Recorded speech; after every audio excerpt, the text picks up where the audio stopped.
The school board of the Duval County School District is now convened in its regular monthly meeting. To everyone present and to our television viewers, I wish to extend a warm welcome to this meeting on the Duval County School Board.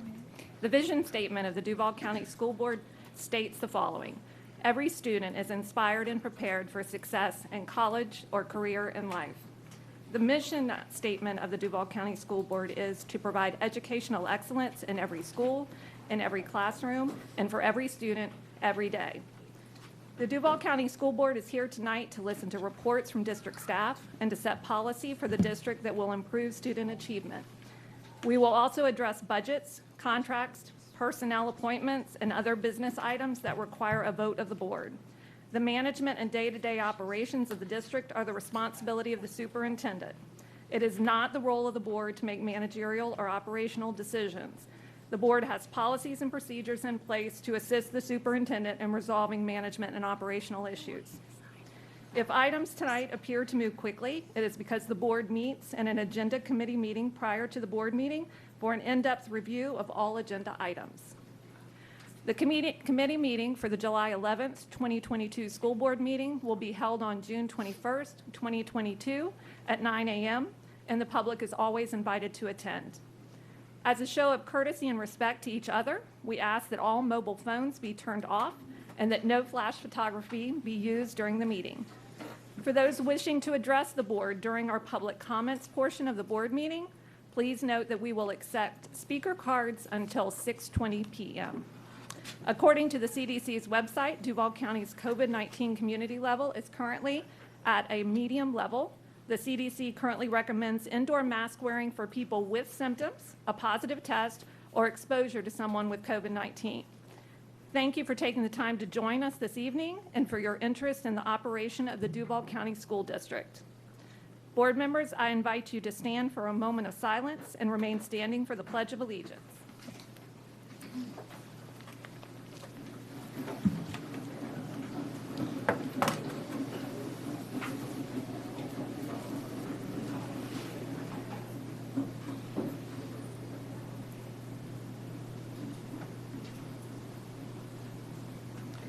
Thank you. I pledge allegiance to the flag of the United States of America and to the republic for which it stands, one nation, under God, indivisible, with liberty and justice for all. Thank you. You may be seated. This time we'll bring up Ms. Brianna Nelson-Canty to start our communications presentations. Thank you. Our recognitions begin with the partner who has taken an active role in celebrating our schools, Community First Credit Union. Each month, a committee comprised of Community First representatives, district staff, and community members identified through the Family and Community Engagement Department select 3 schools to recognize for their commitment to student success. Schools honored are selected based on their exemplary showcase of predetermined themes of the year. Past themes include everyday heroes, ways in which the school has gone above and beyond, read leaders, ways that the school encourages the families to read, character education, how the school encourages positive character traits in our students. This year, winning schools received a check for $500, a 5-foot display, pencil engraved with the school's name, and a lunch celebration for the entire faculty and staff from Community First Credit Union. Here with us today from Community First Credit Union is Community First Credit Union CEO John Hirabayashi, Financial Wellness Manager Kenyon Sutton, and Community First School of the Month Representative Arshel Sorrell. Mr. Hirabayashi will now say a few words.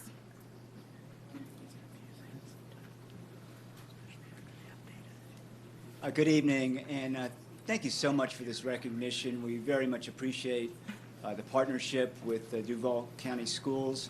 And it's really great to hear the feedback about what an impact this makes to our schools and the recognition and how it ultimately benefits teachers in the community. So we are very proud of with the association with the Duval County School District. And quite frankly, you know, this is sort of coming full circle because we were originally chartered as the Duval Teachers Credit Union back in 1935. So we have been a partner for many, many years, and we look forward to a long partnership in the future. So thank you very much. We appreciate it.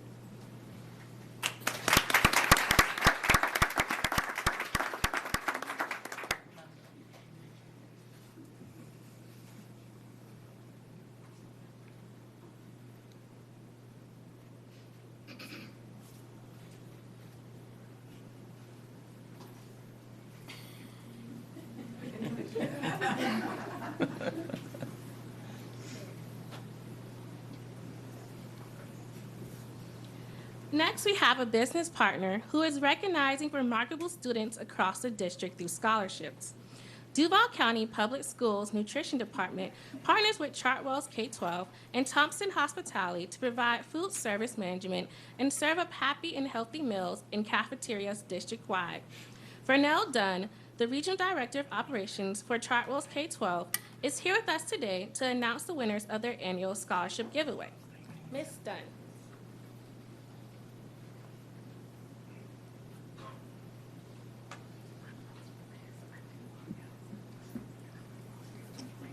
Good evening. Thank you for allowing me to be here today and recognize some of the district's exemplary students. Chartwell's K-12 and Thompson Hospitality has had the honor of providing the food service management for the district since 2009. To give back to the students we serve, we invite Duval seniors to apply for our annual scholarship, which includes a one-time $2,000 scholarship to 18 seniors who have planned to continue their education, and a one-time meal plan for 3 seniors who plan to continue their education at a historically black college or university. The food service provided by Thompson Hospitality. This year, we have had over 50 students composed of many highly qualified candidates, and we are delighted to award 18 Chartwell scholarships and 3 Thompson Hospitality scholarships to these outstanding DCPS grads. Please join me in recognizing and congratulating the following recipients: Sinead Towers from Andrew Jackson, Cyrus Apostle from Darnell Cookman, Alana Carter from Douglas Anderson, Rachel Myers from First Coast, Anthony Reyes from Fletcher, Taylor Lonergan from Fletcher, Damani Kelly from Mandarin, Jasmine Jones from Paxson, Melina Techley from Paxson, Evanton Stanley Hayes from Rains, Courtney Smith from Reball, Samara Pettis from Riverside, Sean McCall from Sandalwood, London Horn from Sandalwood, Alani Marley from Stanton, Andrew Pearson from Wolfson, Benae Singleton from Paxson, Nicholas Flowers from Paxson, Alina King from Rains, and we do have a young lady with us that came down from Frank H. Peterson, Zion Tukes. Congratulations to all of our scholarship winners, and we wish you the best in your future endeavors.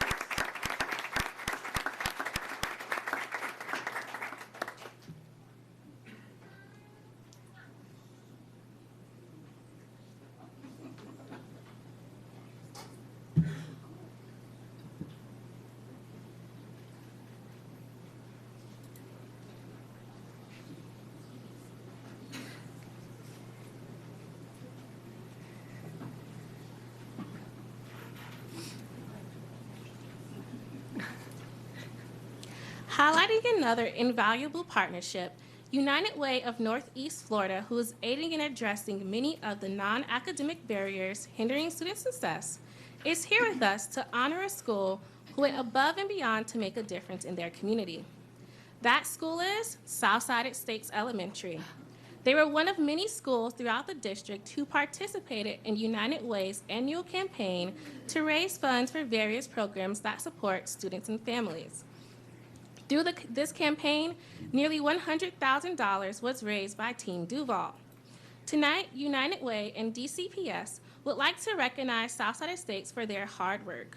Representing Southside Estates is Principal Teresa Dowdle Brown, and joining us from United Way to present Southside Estates with their award is Emily Wasick, Development Manager, and Pamela Dukas, Director of Corporate Engagement. Please join us in congratulating Southside Estates Elementary for their remarkable accomplishment.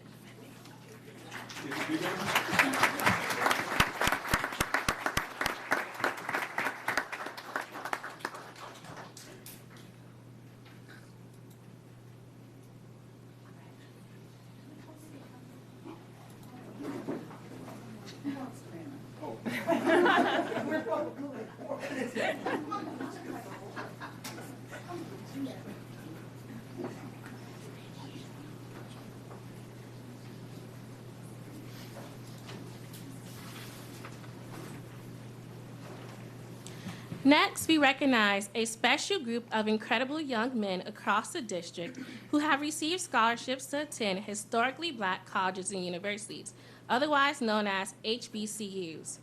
5,000 Role Models of Excellence of DCPS is proud to announce that 15 of the program's graduated seniors were identified as Wilson Scholars this year and were offered scholarships ranging in value from $20,000 to $96,000 to either Clark Atlantic University, Benedict College, or Tennessee State University. The 5,000 Role Models of Excellence program aims to intervene in the lives of minority male youth to provide them with positive role models and experiences that will empower them to make good choices and encourage healthy living, responsibility, respect, and achievement. 5,000 Role Models of Excellence founder Congresswoman Frederica Wilson, in collaboration with HBCUs across the country, established the Wilson Scholar Program to provide qualifying students an opportunity to fulfill their dream of higher education. Students have to be college-bound seniors and active participants in the program while maintaining a GPA of 3.0 or higher. This year's Wilson Scholars from Duval County Public Schools are Freddie Coleman, Anthony Harrell, Michael Bolden, Joshua Delphonse, Devontae Green, Amari Gunder, Terrell Sheely, Alfred Graham, Elijah Green, Donovan Green, Michael Williams, Joshua Golden, Christopher Mason, Sean Raymond, and Tyrese Soros. Representing the 5,000 Role Models of Excellence is the Executive Director of Family and Community Engagement, Brandon Mack, District Supervisor of the 5,000 Role Models, Ernest Allman, and Event Coordinator, Wooly Hall. Please join us in congratulating these students.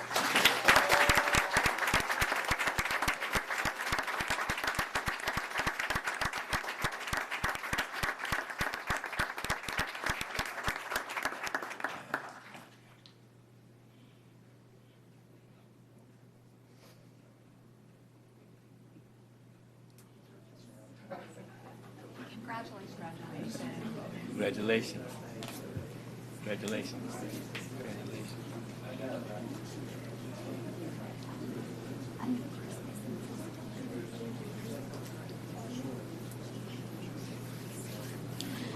Additionally, we would like to celebrate a group of Team Duval Middle School students who reigned victorious over thousands in a national competition. Grasp Academy was named the top school by the Securities Industry and Financial Markets Association, SIFMA, and the SIFMA Foundation during the 2022 Capitol Hill Challenge. This national competition, hosting over 7,000 middle and high school students, is a national financial education program underwritten by the Charles Schwab Foundation. According to SIFMA, teams learned the fundamentals of capital marketing and investing and then put theory into practice by managing diversified portfolios of stocks, bonds, mutual funds, and cash. Students had to work on portfolios that were $100,000. Grasp Academy's team consists of Ivy Smith, John Hoyas, Kalani Starks, Piper Clemens, Rachel Mosley, and their facilitating instructor, Mr. Folsom. Joining them today is Grasp Academy Principal Powell.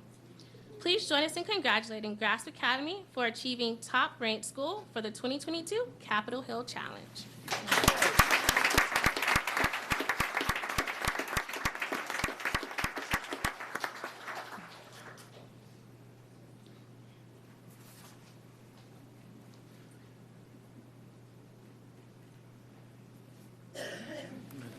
New photographer.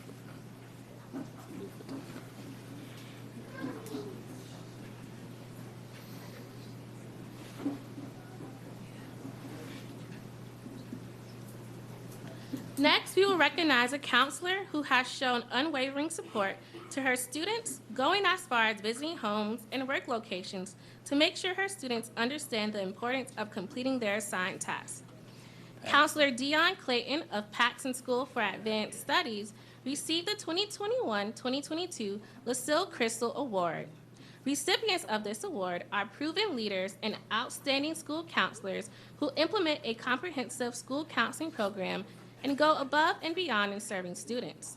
Ms. Clayton is a former Teacher of the Year, District Top 5 finalist, and Golden Eagle Award winner. Ms. Clayton is a realist when it comes to counseling, informing students and families of what the reality is and what can be done to alter it. According to her principal, Principal Turner, she is more than willing to put in the extra effort to assist enrolling students in Camp Clayton to ensure they are successful in reaching their goals. Ms. Clayton is receiving a Superintendent Coin of Excellence this evening. Please join us in congratulating Ms. Dion Clayton as the Lucille Crystal School Counselor of the Year.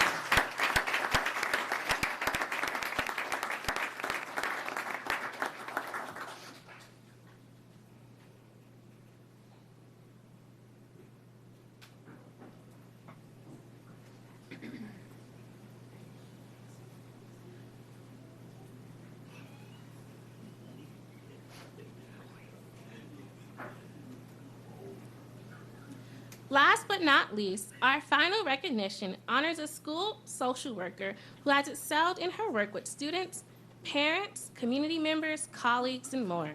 For the last 20-plus years, Sharon Sirkin has been one of the lead social workers on the attendance team. Sirkin's incredible experience is seen through her ability to hash out next steps in complicated attendance cases.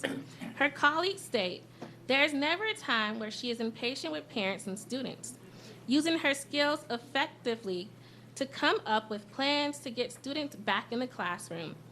Always seeing the good in the situation is something that allows her to excel with parents and students overcoming barriers that they face."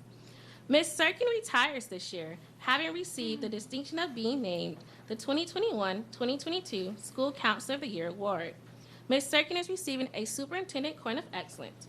Please join us in congratulating Sharon Sirkin on her great accomplishment and her retirement.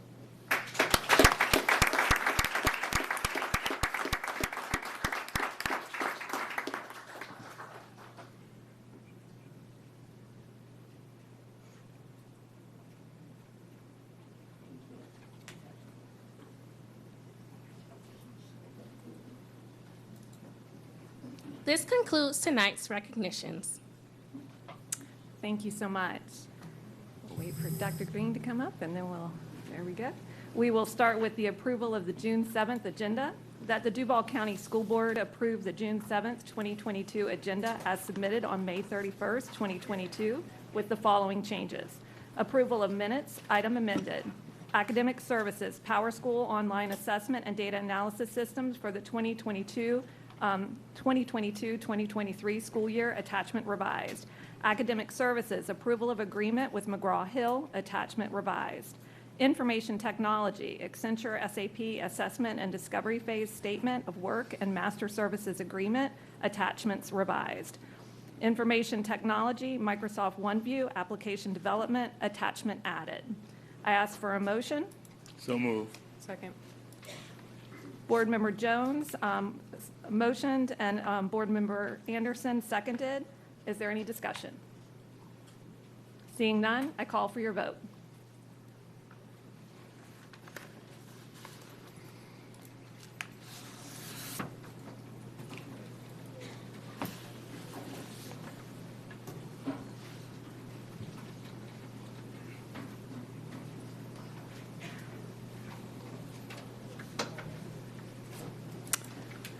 Seeing your action, you have approved the agenda for this evening. That being said, we're going to move on to the chairman's report now. We're going to do something a little different. If I could ask all of our board members and the superintendent to join us right below, and we're going to ask another person to join us in just a second.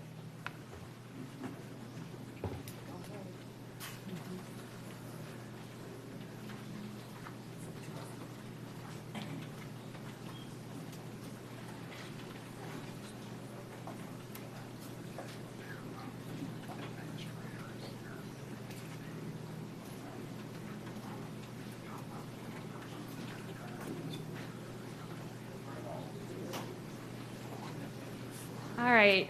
This evening, we, in keeping with the great tradition that we have on the board, when we have employees leave us who have meant so much for their service, we always like to take a moment to recognize them. We'd like to ask Kim Miller to come up now. I know she's very excited about being in the spotlight right now. For those that don't know, Kim Miller has been the Director of Legislative Relationships for us for a number of years now. She left us just a few weeks ago for some other opportunities professionally, but I will tell you, I had the privilege of serving with her back when I was in another role in the district, and now also as a school board member. And I have to tell you, there are few in this city who are as committed to children as she is. She goes to Tallahassee, fearlessly fights the fight for our children, for our parents, for our teachers, for our principals. I feel blessed to have stood side by side with her in fighting that fight. I will say she also taught me all the shortcuts in the Capitol building, which was a really good thing because it's a very big place. That being said, I'm going to see if any of our board members would like to say something, and we're going to ask our superintendent to close us up with this special recognition. So I believe Board Member Jones and I, we were on the board. I don't think when you first came on, I think we were the original ones from when you first came on. The significant part about that is prior to that, we had lobbyists who worked for the district, but it was like a company. We didn't have someone who gave their undivided attention to issues specific to Duval County and specifically for children. And Ms. Miller came in with a wealth of knowledge and experience. Her resume is quite impressive. And she came in and she coached us, and she guided us, and she taught us how to develop working relationships with legislators and the difference that made, and how to influence policy without just going in and saying, support this, don't support that. And so she has been a mentor to me. She's done remarkable work on behalf of the district, moved mountains that many people will never know that she did, and opened doors, and I'm forever grateful for your footprints in my life. Thank you.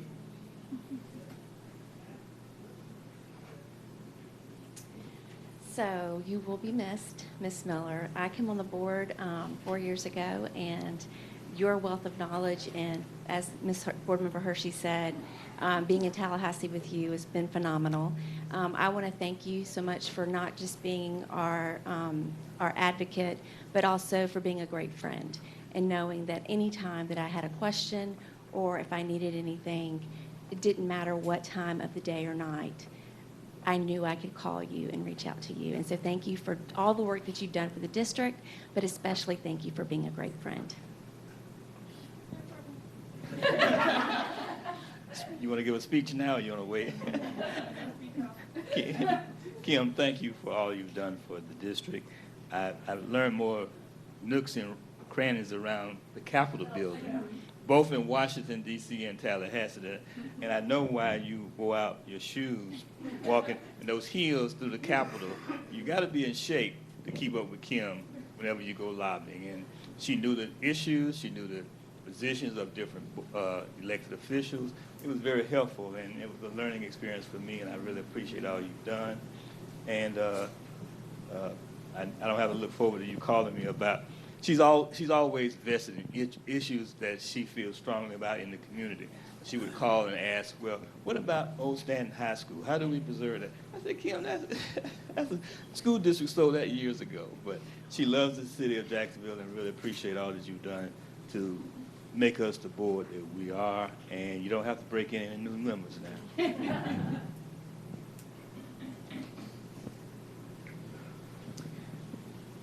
Well, I think, as we know, you can leave, but you will not ever get out of my recent call history. I remember coming to the board, and after I first got on the board, somebody was out on social media and said something about, oh, well, the school board members, they're politicians. And I was, offended. I was like, what do you mean? I'm not a politician.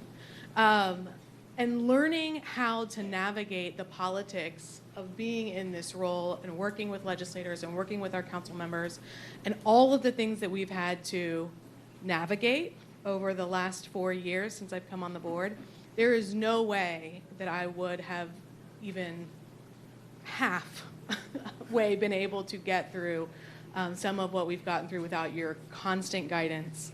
I thank you so much for all of your support professionally, but also personally in difficult times, knowing that you would be there to help support this side of things helped me feel like someone had my back always. And nothing can replace that. So thank you so much. I am so excited for new adventures for you. I know that this is has been an important piece in your life, but it is time for you to go and find out what else lies ahead. And so you will be missed, but not forgotten.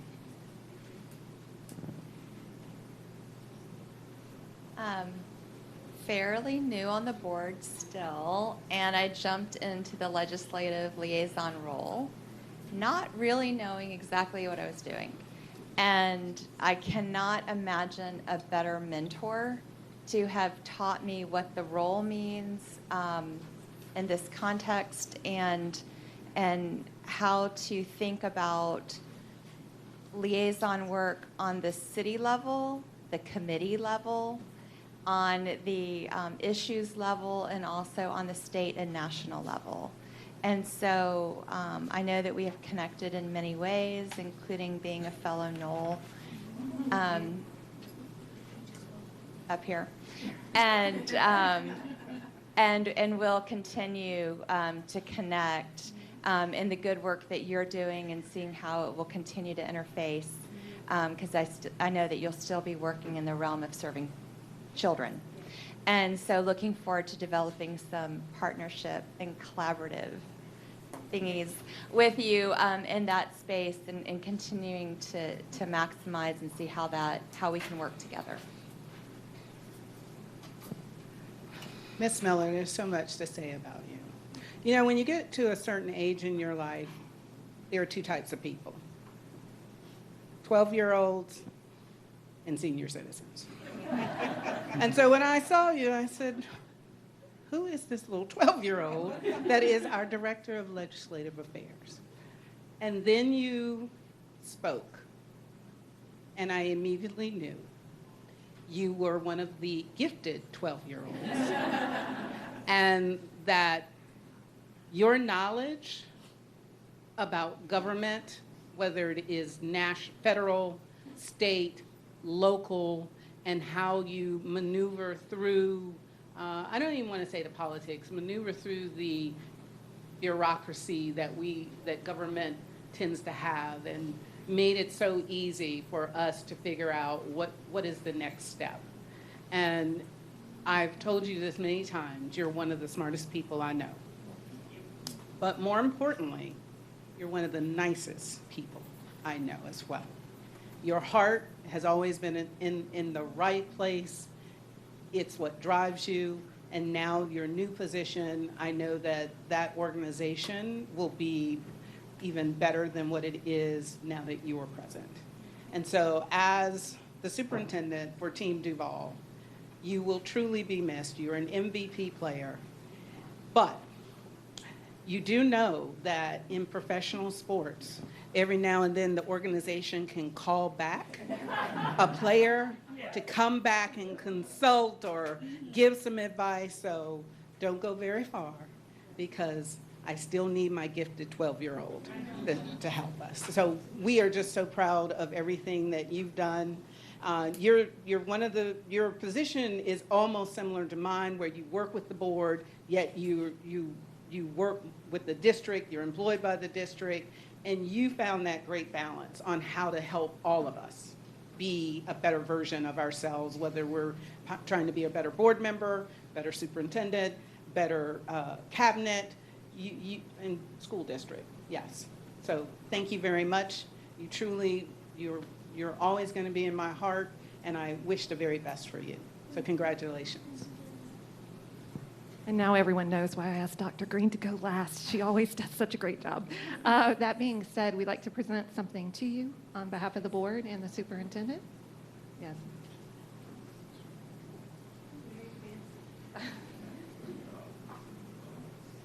Maybe we can. Ms. Miller does not want to say anything, so we'll just do a picture in just a moment. It's fancy.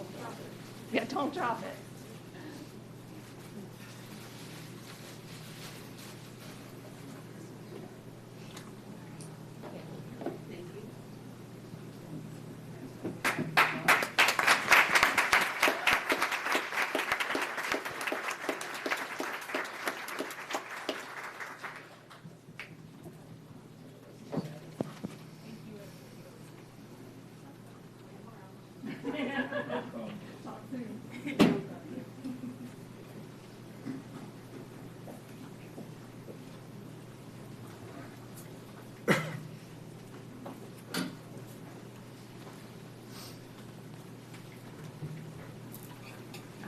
Thank you so much for allowing us that recognition. That being said, I'm going to turn it over to our superintendent, who has got her report for this evening. Because we had a long recognition session, I too am going to have a very short report. It's only one slide. The last 2 weeks of school, we had over 22 graduations and graduated a little over 6,780 students. If we could go to the next slide, because I do not, oh, yes I do, I have it, sorry. Wanted to share a little bit about this graduating class. For the students that walked across that stage, it is impressive to know more than 60% of our students enrolled in a dual enrollment course. And that 4,640 are courses that were passed by just this senior class.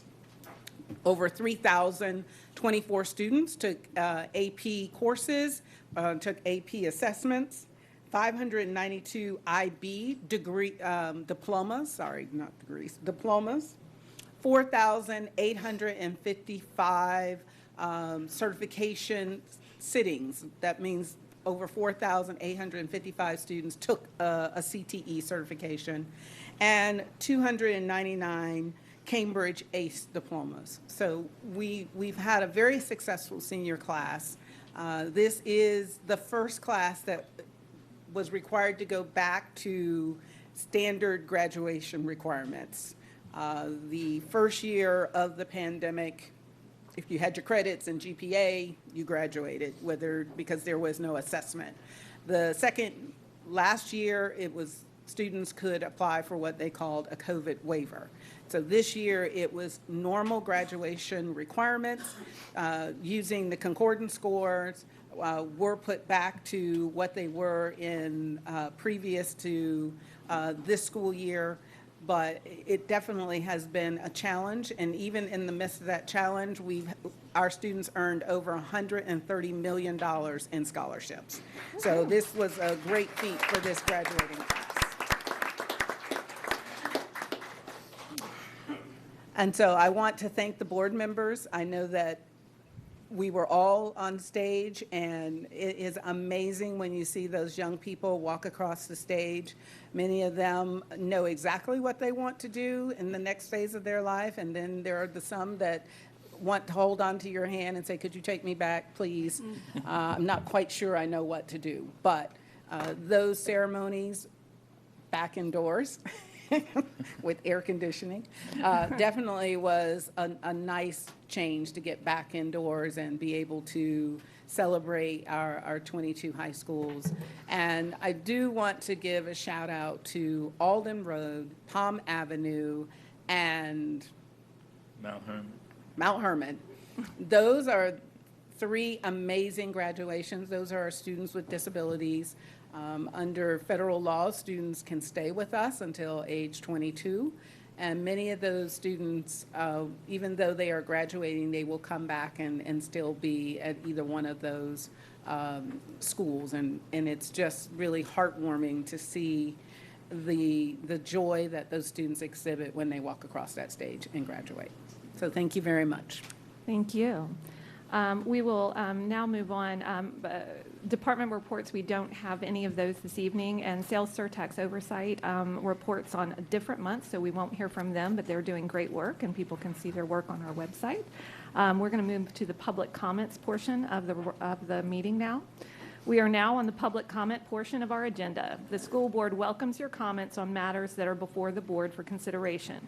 It is not the board's intent to respond this evening, but to use the input in our deliberation. To give everyone appropriate respect and courtesy, we ask the audience to refrain from audible comments or applause. When you come to the microphone, please state your name for the record. Please limit your comments to 3 minutes. When the green light in front of me starts blinking, you will have a minute remaining.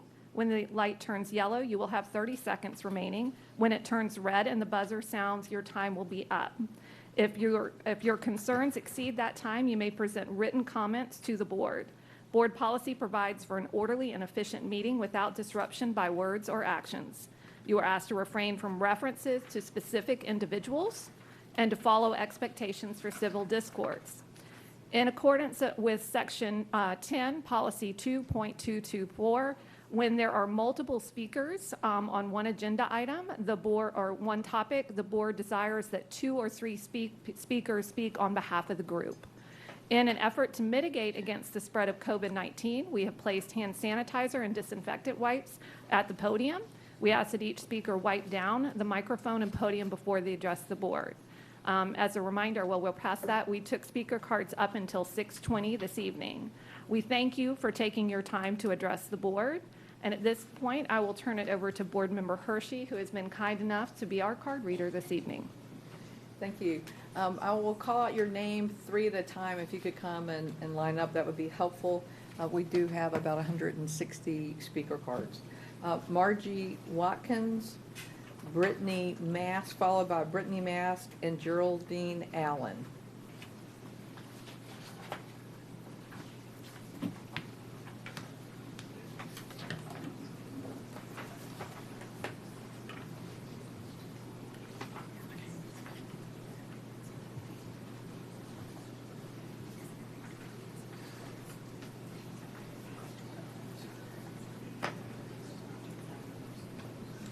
Please be sure to state your name for the record. I'm Margie Watkins, resident of Duval County in Arlington. Matthew 18:6. But whoever causes one of these little ones who believe in me to sin, it would be better for him to have a great millstone fastened around his neck and to be drowned in the depth of the sea. I'm a Christian, so I read this scripture for Christians. There are all kind of religion. I was a Muslim saved by Jesus, so I really respect what my Bible tells me. I mentor lots of little kids, and we have all kind of family members, gifted, gays, everyone. But I don't want anyone to teach my grandchildren, 4 years old, 5 years old, about sex. I had children. I grew up in boarding schools around the world. I'm not from 200 years ago. And I was a wild child. And I did it all. But I'm conservative. It was private. I don't want to be out telling my grandchildren about sex. Who are you? What you do? Even now. I mean, we will learn at a certain age about everything. Why should we throw it on the 4 years old? I have 4 years old coming to my house. They just want to eat and play. They're scared of certain things. I was a school assistant for 4 years old, assistant aides, boys and girls. I wouldn't take them to the same bathroom. The boys had to stay outside and the girls go first. I'm not from 2,000 years ago, but Jesus is still same yesterday, today, and tomorrow. I'm a Christian. I'm a conservative Christian. Whatever is your agenda, I don't want it to throw to my grandchildren, my friends, and my Christian church family children. I'm fighting for them. And I help everyone. It doesn't matter who they are. If they come and knock at my door, I don't say, what you are gay, you are a man, you are a woman. I help everyone.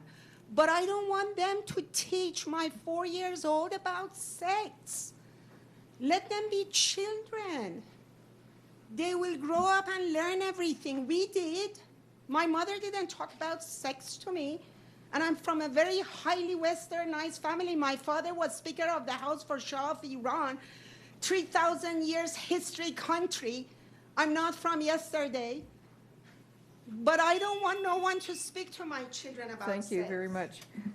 Brittany Mask, it says, will defer. Please, no applause. No, No applause, audience, please.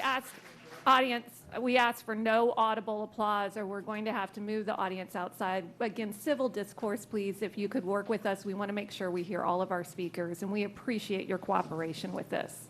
Thank you so much.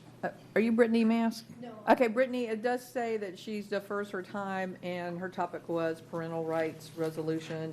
So Geraldine Allen, followed by Debbie DeCipio, and I think it's Reginald Blunt. If you could line up, please. Thank you. Geraldine, please say your name for the I'm record. Geraldine Allen, and I've been retired in Jacksonville since 2014. I'm a retired federal law enforcement officer, and I'm here because of my concern for children and support parents in rights of education. School denying parents knowledge of their child's feelings or actions and indoctrinating the school's own counsel without parent knowledge is not an appropriate technique to grow a child into a productive adult. Any of you that have taken a class in adolescent child psychology, as I have, know that children under the average age of 8 years old are not at an age of reasoning. They do not question and only believe what an adult is telling them. They are indoctrinated and believe what they are told by adults. Therefore, they depend on their parents' guidance. Parents of a child should always have the right to protect their child and raise them according to their beliefs. They brought this child into the world, and it should not be the right of the school against the parents' rights in raising their child. Parents need to know what the child's true feelings are so they can work with them to be productive and confident adults. In a smaller percentage of cases of bad parenting or uncaring parents, there are already organizations in place that can care for the child's well-being. And I feel that as a parent, my youngest child is 50 years old. I'm 74. And as a parent, when my children were in school, when there was special sex education knowledge and so forth, they had to have a written consent permission from the parent, which I believe in, because teaching a child emotional stability and so forth is the job of the parent, not of the school. Thank you very much. Thank you. Next, we'll have. Again, I'm going to remind you, please, no applause, no audible reaction to the audience, from the audience, so that we can keep this moving. And again, keep the civil discourse there. I really do appreciate everyone's cooperation. It will also make the evening move more quickly. We do have a number of speakers this evening, and we want to hear as many as possible. And could we have, before Ms. DeCipio starts, could we have Edna Knowles go ahead and come line up as well, please? Thank you.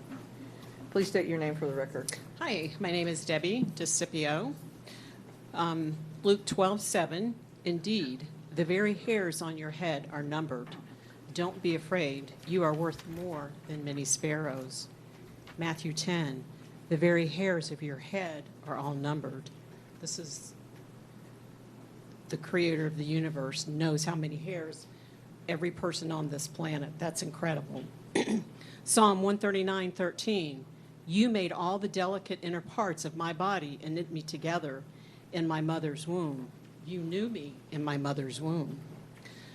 Psalm 139:14, I will give thanks to you, for I am fearfully and wonderfully made. Wonderful are your works, and my soul knows it well. Absolutes, predictability, routine, being affirmed that they are exactly the person the creator of the universe intended them to be. These are the messages our children need to hear from adults and from the trusted adults in their life. Not that they were born in the wrong body or born the wrong gender, or that changing gender is going to make the hard things in life easy. There are hard things in life. Children need to be given the skills to walk towards those hard things and overcome them. I find it difficult to believe that board members whose children or grandchildren in DCPS schools are in agreement with their children being socially transitioned without their knowledge or their permission. If you're not in agreement for your child to be socially transitioned without your knowledge or permission, why is it acceptable for other parents' children to be socially transitioned without their knowledge or permission? Also, please bring back the Parents' Bill of Rights and Education Resolution and have an open and honest debate on the points in that resolution. Thank you. Reginald Blunt, followed by Edna Knowles. And Louise, I'm having a hard time with the last name. I think it's Tahi or Tahu. If your name is Louise and it's your last name starts with a T, please come up, and I apologize if I mispronounced it. Please state your name for the record. My name is Reginald Blunt. My address is on record. Unfortunately, I didn't come here to be nice. Sex, sex, sex, sex, and that's all I hear. There was a school board member, and I won't say the name, I'll abide by the rules, that was in a forum that talked about the children. Oh, I care for the children. What children? You put out a guide with LGBTQ, but I haven't seen that same guide for Christians, Muslims, Catholics. What about people who just don't agree with some of this stuff that's being taught? Where's their guide? I think I love and care about these children more than you all do, because I'm not willing to sell them a pack of lies that might lead to their demise. One lady says she's a trans-pi-sexual international galactic. What the heck is that?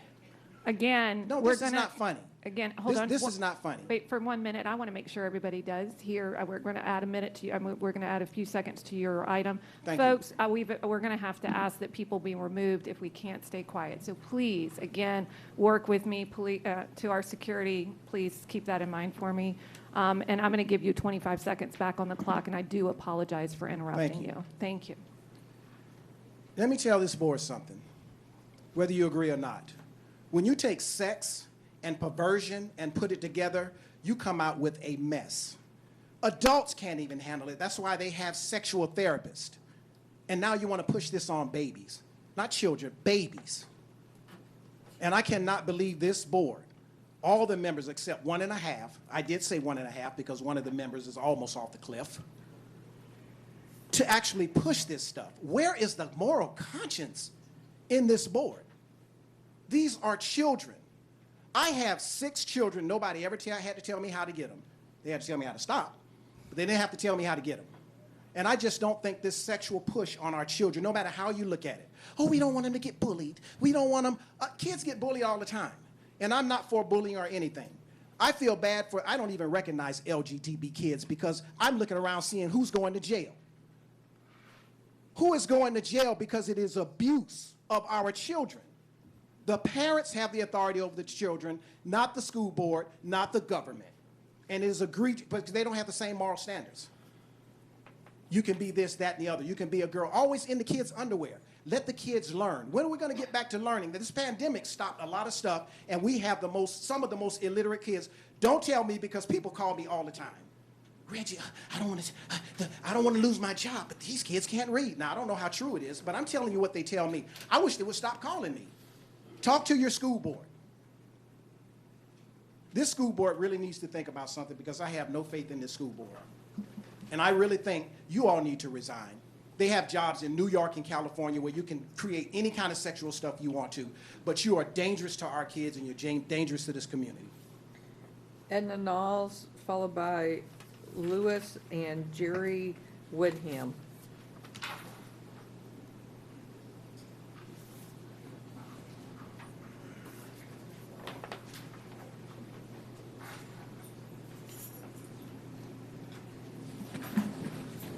My name is Edna Knowles. I live downtown Jacksonville. I'm involved in a lot of different organizations and functions. I've had a lot to do with children in school, out of school, what have you. I want the board to do just one thing. First of all, to redefine your bullying policy, because I think you're bullying the children and their parents. Like he said, you need to get out of family life. Okay. These children need to have guidance. They don't need to be bullied into telling whether they're girls or boys and all of that. Because guess what? If he's gay, it don't affect me. I embrace him because of him, not what he is. If you're gay, I feel the same way. It's none of your business what I am. It's who I am. So we need to stop placing these names and categories on people and just start dealing with people where they are. You need to look up the meaning of bullying again, because that is exactly what you're doing to these parents and children with these processes that you're putting. You don't really recognize your bullying rules, because kids are still being bullied, and that's why half of them around here shooting up schools. Thank you very much. Thank you. Next, we have Lois, followed by Jerry Woodham and Mark Anderson.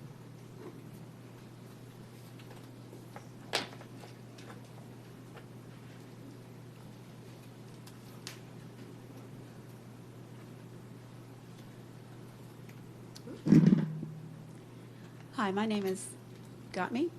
You're My done. name is Lois Tague. This is my third time being before you guys on this subject. And I just want to say I'm a mom, I'm a grandma, I'm a great-grandma. Like I said last time, I went to elementary school at Southside Estates Elementary, which received an award tonight. I was very happy about that. In the 1950s, so again, you can do the math on that. That makes me 70. So I've seen a lot. I've been around a lot. I'm also a member and on staff. I'm a pastor at Momentum Church, and I'm a member of Stand for Jax. We are trying to make Jacksonville great again. And I need you guys to help us. And I need you to protect our children. In the resolution that was before you before, it said, I believe this is true, it's the duty of the Duval County School Board to maximize parental involvement in the education of their children. What I'm hearing is that there are things that can happen to our children, or counseling that can go on with our children when they're in your care, that a parent might not be informed of. As a matter of fact, it's in some of the documents that it says it's not okay for the parent to be told what the child's gender identity or whatever is going on there. To me, that sets the children up to be keeping secrets from their parents. That's not good. If a stranger came to my minor child on the street and began to talk to them about sexual education and told them to keep it a secret from the parent, I think they could be arrested for pedophilia. That's not legal. And I really, really hope that you will support Governor DeSantis' law, the parental rights in education bill, because you are forming the next generation. You are holding our most precious commodities, our children, who will be our future leaders. So I'm just really asking for your mercy, for your understanding, and if you want to talk to me, call me anytime. I've worked as a school advisory council. I've tutored. I've taught in special classes and been asked to speak at schools. I will come. I will talk to you about my heart and what I know I think needs to be done with children. Not that I'm more smart than you are, but I'm asking for your hearts to change today and to be looking at how we can protect our children and not divide them from the parents. We're not the bad guys. We're here to help our children, and we have plans for them. And I know that you do too, and we want them to respect you when they come before you. We tell them to listen to their teachers and their principals and to follow the rules. Thank you very much. Jerry Woodham, followed by Mark Anderson and Rebecca Nathanson.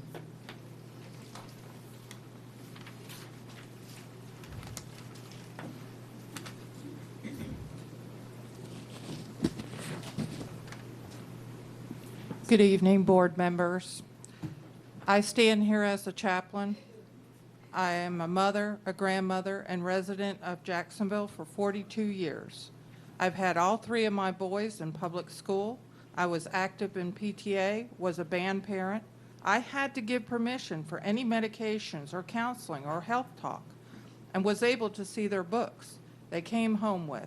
And I respected and appreciated the teachers teaching math and science and history, and allowing each child to find their interest and use their creativity and learn about the world and learn to think for themselves and to solve problems. It is not the job of the teacher to indoctrinate my child or any child. The child doesn't belong to the school, they belong to the parent, who they were born to or adopted by. They raised that child, they held them when they were scared of the thunder, they protected them from strangers and from touching a hot stove or running in the street. So how can you say it's okay to use the LGBT guide that tells the parents that they should have no say? The government and teachers don't own those children and have no right to pressure these children, counsel them, and help them lie to their parents. How would you feel if it was done to your child? Isn't it your job to protect your own children? So I implore you to pass the resolution on the parents' right and put these children above your own political agenda, and I support Governor DeSantis. He's a great governor. Thank you. Mark Anderson, followed by Rebecca Nathanson, followed by Josh Nathanson.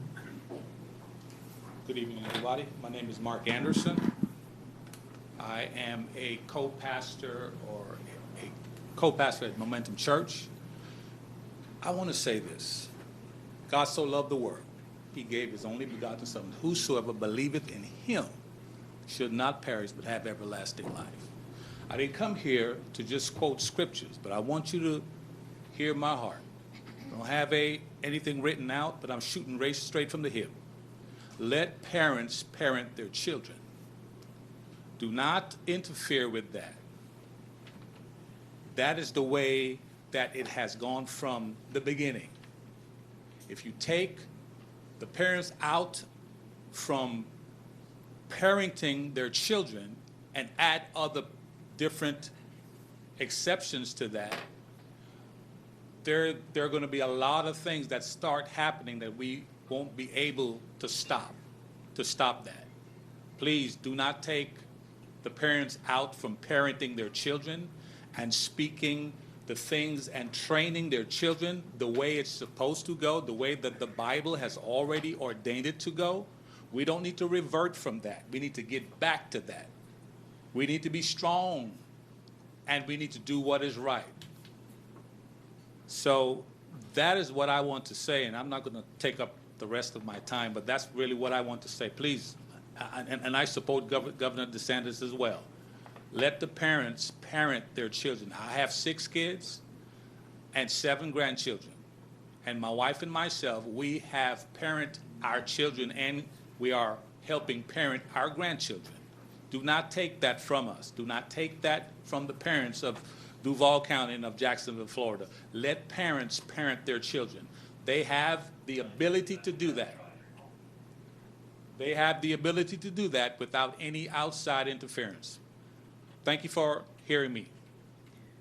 Rebecca Nathanson, followed by Josh Nathanson, followed by Charles Goodyear.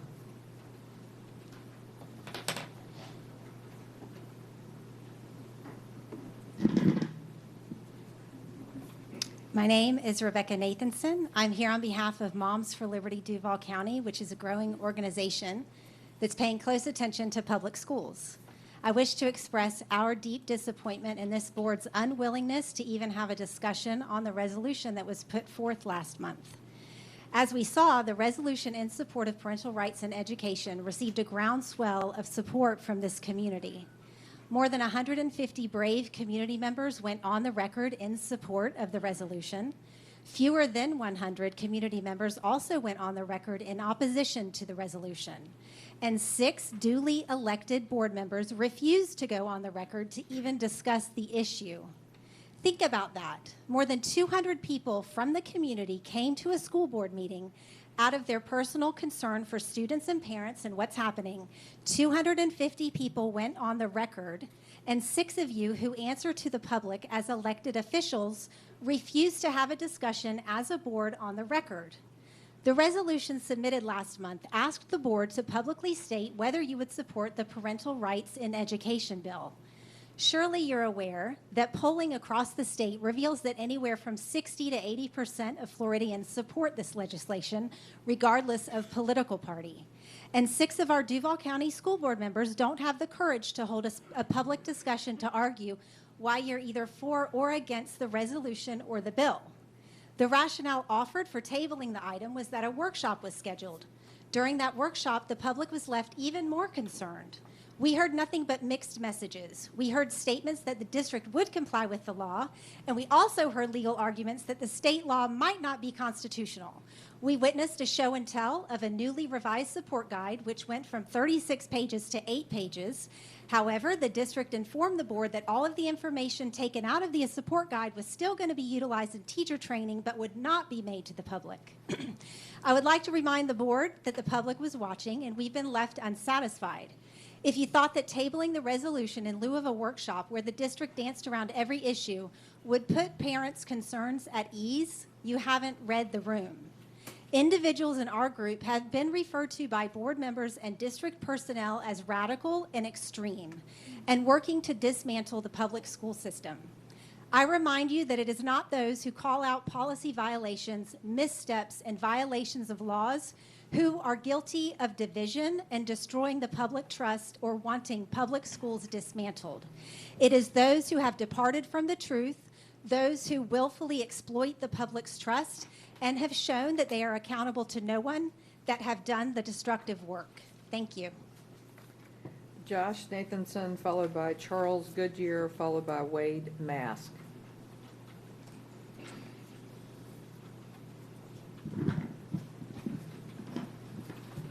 My name is Josh Nathanson. It is a disgrace that at the end of the public comment on the May 3rd meeting, you chose to deceive the public and to defy your own parliamentary procedures. It is a disgrace that one board member chose to comment on the resolution as if it did not hold merit like past resolutions.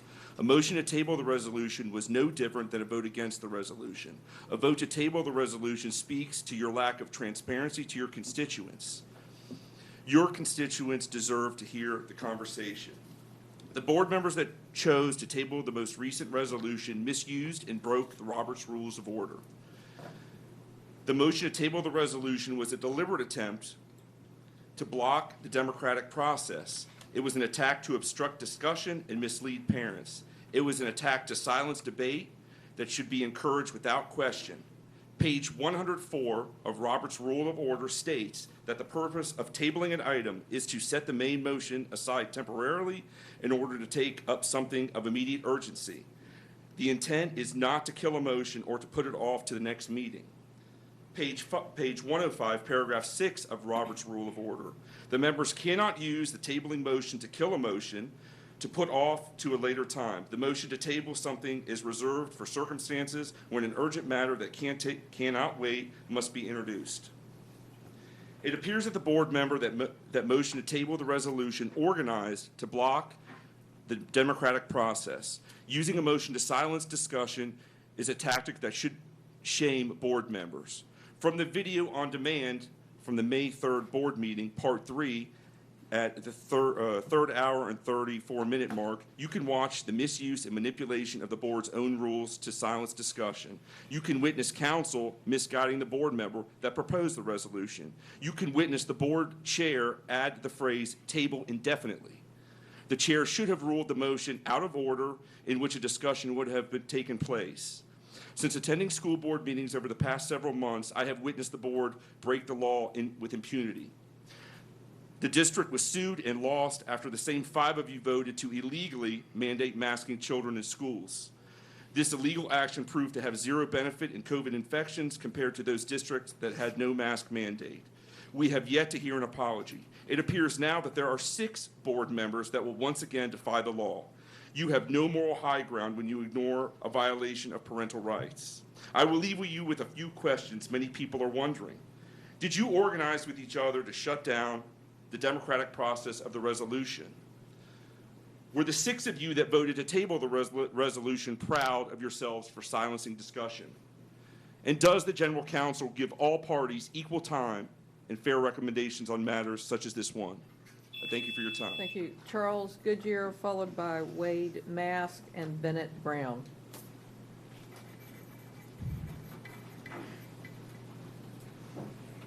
Good evening. My name is Charles Goodyear.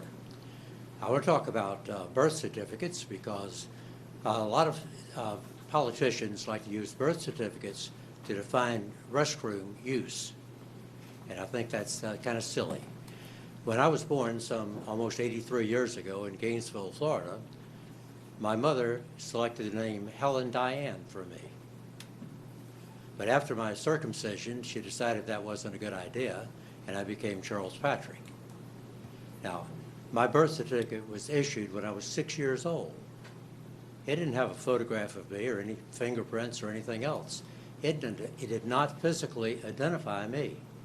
And it certainly did not identify my current thinking, my attitude of life, etc. Now, a second example on birth certificates, my late wife and I adopted 3 children of special needs. I was 48 years old when we did that. So we got a 4-year-old, an 8-year-old, and a 13-year-old. Unfortunately, the 13-year-old was too badly damaged, and after a couple of years of residential treatment, we had to unadopt her. By the time she was, or before she was 16, she had 3 birth certificates issued by the state of Florida. Now, you tell me these birth certificates are really valid. The first, on our 2 sons, it indicated that we came down from Kentucky, where I was in exile, and gave birth to these kids because our name appears on the birth certificate as the legal parents. That's kind of silly. Now, a mechanical thing, in 1964, I was the proud owner of a 1964 Plymouth Barracuda. Bought it from Brooks Chrysler Plymouth dealer right downtown. Drove it off the showroom floor. Had a V8 engine, but it was kind of weird because it had a 3-speed on the column instead of 4 on the floor. As time went on, actually some 6 or 7 years later, I discovered what had happened. The car originally was supposed to have a 6-cylinder. It had a 6-cylinder radiator, 6-cylinder brakes, 6-cylinder suspension system, but they dropped the V8 in it and modified it. I had no idea the history of this car. It was a brand new car, and no one had driven it but me. Just kind of weird, isn't it? Think about it.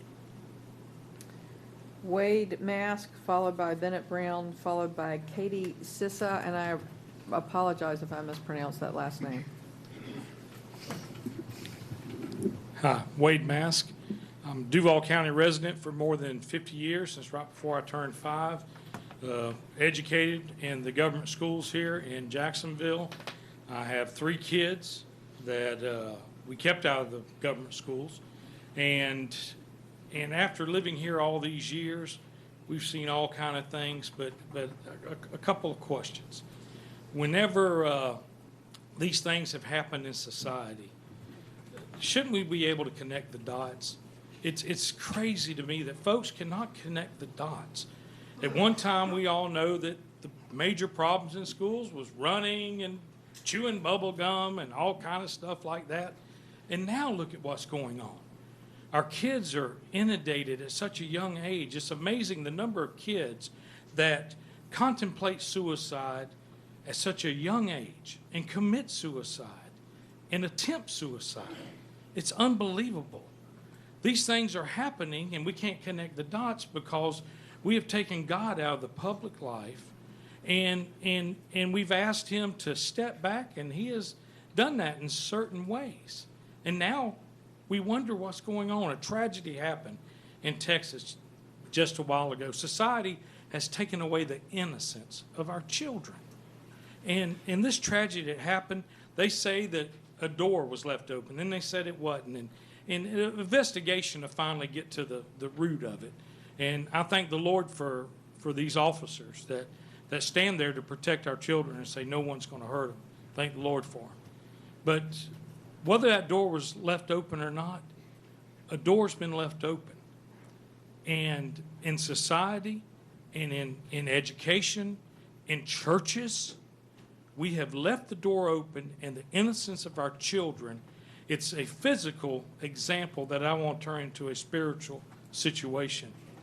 The door's been left open, and the innocence of our children has been just taken away from them. No child at 5 years old should have to worry about anything to do with sexual conversations.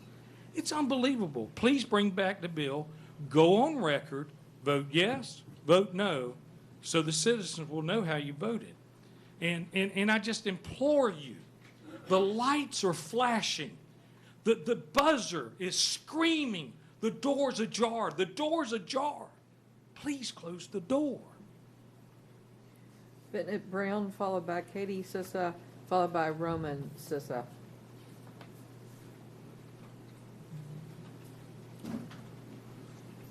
My name is Bennett Brown. I've been a citizen of Duval County for over 45 years. I have blessed with 3 sons and 6 grandchildren. And my question to you is, what are you thinking? Why or how could you want to teach any sex of any kind to a 5-year-old and a 9-year-old? What are you thinking? So I would ask you to bring the bill back, the parental rights, and have a discussion, and I would ask you to approve it. I work with Stanford Jacksonville, and I work for Florida Family Policy Council in Orlando, who worked to get this passed in the state, and it'll become law in the state July 1. And how can a school board, 6 members, not want this to be passed to protect our children? You started off by saying that the mission was educational excellence. I would ask you to teach our children and to protect our children, not indoctrinate our children. Please vote for the parental rights bill. Thank you.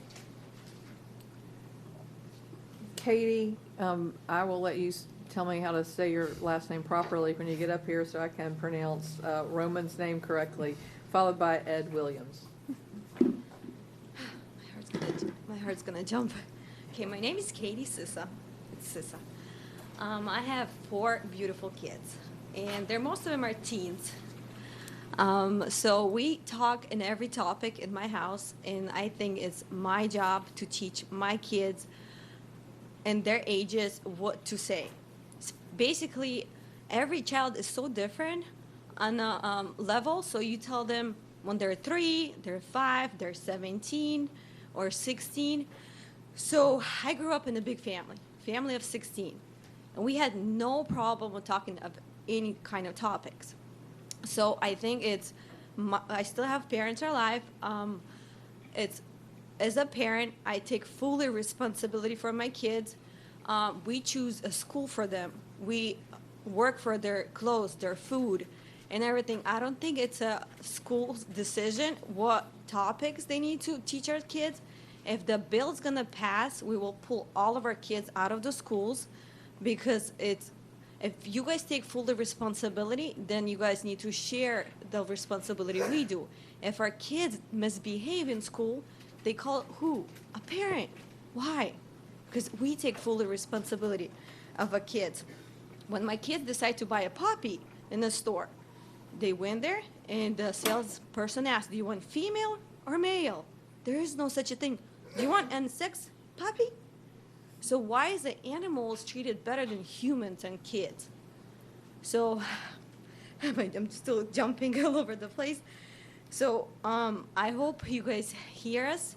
I know you guys have kids and grandkids, and you know what's best for them like we do. Thank you. Thank you. Roman Sissa, followed by Ed Williams, followed by Lana Session. Is there no one? I'll say that again. Roman Sissa, followed by Ed Williams, followed by Lana Session.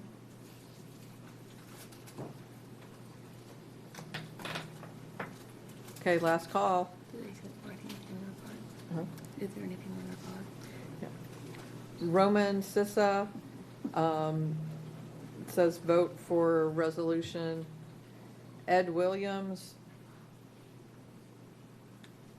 topic resolution. Lena Session, are you Ed Williams? No. Okay. Lena Session, resolution. Chantel Anderson, followed by Robert Ainsworth, followed by Melanie Elkins.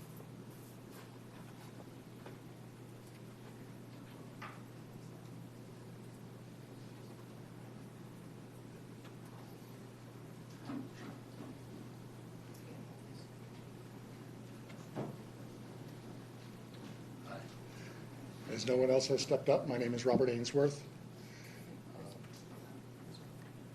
I wanted to remind the board that the law specifically pertains to kindergarten through third grade. Others will make representations beyond that. Those who do are distorting the truth. If I distort the truth in my business, which is finance, that's called fraud. Please make sure that you're accounting for things properly when you're evaluating these things. Thank you for your time. I think Chantel Anderson.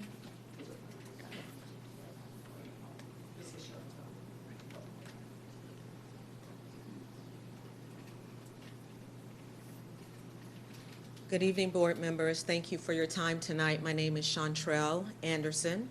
I am a native of Jacksonville, Florida. I'm a wife, I'm a mother, I'm a grandmother. I am an alumni of Duval County Public Schools.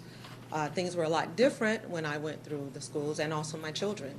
But I'm here tonight in support of the parental rights in education. We've already had a speaker mention the mission of Duval County Public Schools, but I want to drop a little bit more lower on the webpage, and I want to talk about your promise. Because I was raised not to make a promise that you were not willing to keep. And you have a promise on your website concerning our children. So I'm not going to read the whole thing because it's rather long and I know I'm limited on time. But I want to pull out a few things that jumped out at me as I was reading the promise.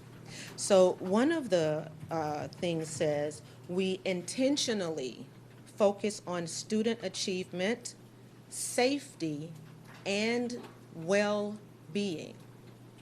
It further goes down to say, we foster positive relationships based on mutual respect, transparency, honesty, and the consistent demonstrations of those actions. It further goes on to say, we sustain engagement of parents, caregivers, and the community. So that word sustains, a good synonym for it is to assist and to help. Engagement means that you facilitate good, trustworthy communication together. My 10-year-old grandson, my 13-year-old grandson needs our help. You are not representing your promise when you want to indoctrinate our children without engaging us and getting our permission on what should happen in the lives of our children. We are entrusting you to care for them. We are not dictating and giving you the authority over their lives. So I'm asking you to keep your promise that you put on your website. Thank you. Ebony Labata, followed by Melanie Elkins, followed by Mary Murray.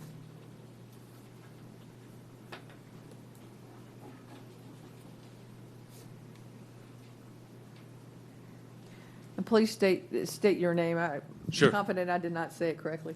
Yeah, it's all good. Yevgeny Loboda. I'm a dad. I'm a great dad. And what goes with that is, you know, when your kids come from school, you're with them. On the weekends, you're with them. When tough things happen to them, you're with them. You pick up the pieces when their best friend, you know, does something bad to them. you support them, whatever they do. And school teachers are awesome. And I've had school teachers I remember to this day, that really kind of helped me along. I'm an immigrant from Ukraine, so it was tough in the first few years. But teachers aren't there on the weekends, right? So when you just download a bunch of stuff on students, the parents are there to pick up the pieces, right? The kids crying, doing their math homework till the middle of the night. And it's not the teacher doing the math homework with them, it's the parents. Basically, what I want to say, it's pretty logical, right? School is there for teaching literature, math, science, history. Hopefully, I think nowadays in Florida, we've started teaching kind of personal finance management. Basically, so you can balance a checkbook for when you graduate, so you're actually ready for real life out there. Things that are personal, things that pertain to extremely personal aspects of children's lives and actually even adult lives, that should really be kept in the family discussions with the parents, where the parents can actually stay with their children through the night, talking, supporting them, being there for them. It's not the job of the government to do that, to teach them that, because they're not, frankly, not there with your kids kind of through the night, through the weekends, where it actually matters most, right? The teachers are there through the day, 100%. That list I made before, math, science, history, amazing, right? Because we work full time. We can't do that for our kids. So after work, we're helping them with the homework. But let's kind of, let's keep it logical, and things that belong with the parents, let's just leave them with the parents. Thanks. Melanie Elkins, followed by Mary Murray, followed by Sherry Goddard. Okay, that's the last call. Melanie Elkins, followed by Mary Murray, followed by Sherry Goddard. Okay. Melanie Elkins was about the resolution. Good evening. I'm here to ask you Could to you just state adopt- your name for the record? Sorry, I'm Sherry Goddard. I'm here to ask you to adopt the Florida Parental Rights and Education Bill. I recently met with one of the school board members and asked about this proposal for school consolidations and closures. I'm not sure if anyone knows about this, but it's an outsourced study to project enrollment for the next 10 years. It concludes by proposing several school closures in Jacksonville, 2 of which are in my district at the beach, Anchor Academy and San Pablo Elementary. I don't know about you, but I've noticed a lot of people moving here. Ma'am, can you keep your mouth towards the microphone so we make sure you capture all the record? We want to hear everything. Thank you. Away from the microphone? No, get towards the microphone. Just want to make sure, and I'm going to give you 10 extra seconds because I All interrupted right, you. I don't know if you apologize. know, I don't know if you've noticed, but a significant amount of people have moved here. So I asked myself the question, because I cannot ask you guys any questions, why we are entertaining the closure of schools. We should be proposing opening more schools with all the influx of people that are coming here. The study lists many factors that impact enrollment. For example, pandemics, new boundaries, magnet charter private school openings, but it doesn't mention that parents and teachers are simply fed up with unhappy with what is being introduced to our children. Like, for instance, the material and guidance in the LGBTQ handbook. The last time I was here, I told you that one of Duval County Schools' Teacher of the Year was planning to resign due to the fact that she can't teach. One of the main reasons is that she describes it as BS, negotiating with students daily about what they identify as and what pronoun or name they currently want to be called. Maybe, just maybe, if you cut out all the BS, leave sex talks to parents, and focus entirely on academics, parents and teachers may stop fleeing to alternative ways to teach their children, and DCPS schools would thrive. Thank you. Thank you. Mary Murray, last call. Mary Murray, the resolution. Lori Crunden, followed by Jennifer Technick, followed by Linnell Philman.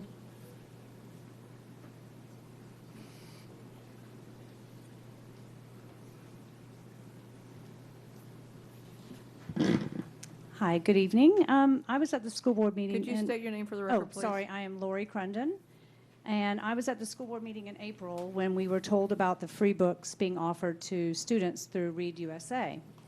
So I do have a two-part question. One is we asked for a list of the free books available to children, and the superintendent told us that she could not produce a list. But after several requests, she finally relented and said she would ask Read USA, but she could not guarantee if certain books were available, that if they were unavailable, what books would be available. So my question to that, I know I can't ask questions, but I just am wondering if we will ever be able to see a list of, the entire list of books available, whether they're, available the day of, or if they're kind of scooted in, because other ones weren't available. And my other part of that question is that after researching Read USA, I noticed that not only are there several conflicts of interest with the current board members, but my main concern is with such big donors like the Weaver family, why would we, the people, have to pour our hard-earned money into a school board with a $2.1 billion budget? It blows my mind. Jennifer Technick, followed by Linnell Philman, followed by Daniel Henry. Is Jennifer here? It's resolution Linnell Philman, followed by Daniel Henry, followed by Sonny Bartley. Go ahead. Good evening. My name is Linnell Philman. I'm a resident of School Board District 7 in Mandarin. I'm a native Floridian, having been born in Jackson County. After 27 and a half years of serving in the United States Navy, I retired as a Command Master Chief and made my home here in Duval County with my Navy veteran spouse. I am college educated. I hold leadership roles in several community organizations. I work with fellow veterans who are experiencing homelessness, and I am gay. Some of you question why we repeatedly come to the public spaces to announce our orientation and gender. It is because for far too long, well-intended and misinformed people have taken to public spaces and generated legislation to cause us harm. Many of us grew up with friends who didn't survive their youth due to lack of love and support at home, school, and church. Those too often had parents who ended up with a deceased child rather than a live child who was gay. We lived in silence and in shame that was imposed on us by misinformed people who often claimed to love us. We come to public spaces to show our faces and to disrupt the claims of the Heritage Foundation and their followers. We come to make sure that children paying attention to this, especially the children of those doing the most harm, know that they are whole and healthy people deserving of love and acceptance. For those of us who grew up in silence enduring exposure to anti-gay language and societal messages of shame and wrongfulness, we refuse to allow future generations of children to endure it. It's not only wrong for LGBTQ children, but it sets a horrible precedent for children, for other children, and leads them to believe that bullying, ostracism, and mistreatment of others is acceptable. I read the previous LGBTQ support guide and saw it as a guide for teachers and staff that helped them understand how to interact with children who are being bullied, as well as the bully. It provided tools to address the behavior in a way that allowed both children to experience growth and understanding. It also provided some basic knowledge to teachers to ensure that they did not create harm when interacting with LGBTQ youth. I realized that some folks came here to continue to dehumanize and demonize our children, but you are on the wrong side of history. We are a nation where everyone knows someone who is LGBTQ, whether it's their pastor, lawyer, military service member, elected representative, child care provider, teacher, or their landscaper. We are hidden no more. You know us. We are your brothers, sisters, your sons and daughters. We are your mothers. And we have torn back the curtain on the whole facade that we are groomers and pedophiles. Those folks tend to be heterosexual males, but it is definitely not the folks that you come here tonight to target and slander.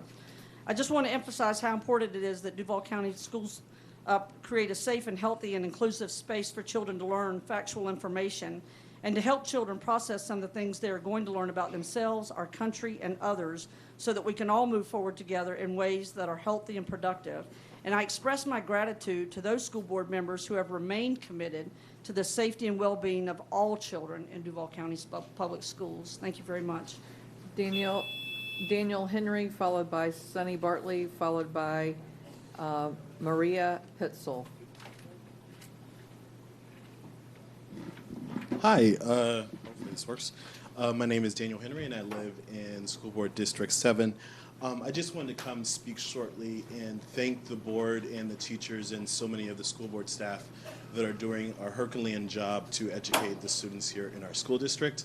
I know when you have meetings like this, it can be pretty distressing to hear a long list of things that the school board is not doing.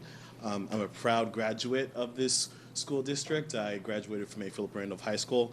I had loving and supporting teachers that guided me and educated me, and I hope that the district, when it refines its LGBT guide, tries to both carry that balance of adhering to the Parental Bill of Rights, but at the same time ensure that teachers have the tools in order for them to be able to deal with students that are struggling with their sexuality. I was one of those kids, and I know that school was really the only place that I felt safe, that I felt that I was going to be able to live my authentic life, and I knew I wasn't going to be able to get that at home.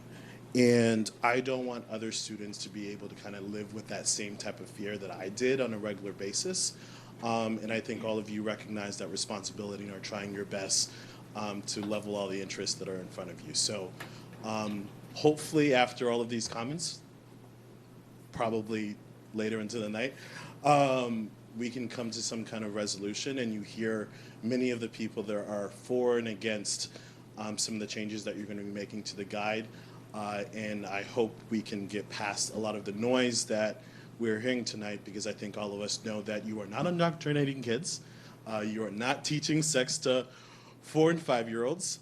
If anyone wants to know about the school board's policy on sex education, it's on the website. And parents have all the rights that they can attribute to their kids to make sure that they can or cannot opt them out. That's already in state statute. But I encourage everyone to be educated when they come to this podium and talk to the school board, because I think it's important that we speak in truth. But at the same time, I recognize the concerns that many of these people have, and I don't want to distress them from being able to express it. I just hope that we can be educated about what we're talking about. Thank you. Sonny Bartley, followed by Maria Pitzel, followed by Vera Varanen. Sonny Bartley. Let me put it frankly, our country is in trouble, to put it lightly, in need of a revival, but church leaders are too busy squabbling at the 501c3's 30 pieces of silver and cowering in the corner. I've learned some important lessons from attending board meetings, listening to public addresses to the board from concerned parents, and see the decisions made after those addresses to the board from concerned parents, and I see the decisions made usually not in the interest of all children, but decisions made for the benefit of a select few, a particular group, a particular nationality, or a particular race, while excluding, neglecting, and ignoring the majority of the student population. We call that discrimination. I believe you listen to appease us, and then you go and do what you want to do.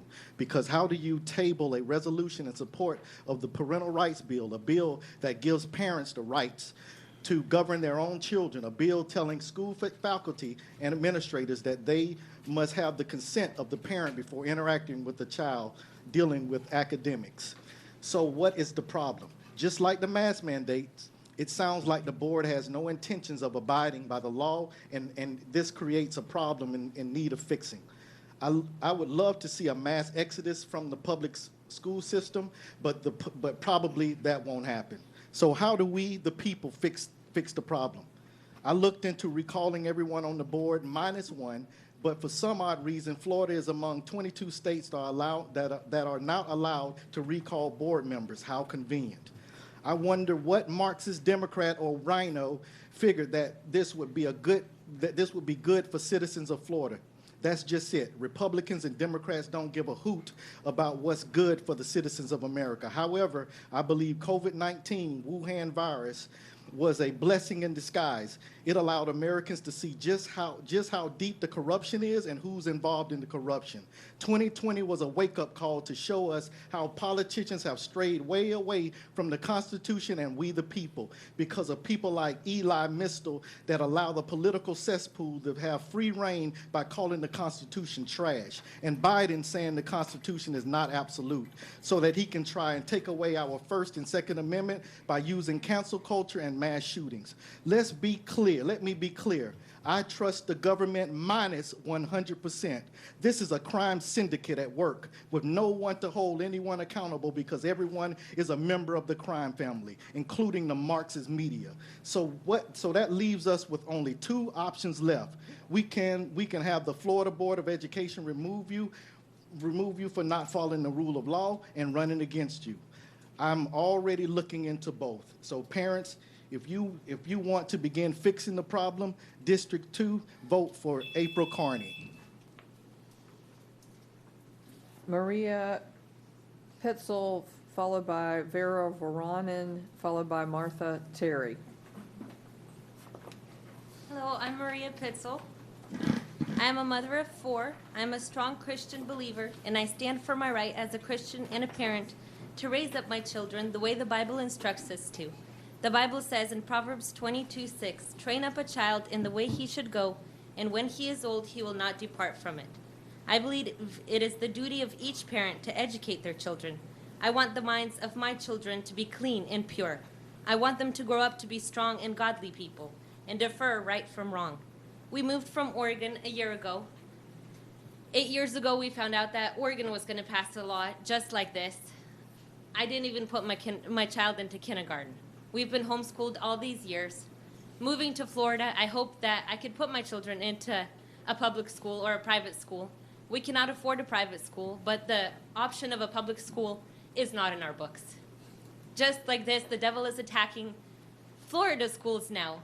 And I will continue to homeschool my children, but for the rest of the children that are in Florida, I ask you that you protect them and you protect their minds, because what they're given at such a young age becomes a norm for them. If they see sin from age 5, 6, and 7 and told them that it's truth, told them that it's okay, that's what they're going to believe. And that's going to be our next generation. And I am worried for us. And I love Florida. I'm excited that we are here. And I want to raise my family here. I want my children to play with their friends and not worry what their friends are going to tell them, because that is what they're taught in school. Thank you for your time. Vera Voronin, last call. Martha Terry, last call. Gordon Jerry. While Gordon is coming up, Vera is against sin. Martha Terry, resolution, and Gordon Jerry, thank you. School board, my name's Gordon Terry with a T. I've lived in Jacksonville for 65 years, my whole life. With one exception of one honest board member, the rest of you are not telling the truth. You told us last time this CRT pronoun identity LGBTQ promotion was not going on in our schools. That's a bold-faced lie. I've seen the training video on how to integrate this program into the curriculum. I've spoken to several elementary school teachers who told me that without a doubt this is going on. The video shows you are well organized in the implementation of your agenda, and then you have the nerve to come before us on Tuesday nights and say none of this is happening. You should be ashamed of yourselves.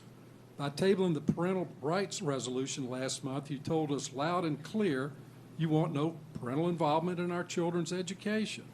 Or maybe you have no intention of obeying the governor's parental rights bill, which is now law. Like you ignored the order banning face mask mandates in our schools. As a tax-paying voter, I demand you bring back the resolution and obey all laws and mandates pertaining to our schools and stop acting like some untouchable elitist group that does no wrong. There's movement gaining momentum in this country of angry moms, and it's growing.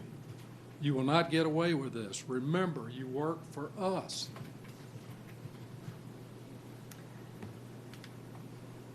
Miss Larissa, I'm not even going to try and pronounce the first name because I'll pronounce it wrong. The last name is Larissa, followed by Frank DeLong, followed by Laura Collins.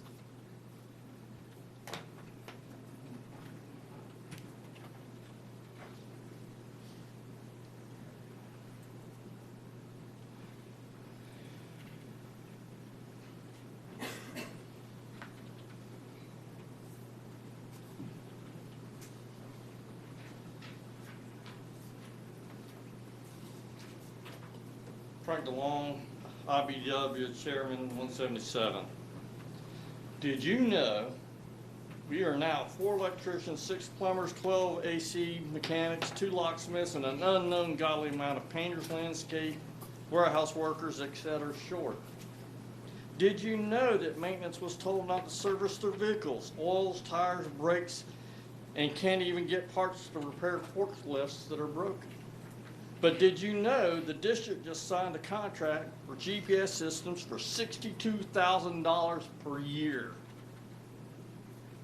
Did you know the district just renewed a contract with more money to a subcontractor who serves 56 schools for carpenters, and that the DCPS maintenance has 111 schools, and that the cost of work orders by DCPS, and you take back those 56 schools, the district could save $225,753 every 18 months. Did you know that the electricians for the district from June 1st of last year to June 1st this year did 14,824 work orders? Did you know that maintenance was told not to purchase materials with their P cards or get anything from the warehouse because we had no money? And like magic, yesterday we found $90,000 to fix stuff.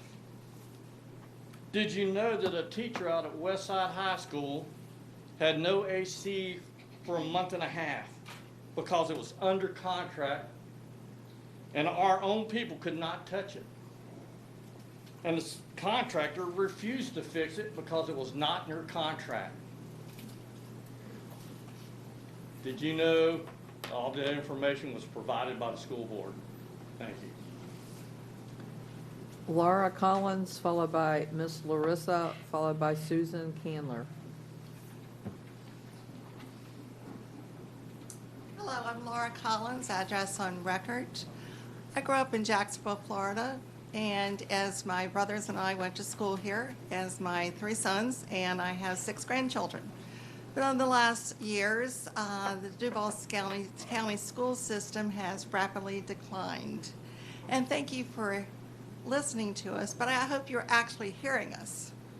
And we support parental rights, and we're not trying to slander any sexual orientation groups, but we do want our parental rights heard. And when my children went to school, I was able to actually go to the schools, go to their classes, audit the classes, and be heard. If I didn't like something that was going on, I had a say in my children's classes. And my grandchildren now, you know, my children actually are teaching their children to be kind, to be what's going on in the world, and to be able to teach them things about sex and different orientations about sex. They're doing that themselves. They don't want the schools and their teachers doing that. So I hope you're actually hearing about what the people here are saying and what the majority of the parents in Duval County are saying to you, and what people in the state are saying to you. And I hope you're listening to what Governor DeSantis, the guidelines he's putting out to you. Because when it's actual time for elections, that's when it's going to be heard. Because that's when, you know, your job is on the line then, with all due respect. Thank you so much for listening to us. Miss Larissa, followed by Susan Candler, followed by Kathleen Giuliano.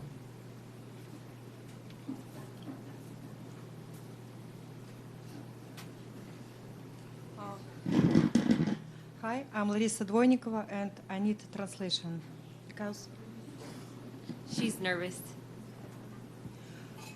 у меня 3 детей. I have 3 children. Здоровые дети – это здоровая нация. Healthy children are a healthy nation. У здоровой нации есть будущее. A healthy nation has a future. Мы все разные, но хочу напомнить одно. We are all different, but I want to remind you of one thing. У каждого здесь есть биологические мама и папа.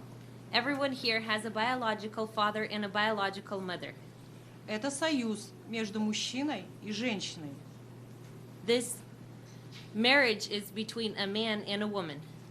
Это единственный одобренный Господом союз. Нравится это вам или нет? This is the only marriage that God intended for us. Either you like that or not. Это истина. That is the truth.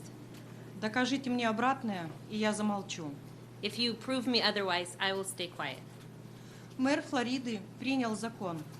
Our Governor DeSantis passed out a law. Он достойно занимает свой пост. He is good at his job and is at his position. Почему вы пытаетесь изменить его решение? Why are you trying to diminish his decision? Каждое действие имеет свои последствия. Every action has their reaction. Мы, как родители, доверяем вам наших детей. We as parents trust our kids into your hands. Не подведите нас, пожалуйста. Don't stand us up, please. С большим уважением. In all respect. Thank you. Susan Candler, followed by Kathleen Giuliano, followed by Michelle Tipton.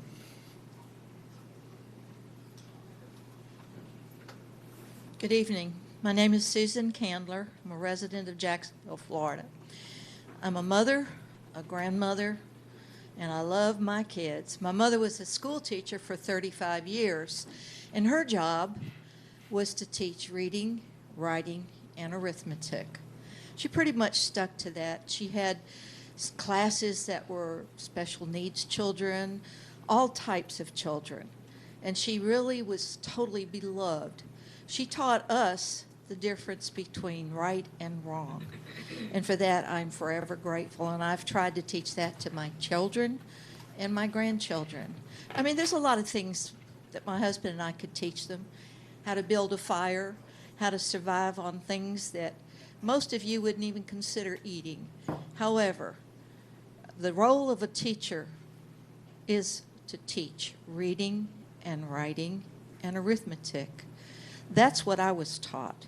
And I hope that as the school board is listening to each and every one of us, in respect to all of you, I'm assuming you all are teachers, or at least have been, and that you will just take this into account, because behind me is a whole army of people who believe, like I do, that you're here on a taxpayer's roll, yes, and that your job is very important.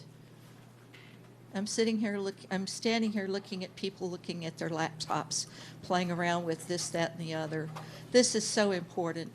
You guys just don't understand. You're not listening. You're just looking at your laptops. Yes, I see you, you know. It's that or your cell phones. Ma'am, if you could, we don't want to. I'm not trying to denigrate anybody. I'm Okay. just saying that this is such an important issue. Thank you. Please listen to us. And I thank you all for your time. I thank you for your education. As taxpayers, we'd like to have our voices heard. Thank you very much. Kathleen Giuliano, followed by Michelle Tipton, followed by Yulia Stasiuk. And I probably have massacred that name, and I apologize. Kathleen Giuliano, Air Force veteran.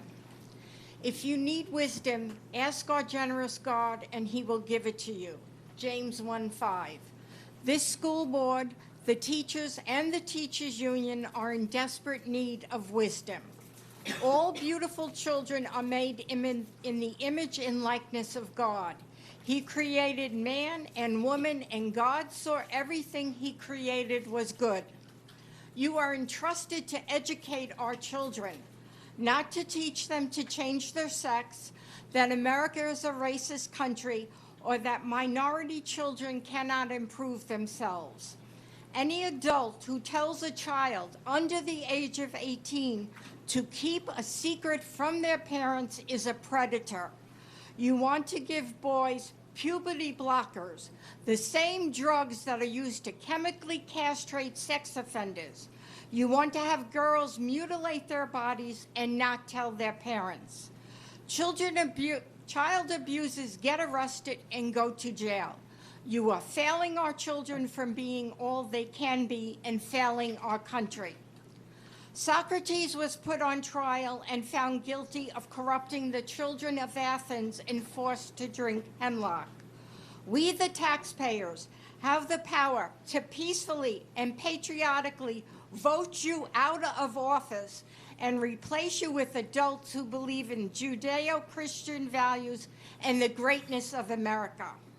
The civil rights laws give all members of the alphabet mafia the same civil rights as every American. However, you cannot take away our civil rights to accommodate your lifestyle. We respect your rights. Please respect ours and keep your hands off our bathrooms, children, language, and women's sports. You are stealing women's hopes and dreams. There was no Title IX when I was growing up. There will be no women's sports for our granddaughters. June 6th was D-Day. Did you teach our children about the bravery of those men who landed on the beaches of Normandy and what they accomplished? They defeated Nazi Germany. Those men saved you from having to wear pink triangles on your clothes. Learn to be grateful to our great country, our flag, and our veterans. May we all be worthy of their sacrifice. We will all then be happier people. And I support Governor DeSantis. Michelle Tipton, followed by Eula Stashuk, followed by Wanda Fraze. Good evening. My name's Michelle Tipton. I was here last month. I'm in support of Governor DeSantis, and I'm strongly in support of one of your school board members' proposal for the parental rights in education.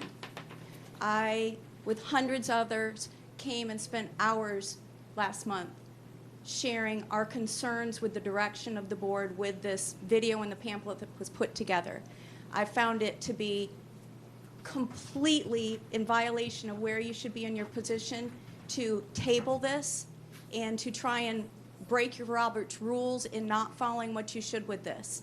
There should have been a discussion and there should have been a vote, and that did not transpire.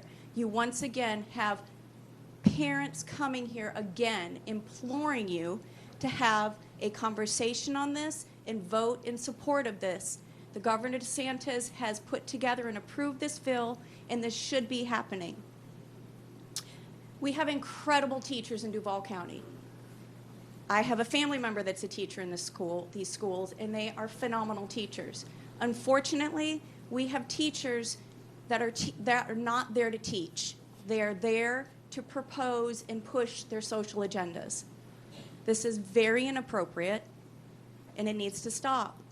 I had a conversation in the last couple of weeks with the father of a 5-year-old at a Beaches Elementary School. His 5-year-old's riding in the car, and he proceeded to tell his dad, "You're a boy and you're a he." Dad said, "Yeah." He said, "And mommy's a she." The last sentence from this 5-year-old about dropped the dad in his seat. He said, "But if you don't want to be a he or a she, you can be a they." 5 years old. So don't tell me, and in conversations with this 5-year-old, it came from a teacher. Don't tell me that this indoctrination is not happening in our elementary schools. 5 years old. This is happening, and it needs to stop. You're breaking the law of Governor DeSantis, and I strongly support one of your standing upright school board members that is trying to get the rest of you to stand up and do what's right. I am not here to co-parent with you. We are parents of our children, and these types of topics should be happening in our own home, at our own discretion, with beliefs of our own Christian values and however we want to do this. This is not for our teachers to do. In one of your own, the LGBT booklet, after you all tabled everything last month, I watched the workshop and watched the video. You have a 6th grade English teacher at Julia Landon Elementary that is organizing a gender and sexuality alliance group. This is Thank you. inappropriate. If you have anything else, you can leave written comment with our general counsel, or Thank you. counselor. Thank you. I ask you to follow the law and approve this mandate.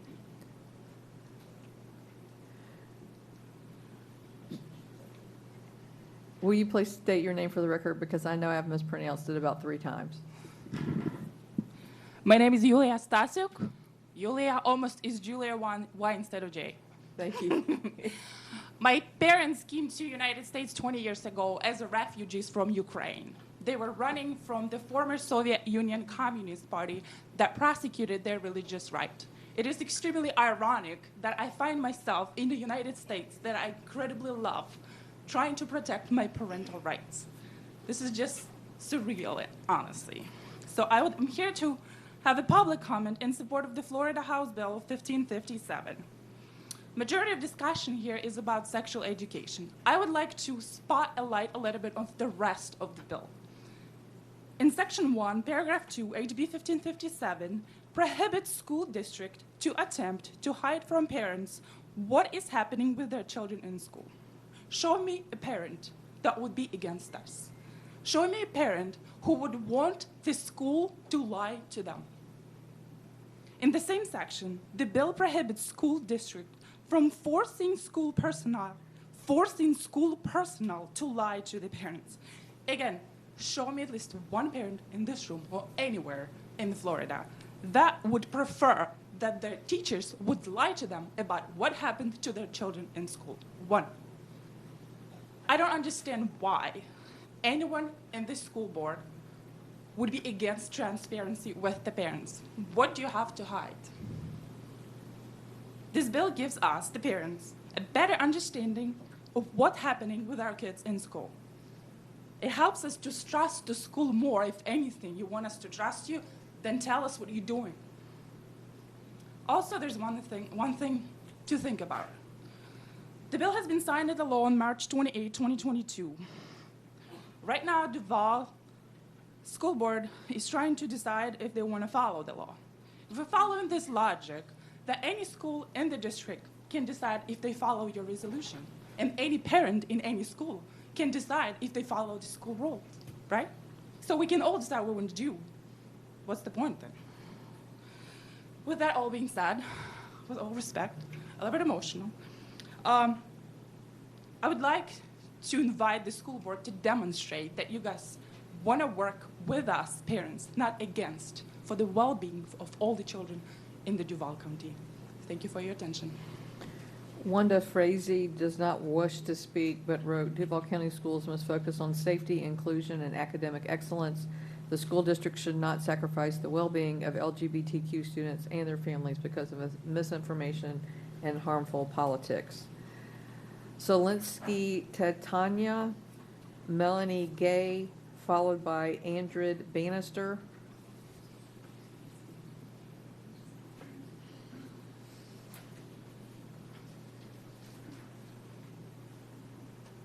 Good evening. My name is Tatiana Solonsky.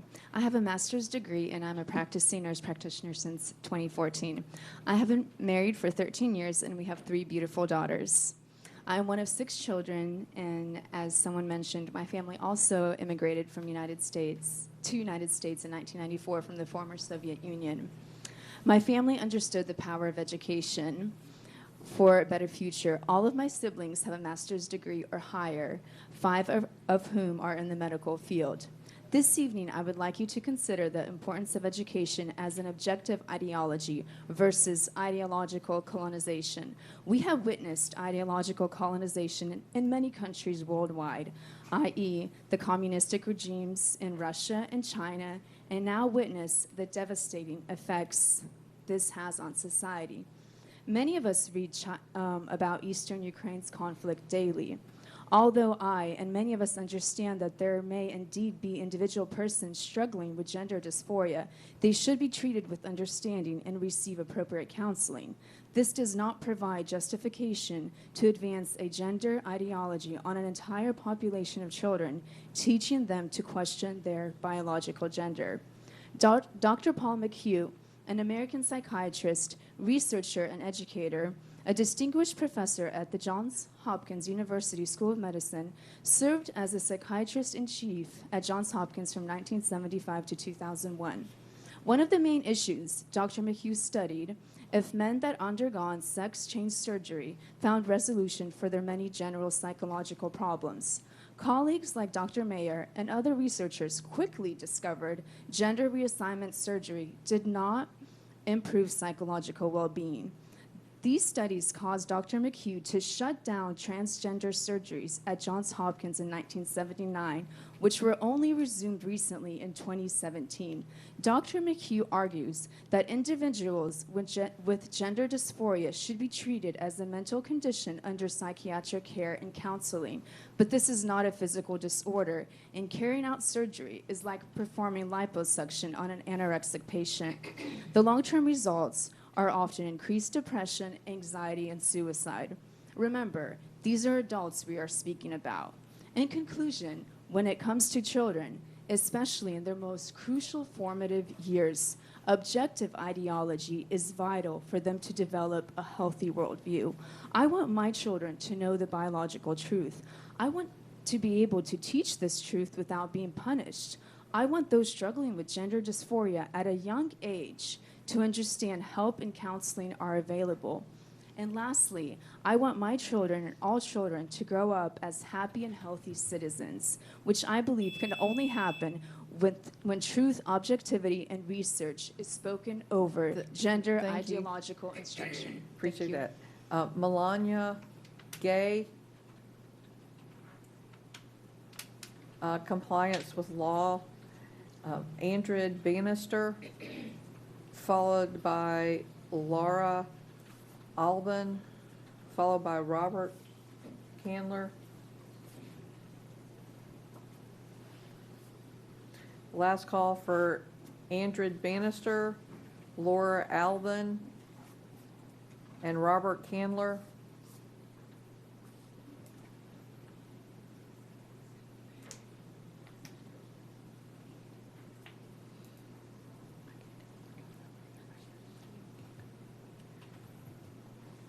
Okay, Andred Bannister, support resolution. Laura Alban doesn't wish to speak but supports the resolution.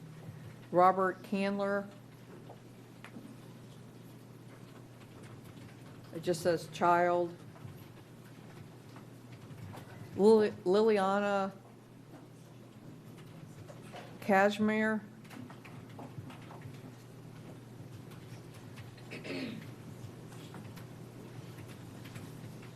Support resolution.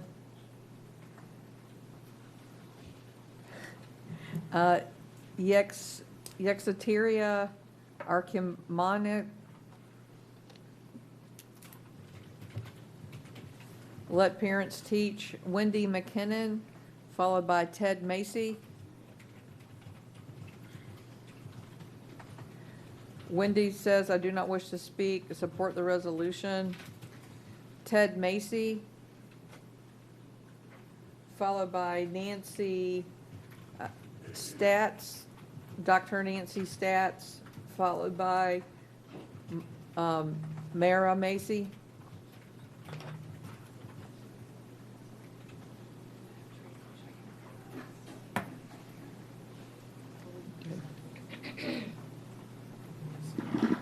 Good evening, Ted Macy.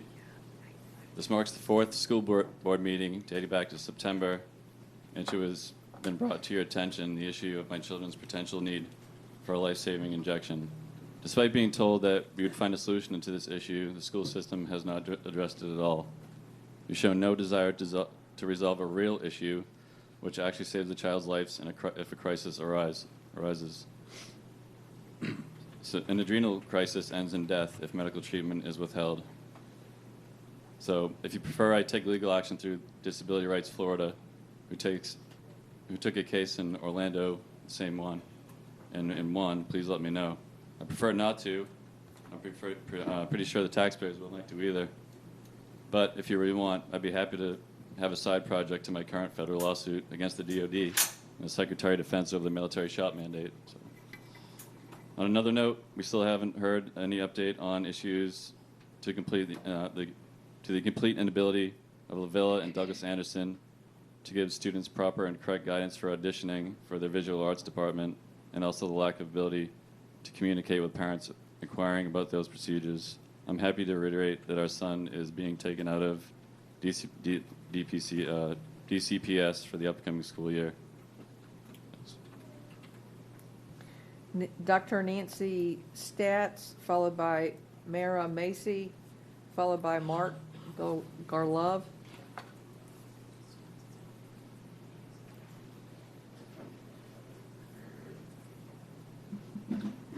Good evening. Are we working? Okay. I'm Mara Macy. You probably recognize me. That was my husband that just spoke. We've been here since September. You can't even ensure that you can keep my kids alive. My son, who was at Lavilla, asked his math teacher for some extra work to bring up his grade 2 weeks before the end of the school year. She denied that, and then the last couple of classes, they just sat there doing nothing if they hadn't had any missing assignments, and he didn't. He kept all of his assignments on time. And talking about the Johnny Depp and Amber Heard trial. So I thought that was a good way to say, no, you can't bring up your grade, we won't give you extra work, but let's just sit here and do nothing. That's good. We should be here talking about and focusing on how to get our kids' grades, the whole DCPS, Duval kids, their grades up to their academic level. Instead, we're here talking about this again. As you should know by now, Lavilla has given us nothing but problems, including one of my son's art teachers accusing his artwork of possibly being interpreted as white supremacist because she was ignorant about his heritage. That piece later went on to win a prize in the Northeast Florida region. So my other kids go to an amazing school, Jacksonville Classical Academy. Honestly, I grew up in Massachusetts. I went to the #1 public school in the state at the time, and I would say that Jacksonville Classical Academy is actually better. I don't know who needs to hear this, but I don't care how you raise your kids or, what you want to teach your children at home. Again, I grew up in Massachusetts. I'm a military spouse. I've lived in Spain, Washington State, California, back to Massachusetts. Now I'm here. I've been around diversity my whole life. I don't care how you raise your kids. I think that all children need to be safe at school. All children need to be loved. In addition to that, though, I taught my children, my husband and I taught our children to love everybody and respect everybody. But that doesn't mean it's the school's job to step in and teach them things that the parents have not approved of. So what you need to do is bring that resolution back just so we can hear what you have to say. As taxpayers, as parents, as voters, we need to hear what your opinion is on this, because we have a right to know where you stand. So bring it back, let people hear, both sides, let everybody hear what you have to say. And that will do it. That will make us happy, so we will know what we want to do personally going forward in electing y'all. Thank you very much. Have a good night. Mark Gorlove, followed by Dr. Nancy Statz, followed by Michelle Micker. My name is Mark. Hold on, they're going to reset it right now. Hang tight. We promise. And to the audience, thank you so much for working with us. We've had a lot to manage this evening, and you all have been great in working with us and making sure we hear every single constituent. So I just wanted to, while we had a pause, make sure I thanked you all for working with us with such a large audience. I really do appreciate it. I know the board does as well. All right, I see a reset timer. You're ready to go. State your name for the record. My name is Mark, and I went to school here, and I want to thank you for teaching me. Go closer to the microphone if you need to pull it to you. We want to hear every word. Can you hear me? Perfect. Okay. I want to thank you guys that you taught me how to read, basic math, basic writing, some science. And I know my parent taught me well, like to respect. The school taught me how to behave well, and also my parent. But if we let the government teach nonsense, because right now, the choices you make today not only impact your spirit, soul, and body, but it can also impact the next 4 generations. Meaning, like you will create, if you continue to teach nonsense, like the wrong kind of love, the wrong kind of sex, or wrong kind of way of thinking, because the child mind is very precious.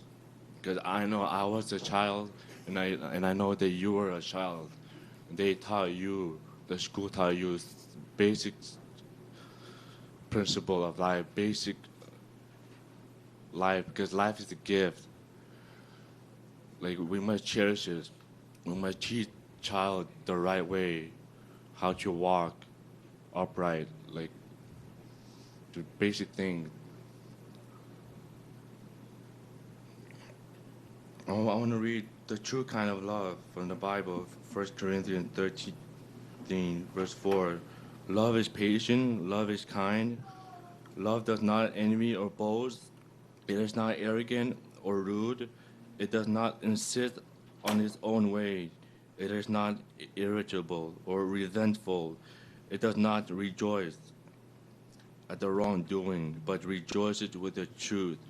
Love bears all things, and believes all things, and hope all things, and endures all things.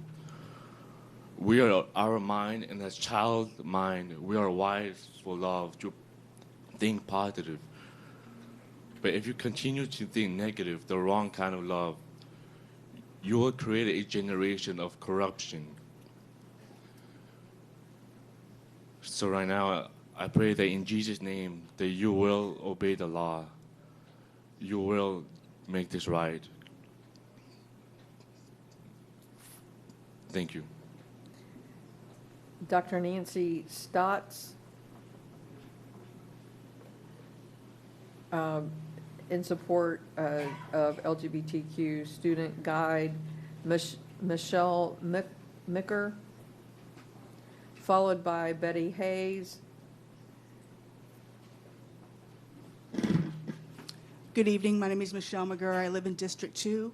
I grew up there, went to Atlantic Beach Elementary, graduated from Fletcher High, and now I'm a DCPS teacher and have a student in DCPS schools as well.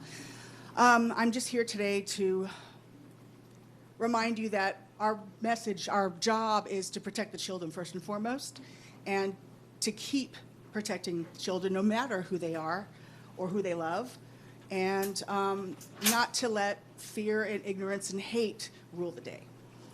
We have too much of that in our lives right now, and it shouldn't seep into the school system as well. Thank you for your time. Betty Hayes, support DeSantis. Are you coming? Okay. Yeah. Come on up. Sorry. You're good. You You're can doing go great. ahead and say that because that's true. I just want to say thank you for listening to us. I think you've heard about every good reason why that we're supporting our governor. I think it's ridiculous that we have to come down here as parents to protect, to a school board meeting to defend our parents' rights.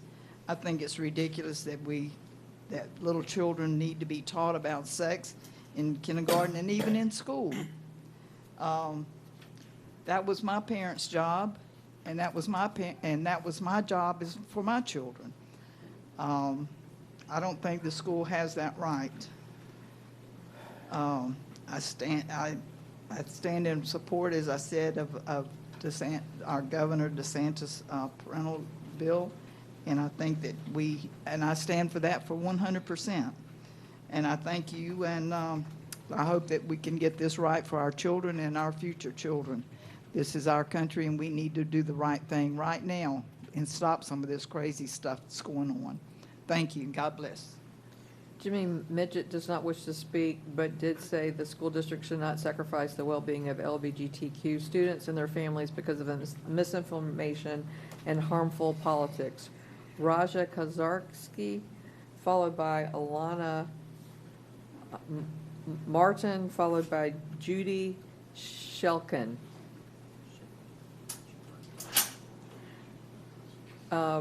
Support of Raja is support of the resolution. Alana is support of the resolution. Judy Shelkin, supporting LGBTQ and protections. Susan Aker.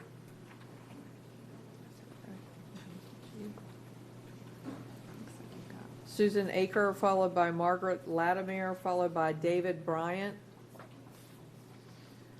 Susan is support the expanded LGBTQ guide. Margaret Latimer, support DeSantis Bill of Rights. David Bryant. David Bryant just says money. Margarita Formato. Support resolution. Melissa Bernhardt. Melissa Bernhardt. Parents' rights matter. Concern about Hazel Healthcare. Read USA and Hazel Healthcare are evil. Anna Yanchuk, followed by Mariana Yanchuk, followed by Leah Kennelly.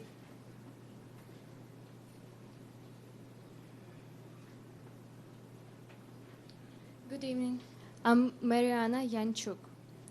I want to say, like, when you think about you in this age, you need to know that I don't think so. And my mom teach me for herself what is like sex, or if you want to change your, if you want to be, you don't want to be girl, okay, you change for a boy.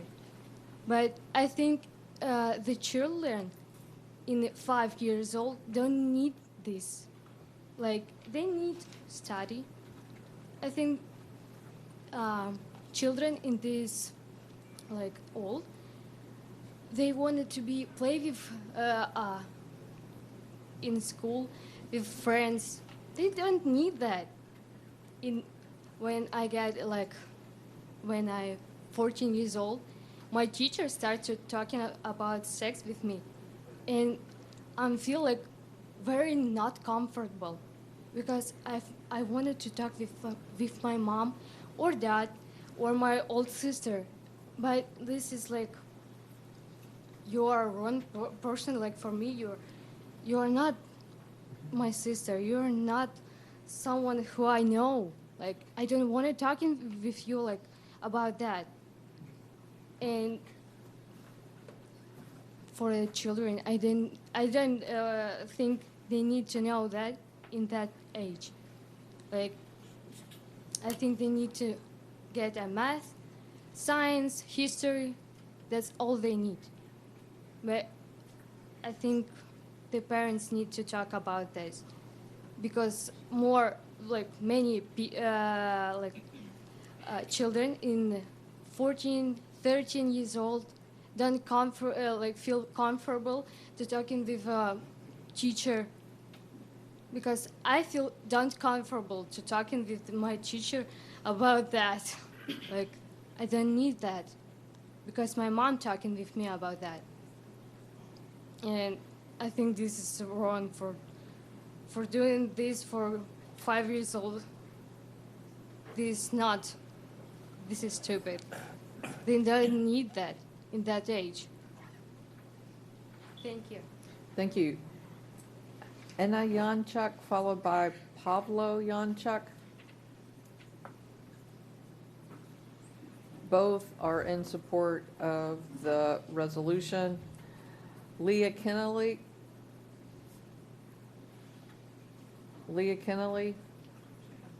Support expanded is Leah coming? I can't. Okay. My name is Leah Kennelly. Thank you for your time this evening. I'm a proud graduate of Florida Public Education from kindergarten through college. I attended DCPS myself, and now my children do as well. I'm here tonight speaking up for our Duval County students who are losing protections under the revised LGBTQ Student Support Guide. As you know, this guide was in place for many years and helped ensure a safe, accepting, respectful school environment for all students. By Duval County Schools editing this guide down to the very nubs, our students are losing access to the school environment that they deserve. Our children cannot be made into political pawns by extremist politicians who wish to do them harm. Pretending they don't exist pushes these children to the fringes and creates an unsafe learning environment for them. All children deserve a protected, healthy place to receive their education, and a severely curtailed guide is incongruent with this expectation. I understand this board is under immense pressure for so many different things right now.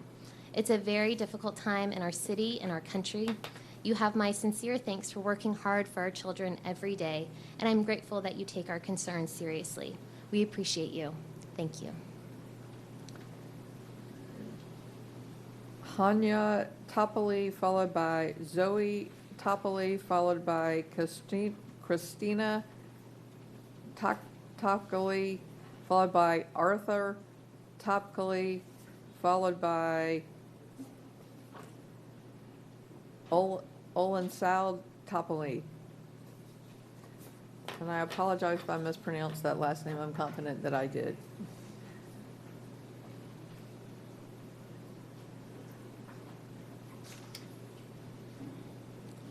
Hello.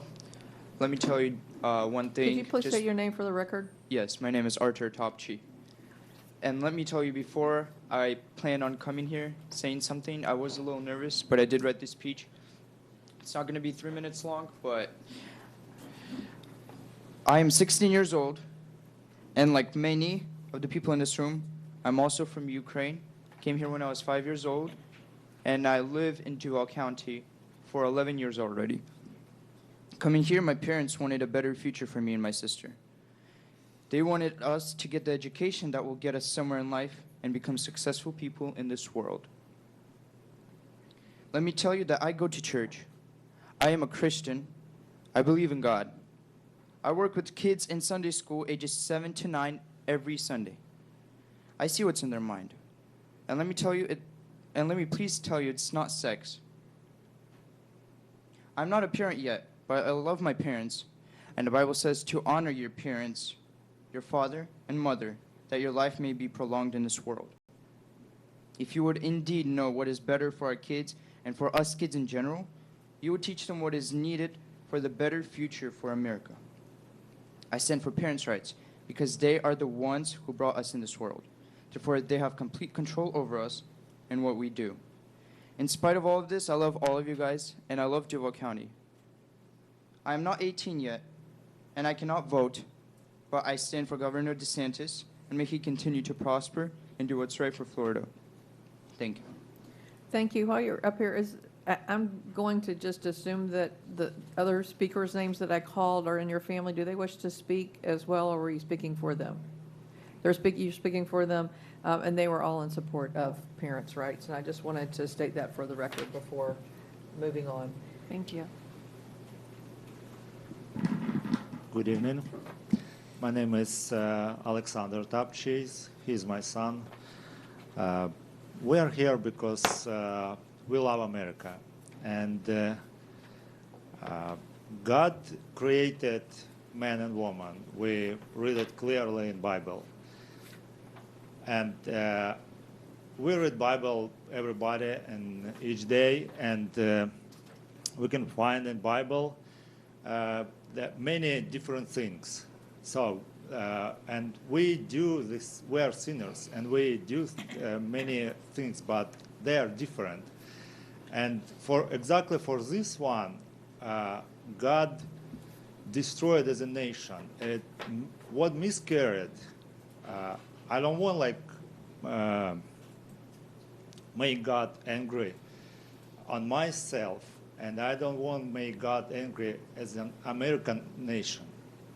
Because if we can see the Bible, so the God explains the Jewish people, I give you this land, not because you are good people, not because you are nice nation, but because that people, they did a lot of things. And he explained what things they did. He explained clearly. They have a sex, woman and woman, man and man, with animals, and I destroyed them. It's God's words, not my words. So I cannot support people who destroyed America as a nation, who try to make America not great, not powerful, because behind each country stay God, and God make country weak or powerful. So I would like to support people who make America great, who try to make it great, and God bless America and as a nation. Thank you very much. Thank you. Andrew Austin, followed by Savitla Burkov, followed by Ariel David.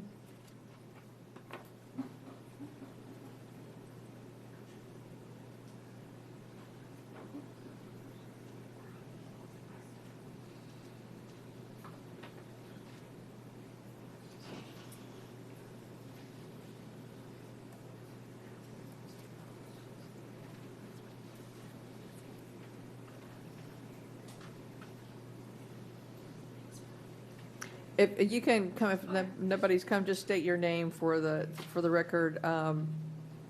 Andrew Austin, I called. So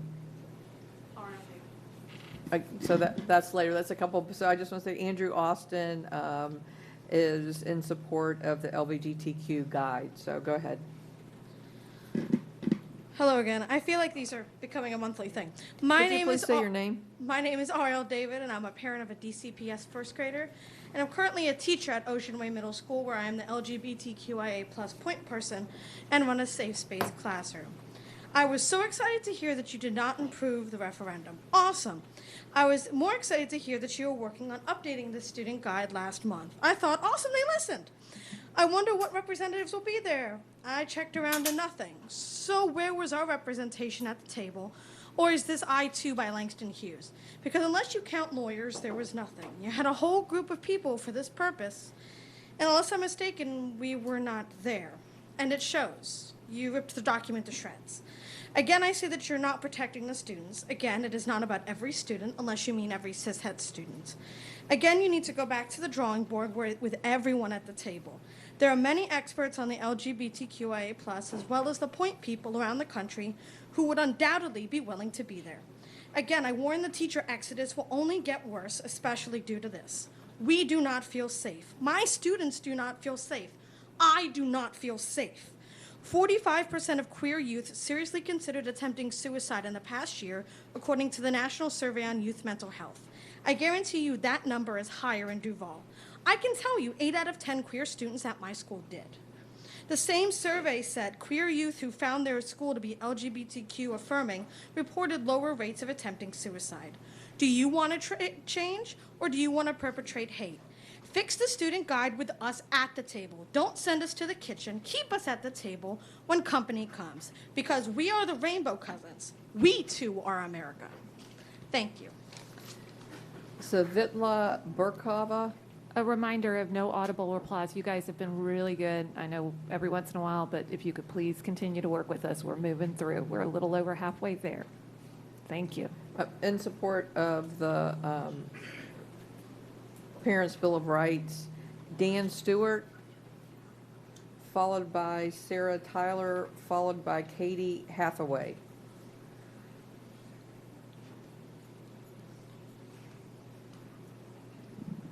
Alrighty. All right. Good evening. Please state your name. I'm Dan Stewart, I'm a teacher at Ocean Way Middle who is a part of GSA, and I have a classroom that welcomes all students. I'm here again, and so happens it's Pride, so happy Pride, everyone. I'm happy to hear the results from the last meeting up until I heard that the LGBTQ plus port guide was going from a sizable document with coverage of student safety to an 8-page pamphlet with no standard guide for student safety, LGBT student safety, but for their safety to be left up in the air for schools, whether their school administration has it together or not, to decide what is safe for your children. As parents, I think you would already like to be aware how safe and how welcoming your school is before your students walk into the doors come fall. But who am I to say? I'm just a teacher, I'm not a parent. I'll follow whatever my school deems as safe. A student could confide in me their trust to tell me who truly they were, whether that's a gender expression or sexuality, whatever. And I would be obligated to tell their parents or guardian, and as much as I would hope in my heart that the parent or guardian would be understanding and accepting, that's usually not the case. I've heard plenty of horror stories, not just from the world of the internet, but from my very own classroom. I've heard things such as from the students who have confided in me this year before the bill was passed, I would have been severely beaten if my parents knew. My family is willing to kill another family member who comes out as gay. I would be homeschooled and never see my friends ever again, etc., etc. I know I need to follow the rules. I am a teacher. But I do not want one of my duties to be sending a child home and putting a child in harm's way. Thank you. Sarah Tyler, followed by Katie Hathaway, followed by Kelly Camp. Are any of those people in the room? Sarah Tyler supports the resolution. Katie Hathaway, the school district should not sacrifice the well-being of LGBTQ students and their families. Kelly Camp, the school district should not sacrifice the well-being of LGBTQ students and their families. Bella Borowski.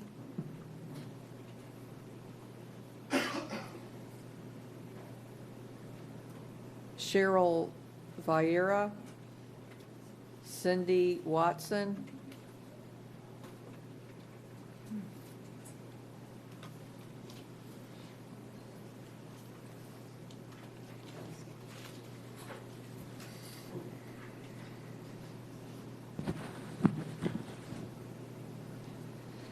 Good evening. My name is Cheryl Verda. First of all, I wanted to thank you all tonight for being here and for listening. And I really appreciate all you've had to listen to, and apologize for a lot you've had to listen to. It's been hard to listen to as someone just sitting in the audience, so I can't even imagine what it's like to be you all. I'm here tonight as a proud DCPS parent of two, as a mom, as an attorney, as a Christian, and I'm here also because one of my children falls into the LGBTQ category, and it's an issue that's really near and dear to my heart. I was here at your last workshop. I know that the reason that the resolution wasn't considered is that it wasn't needed. You guys are working hard to follow the law that will go into effect on July 1st, House Bill 1557. And I also know that Mr. Poole spent a lot of time explaining to you all the history of the law related to LGBTQ issues, and I really appreciated that. I'm concerned about the shortening of the guide.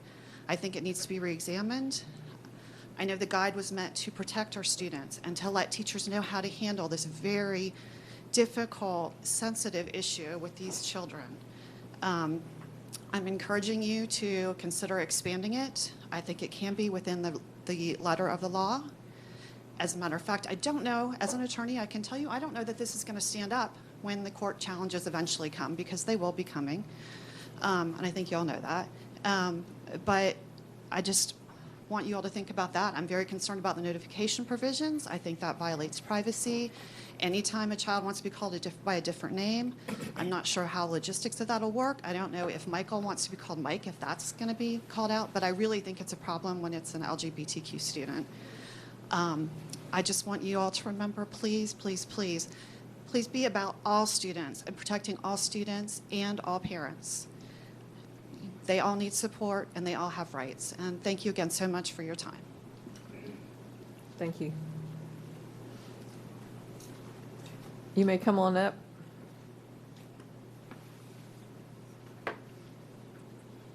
Good evening. I'm Cindy Watson. I'm the CEO of Jasmine. I live here in Jacksonville. I want to thank you first, all of the members of the school board and the superintendent, for really centering students in your service for our community and doing that every day. And I simply want to ask you to generate the guardrails for the superintendent and her staff so they can fully flesh out the LGBTQ student support guide, so that it truly protects all students and it respects all families. This guide has become so important to keeping LGBTQ students safe and engaged and learning in our schools, and we hope this will continue to be that kind of resource for these students and their families. And we believe that this can be done within the confines of the parental rights in education law. So thank you. Charles Garrison, followed by Peyton Kenwa, followed by Alina Kavala.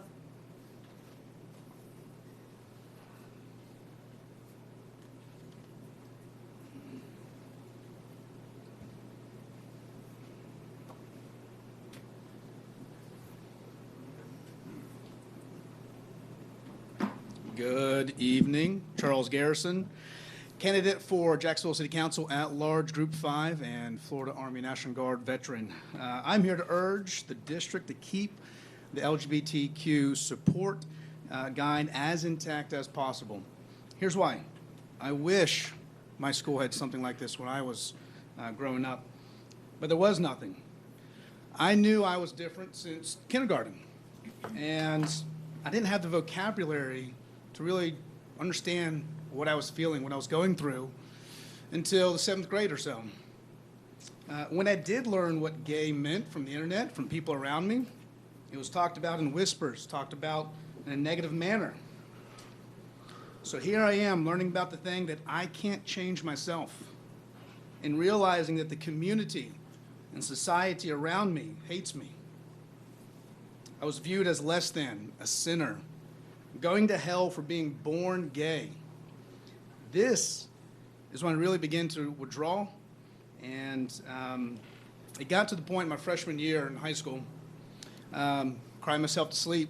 I would pray to God, make me normal. I don't want to be this way. I don't want to feel like this.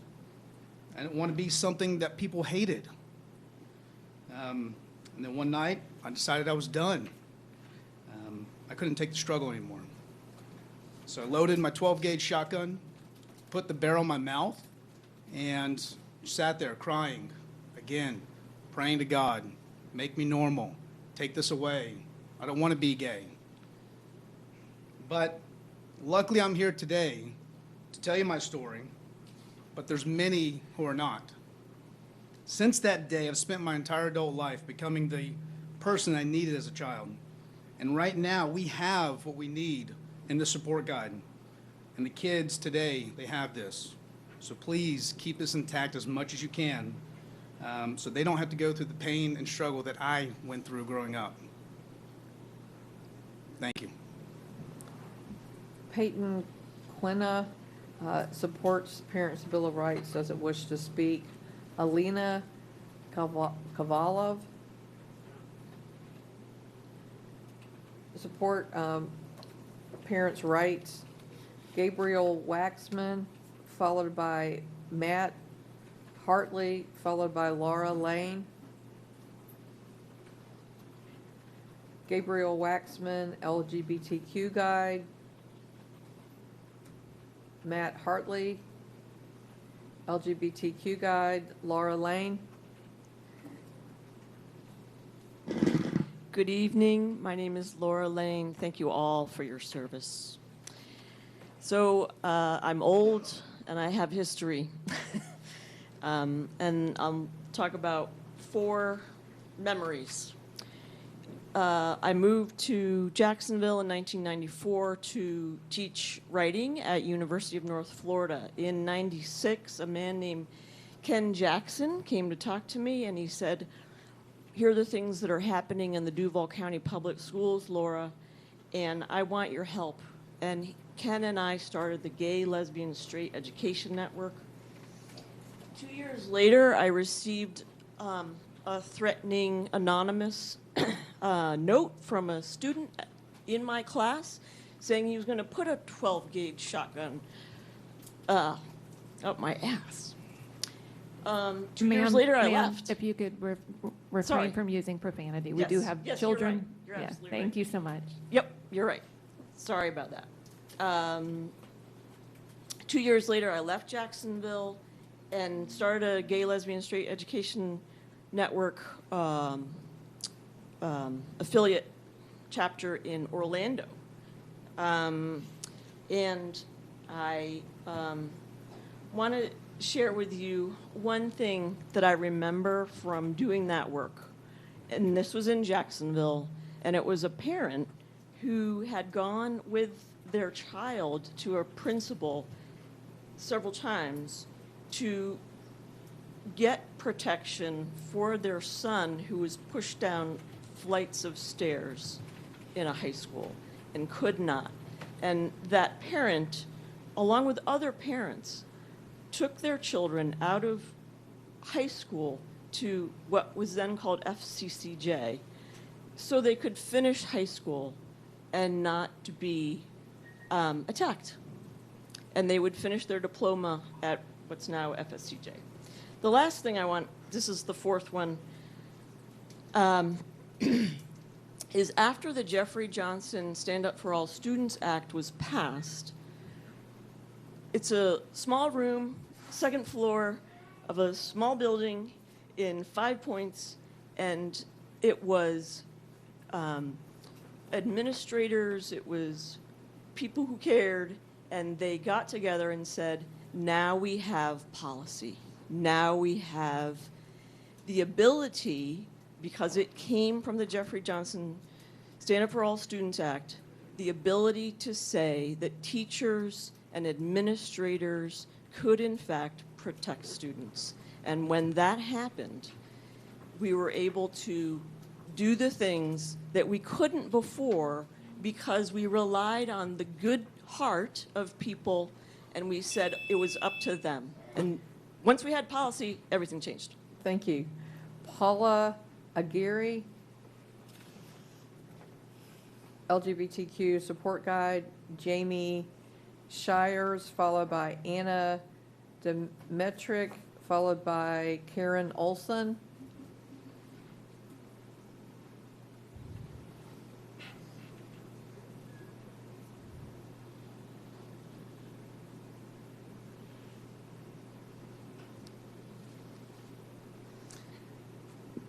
Hi, I'm Jamie Shires. Only name.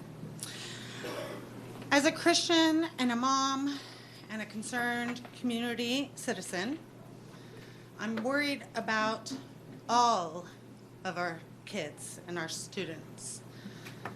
First, I want to thank the board for your hard work to educate and love our kids. This is hard to be here. And I appreciate the hard work that you all do every day to make sure our children are educated and loved and in a place where they can be loved. Like, who knew we would be here begging to be allowed to love children for whatever they are, whoever they are, and honoring that. What a strange world we're in. The changes to the LGBTQ student support guide from 37 pages down to 8 pages I hear now can't possibly enable our teachers to really handle the situations that are really going to be in front of them. We're not talking about talking to 4-year-olds about sex, come on. Seriously. We're talking about a student being able to say, I feel weird and I need somebody, an adult that feels safe in my life to be allowed to be myself around.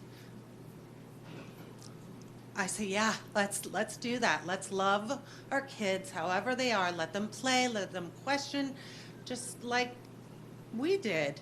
We had trusted adults. Teachers weren't told they weren't allowed to love the kids and say, you're a safe place. You're allowed to be yourself here. That's all we're asking for. The only other thing I would like to mention is, please, I beg you, this summer, do some talking and wondering about safety. Our country has a problem with guns. Please keep our children alive. Thank you. Anna Dimitrenko, followed by Karen Olson, followed by Jenny Richards.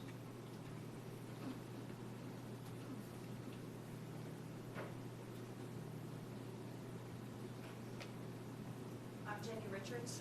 Okay, thank you. Anna was parents' rights. Karen Olson, sexual transmitted diseases. Thank you. Go ahead. My name's Jenny Richards. I'm a graduate of Duval County Schools.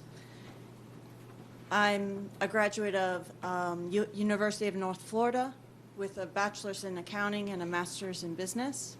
So I've been here in Jacksonville for most of my life, and I've had many of the experiences that the people before me have been speaking about in high school and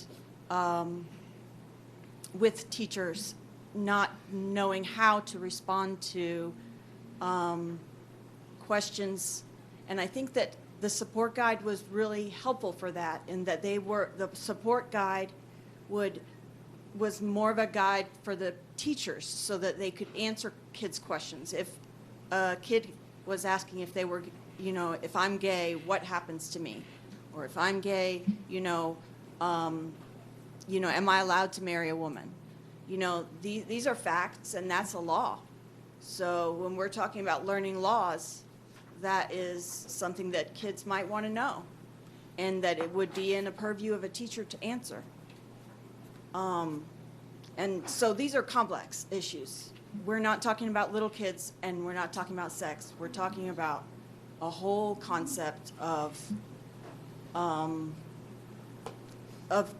whole part of society that has been a secret, and it's not a secret anymore. You can't keep it a secret anymore. So we have to know how to talk about it. We have to know the appropriate way, and that's what we have to forge, because we don't even know what the appropriate way is. I'm a lesbian, and when I meet friends and they don't know, sometimes I'm concerned about their reaction to me around their kids, and I have to think about that. And I think about that when I answer questions to their kids if they ask me, because I want to be respectful of the parent. I also want to be true to myself. It seems that this guide, was just slashed, and the reason was, it wasn't because you guys didn't want to protect gay kids. It was mostly because we don't want to get sued. And that, I recognize that. I'm an accountant, I know the law, and I wouldn't want to be sued either. But I think that there's a medium, and this 9 pages isn't cutting it, and it's only written by the lawyers. I think that you've got to have the language of the LGBT community in the bill, and in order for us to have this discussion. Thank you. Mabel Lee Kenna, followed by Martina Herbert, followed by Dawn Clapp.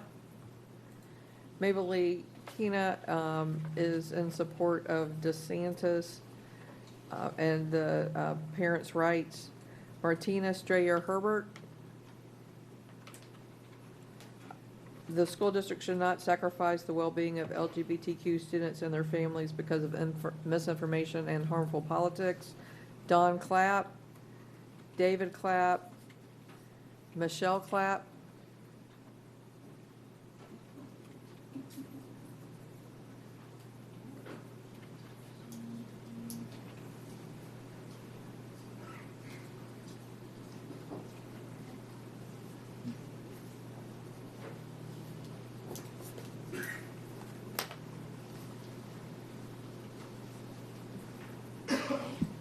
Hello, I am Michelle Clapp. I have a speech to say and some other things to say. This year I came out as a girl. I came out to my friends at school, then my teachers, then to my parents. At school, my teachers were really kind to me, so I felt connected to them first. So my teacher has always been kind to me and defended me from the bullies in the school. My counselors were also kind and let me talk to them whenever I needed help. When I was upset, I felt very supported and I'm thankful for my school. Please let other kids be free like me. Some kids over here in this side of town have no homes, but some don't even learn about us, like my community. So we need to let them know what they want to be. And if they have questions, we need to answer them. And let teachers tell what they want to tell to the kids that want to be themselves. Thank you. Thank you. And my parents will not speak. All right. Thank you. Thank you. They are for inclusivity and against the resolution. Thank you very much. Jacinda York, followed by Fiona Strayer, followed by Jeff Arison.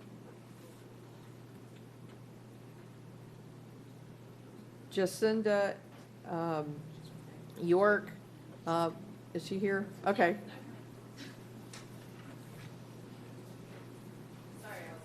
Oh, I did not see you back there. Thank you. I want to start by... Could you say your name for the record? Yes, my name is Jacinda York, and I am a mom of 2 kids that are in DPS schools. I want to start by saying I'm not here to condemn the school board. I'm here just to remind you of what the comprehensive LGBTQ plus guide has done for kids like mine. My son is transgender, and he was only 6 years old when he came out. He was in the 1st grade, and we decided during that summer, going into 2nd grade, that we were going to get the school involved and allow them to help when it came to his transition. I set a meeting up with the principal, and I was nervous as all get out going there because I've heard of so many horror stories where schools weren't accepting, and I was met with compassion and understanding. Because my son was the very first and only child to transition in his school, she needed guidance, and she came to the school board to get that, and she was able to. And we were able to create a safe environment where my son felt accepted. He's now 12 and in 7th grade. And he has friends that are also part of the LGBTQ plus community that don't have that support at home. And that's what's so important, is allowing these kids who don't have that support to have at least some space where they feel safe to be themselves. We know the statistics. We know that LGBTQ plus kids are 4 times more likely to attempt suicide than their peers. It's not just a statistic, though. It also has to do with our community.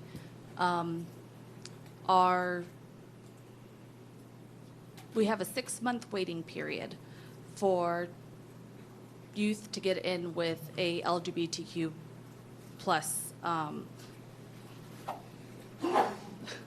therapist. And there is a abundance of children that are currently at Wolfson's in their behavioral health unit, to the point where they actually had to expand and convert their pediatric ICU into another behavioral health unit. So it's affecting all of our kids, not just our LGBTQ plus kids, but it's important for us to not cut down their guide to something where it's a bare minimum and they are not, teachers don't have a reference. Because my child's principal had a reference, it made the world of difference to all of us. Thank you. Thank you.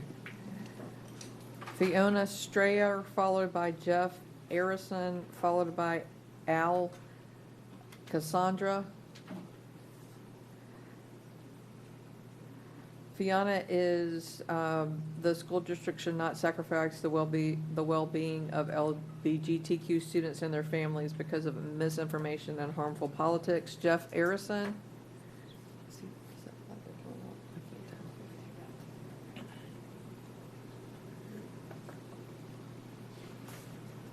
Are you Jeff or Fiona? No, I'm out. Okay, great.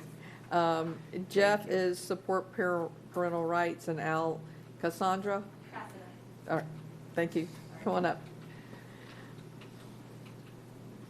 Hello, my name is Al Cassada. I want to thank y'all for being here. I really appreciate it. I hope that y'all can get some good food after this. I would like to talk to you specifically as a former teacher, as a resident of Duval County, as someone who graduated from Duval County, and as a trans person who knows the specific struggles that come with being LGBTQ+, but not just that, but specifically someone trans or gender nonconforming. I would like to talk specifically about the revised guidelines for LGBTQ+ students. I agree with the people that say that making it from a longer document into a shorter document can be really harmful for our teachers who really just want to do the best they can for their students. As a former teacher, I know that it really helps to have something written down in stone that you can reference so that you know where your guidelines are, so that you know you're not overstepping the bounds of your job. I struggle with that, trying to find how can I do the most help and not do any harm, but still, stay within my boundaries. I understand that the Parental Rights and Education Bill talked specifically about notifying parents of whenever their student had a change in services or a change in name. I think that as a trans person, I can tell you that if a student has not told their parent about their name or their pronouns, there's usually a reason, and I say that with respect. I believe that the student is the one who knows their parents best. They know their parents better than their teachers, and the student's choice should be whether or not to tell their parents. However, as many people have said, I really understand that there is a letter of the law that we need to follow, and I think there might be a middle ground in that if the teachers could communicate to their students, you can tell me this, but not this. Or maybe I can call you by a different name in class and not have to tell your parent, but if you want to change it on your ID or on the roll, then we would have to talk to them. That gives the power back into the student's hands, and again, allows them to make that decision for their own safety. Before coming here, I did take the time to read the original, well, I don't know about original, but the 2020 LGBTQ guide. I found it really helpful. I found that it had a lot of really good information, including, specifically relevant to me, how to balance a trans student's identity being respected with their environment being safe. There was like a 4-page worksheet that it was like, who can we trust with this information? What would this student like to be called in these circumstances? And I know that for myself and also for trans students that I had in my time as a teacher, that's really important. So I think there could be, like I said, a middle ground between protecting the students and following the law. If we could add back in some of those helpful resources from the original guide, that would help teachers. But also if we could add some sort of telling the students what the situation is up front so that they can decide whether or not they can trust their teachers or the school system enough to give them that information. Because the worst case scenario is a kid comes out to their teacher thinking that they're safe, and then the teacher is forced to out them to their parents. That's something that we want to avoid. Thank you. Thank you. I'm going to do a real quick pulse check with our board members. We've just hit 9 o'clock. We're at 3 hours, and while people in the audience, you can step out and go to the restroom. We've been up here for 3 hours. If we're going to, we have about 40 cards, maybe 45 cards left, so we're not quite done. We still have a bit of time to go. But if we are going to take a quick recess, maybe 15 minutes, I would need a motion from someone for that. I have a motion that is I have Cindy Pearson agreeing with that, and a second from Ms. Joyce, Board Member Joyce. All in favor of that? Aye. Aye. All right, then we will take a 15-minute adjournment. For those in the audience, it's 15-minute break, not an adjournment. Thank you for my correction from a Robert's Rules standpoint. We'll come back at 9:16. Thank you to everyone in the audience.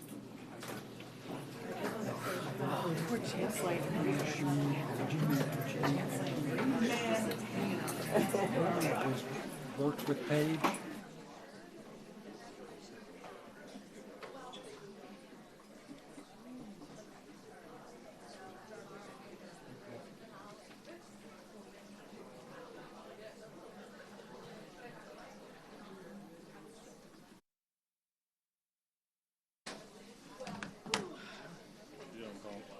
You get to walk around. Are you sitting over here?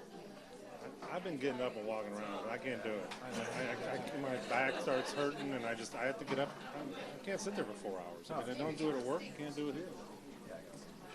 I get up quite often. Right before Dr. Dean calls me. And she goes, "You're always gone." What's that? Where's Miss Joyce? How did you say that? I looked at the agenda earlier.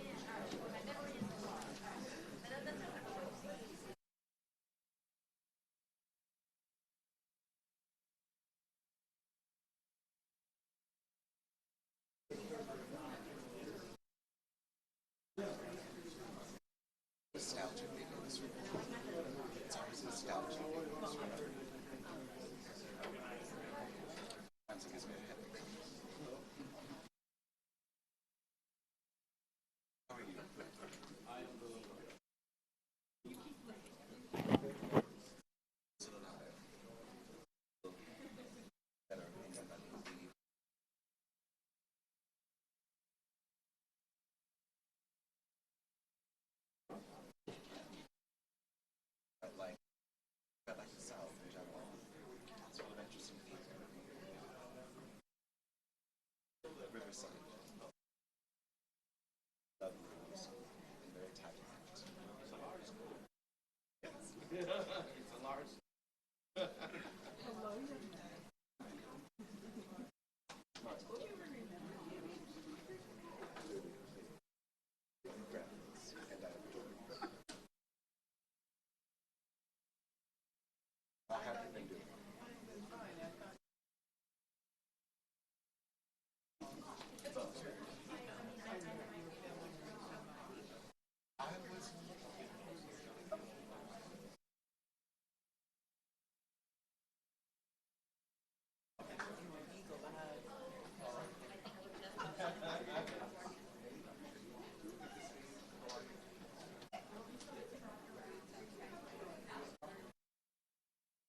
Cindy.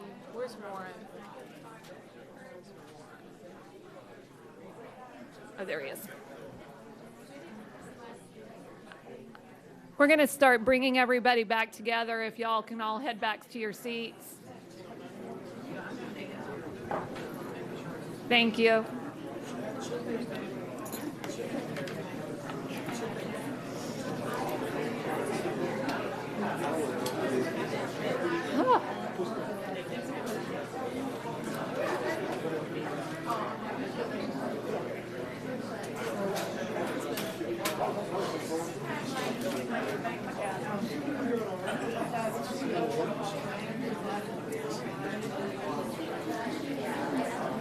All right, we're going to get started again.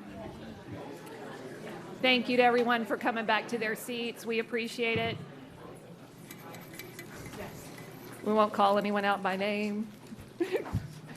Thank you, everyone, for allowing us to take that break. I know it's a long night for all of you in the audience, and again, we just really appreciate you working with us tonight. That being said, I'm going to turn it back over to Board Member Hershey, and we'll pick up with the reading of blue cards at this point. Thank you. Michael Andelson, followed by Lily Drudding, followed by Nina Chadsler. And if I mispronounce them, please state your name when you get up here with the correct pronunciation. Thank you. Good evening. My name is Michael Anderson, address on file. Basically, DCPS should be focused on safety and basically inclusion of all students and teachers and parents. We should not be out here excluding people from their education based on race, ethnicity,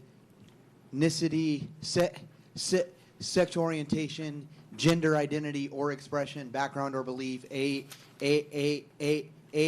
or condition of ableness, whether single or partnered.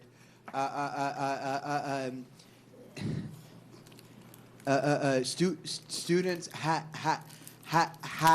a right to feel safe in their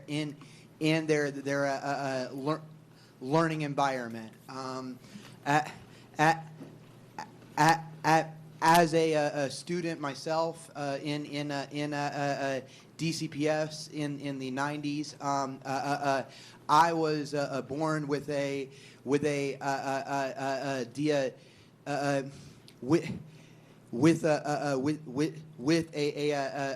disability, which is why I had the stutter. In a case you haven't noticed, and so basically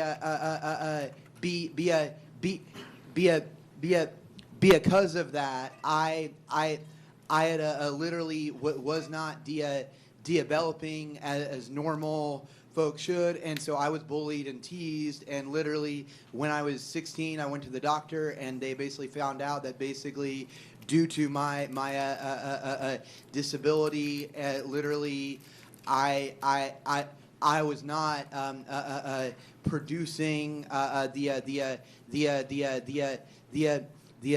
the right basically hormones in basically order to for me to just be a normal person who I felt who I should be, and so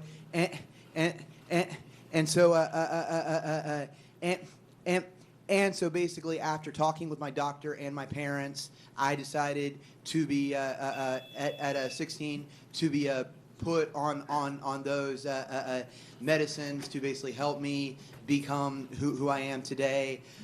Please let kids feel as safe in their schools. Thank you. very much. Ladimla Drudding, followed by Nina Chatzler, followed by Shukin Boris.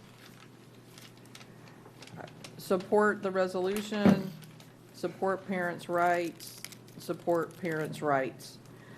Yelena Melkin, Tatinga Sack, Jennifer Cowart,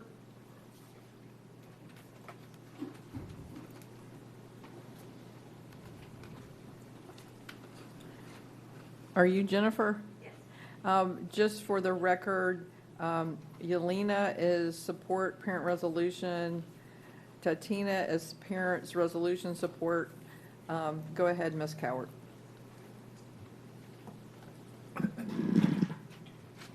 Thank you, Board. Please state your name for the record. I'm Dr. Jennifer Cowart. I live in School Board Member Hershey's District. My address is on file. Thank you for the opportunity to speak tonight. Let's be careful not to call anyone by name. You can say number, but not by Oh, I name. apologize. No Thank you. worries. Thank you. for the I've just called correction. other people out for things. Want to stay consistent. I Thank you. appreciate And I'm going to the give you feedback. 10 seconds because I interrupted you. Thank you. I'm here tonight as a concerned citizen, as a Duval County parent, as a physician, and a mother, and a member of the LGBTQ plus community. I'm here to ask for a comprehensive LGBTQ plus support guide to support all students and families with their students being safe in our schools. I do want to bring a few very worrisome statistics to the board's attention tonight.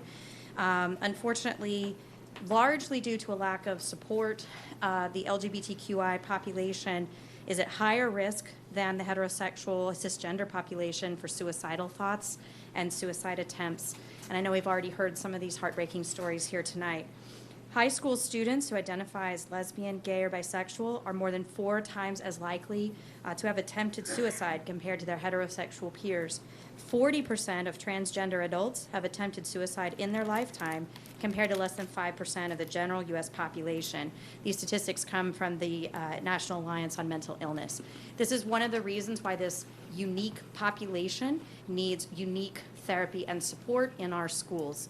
I wish I could promise that all of these students have received support throughout their lives, but we know that one place where students may feel the safest is at school, and we know that there's resources in the guide that were very helpful. The prior guide was very comprehensive. It included a lot of specific resources for this vulnerable population. I do wish that as many of those resources could be put back into the new guide as possible, of course in keeping with law. I do also want to address some comments that were made earlier this evening. The vast majority of the medical community at this point, including the American Psychiatric Association and the American Academy of Pediatrics, do support gender-affirming care for youth who are LGBTQ plus or questioning. This is no longer in question, and the psychiatrist who was quoted earlier is not in the mainstream of the medical community at this time. So I do want to say it is my medical opinion that we should be supporting these students. We should give them the resources they need. Our schools already have to provide a lot of services to students who may not get those supports at home. They already have to make sure that kids get lunch because they may not get enough meals. They may have to provide other resources to our students. And there's those who are LGBTQ and their families deserve their parental rights to be sure that our students are safe in school. So I ask for a comprehensive LGBTQ support guide. Thank you and have a good evening. Justin Kruger, followed by Rhonda Stringfellow Ryan, followed by Harmony Salvador. Justin Kruger, the school district should not sacrifice the well-being of LGBTQ students and their families because of misinformation and harmful politics. Rhonda Stringfellow Ryan, the hurtful language that we've heard here is having an impact. Schools are less safe now for LGBTQ students than any time in the past decade. Our job should be to protect every student, including LGBTQ students, from harm. Why would anyone erase us? My son matters. Our parental rights matter. Harmony Salvador, followed by Sarah Salvador, followed by Brianna Miller. Harmony Salvador as a future educator of Duval County. Please keep the resource guide in place. Sarah Salvador, followed by Brianna Miller.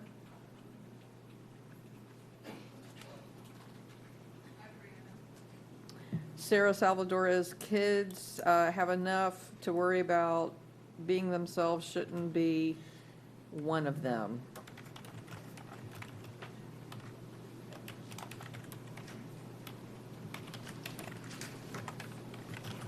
Good evening.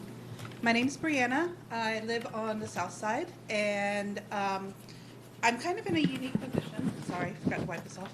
I'm kind of in a unique position because I'm also an educator, and I come from a long line of educators, some that have worked in Duval County Public Schools.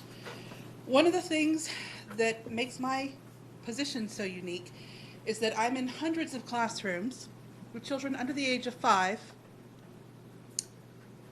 every day over like the year.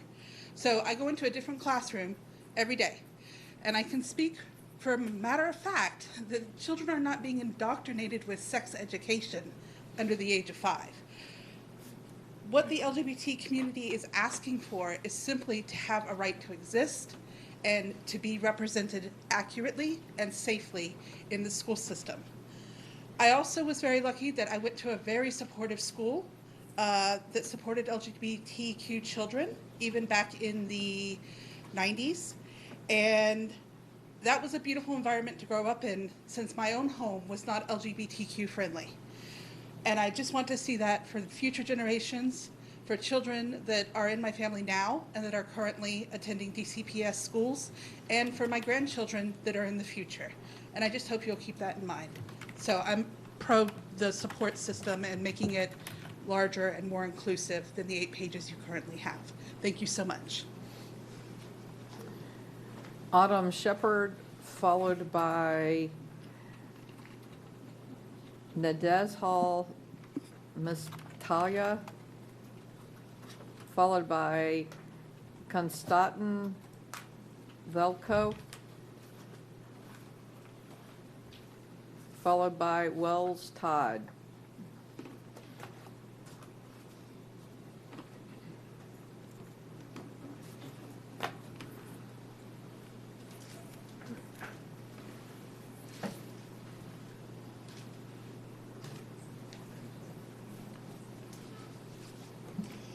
Hello.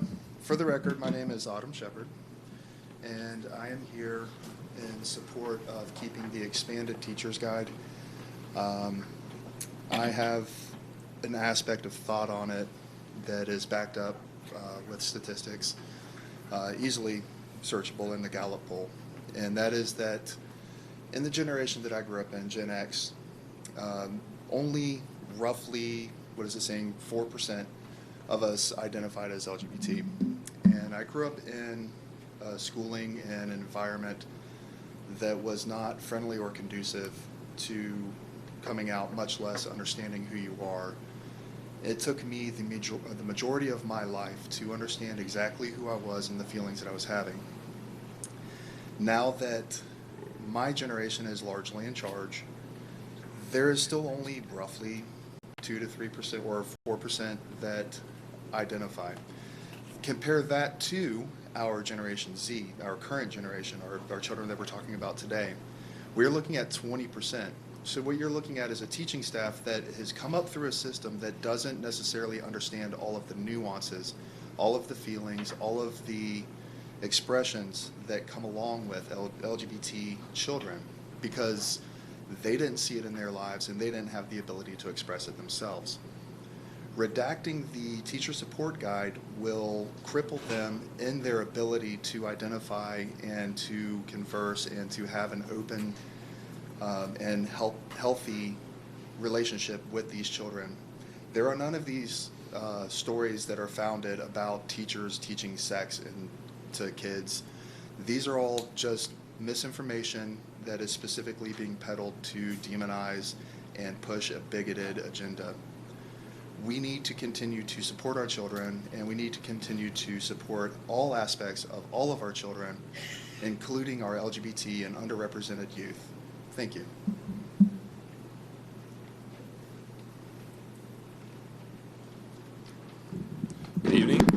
My name is Konstantin Velishko.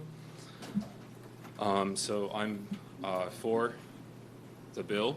And I want to point out that the bill by Governor DeSantis has been passed. So de facto, it is the law. And the school district is required by law to implement the Parental Rights in Education Act. That is the law. So the question is, what's up with the holdup? And second thing I want to add is, I don't have kids, but I plan on having kids. You know, I want kids in the future, and you know, to me it matters. You know, what will be taught to my children and what will be discussed with my children in the future. You know, I'll most likely be sending my kids to a public school because nowadays it's kind of expensive to live, and you know, not everyone can afford homeschooling.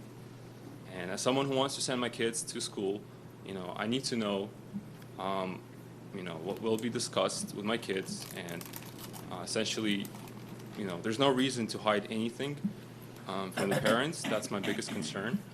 So my plea, with all due respect, is to support the Parental Rights in Education Act, for that is the law. And also one final note I want to add, it's a verse from the Bible. Jesus said these words, "For God so loved the world that he gave his only begotten Son, that whosoever believes in him shall not perish, but have everlasting life." And I understand the complexities of life, and that the world is evil. It's an evil place. And yes, parents can be evil, and students can be evil. And if you're feeling any pain or any struggle in life, know one thing, that Jesus loves you. God loves you. He took your sin on the cross and paid your debt. He paid my debt and essentially changed me. Thank you very much. Have a good night. Nadezhda Mestagkaya, Wells Todd, followed by Alex Ingram.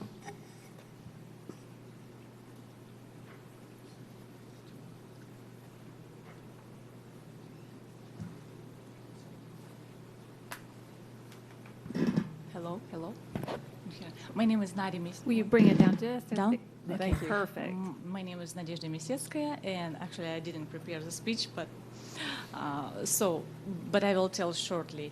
I think everybody under God, everybody are equal, and everybody need to deserve love. That's why we are all equal in schools.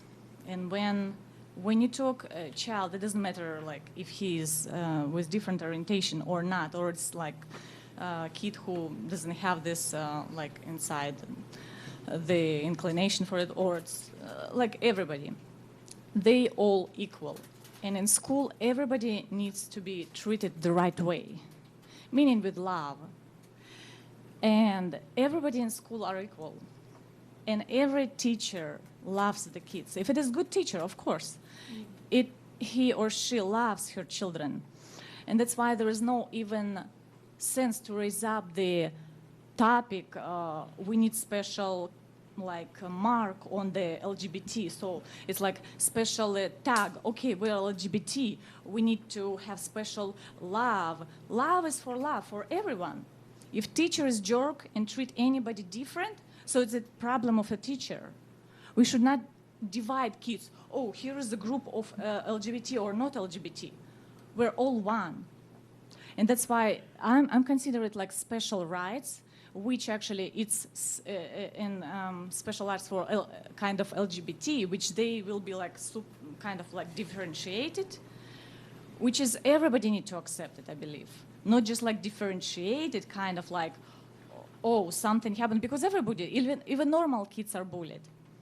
Everybody just need to point if somebody hurt another kid and one kid not good to another kid. Teacher should like say, hey, everybody good and you treat everybody nicely. But when it's like goes so sexual education, it can lead to pervert teachers who will start to use it different way. And sexual thing, you can understand so many, it's so vast that it will start to be abused in future. And I've heard that there is like some teachers and somewhere they use materials which is not just like a nice kid LGBT or something, but it's like pornographic materials. I saw video when when teacher in kindergarten teach kids to kiss each other and roll over, so they pair girl with girl. It's normal kids. I mean, it's not like with inclination or something like that, or with different something. But in boy with boy, and they roll over, they supposed to say kiss to each other, so they kissing. I mean, craziness like this, because you can understand sexual part. It's like sex and everything. It's just like such a big topic. I mean, you cannot. So I mean, everybody equal, everybody loved. I don't want any separation. Thank you. Appreciate it. Wells Todd, followed by Alex Ingram, followed by Trinity Baker.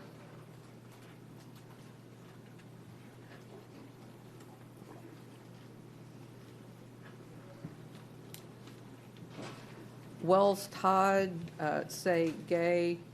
Alex Ingram, LGBTQ guys should not out our children, respect student privacy and Title IX. And are you Trinity Baker? I am. I'm Trinity Baker. I'm the student support coordinator at Jasmine. Thank you all for being here so late tonight. All parents want their kids to be treated fairly. At school, young people have the opportunity to learn to treat others with dignity and respect and create this kind of environment. Students should be encouraged to be inquisitive and curious about themselves and the world they live in. Creating this culture in the classroom is a daily task for teachers.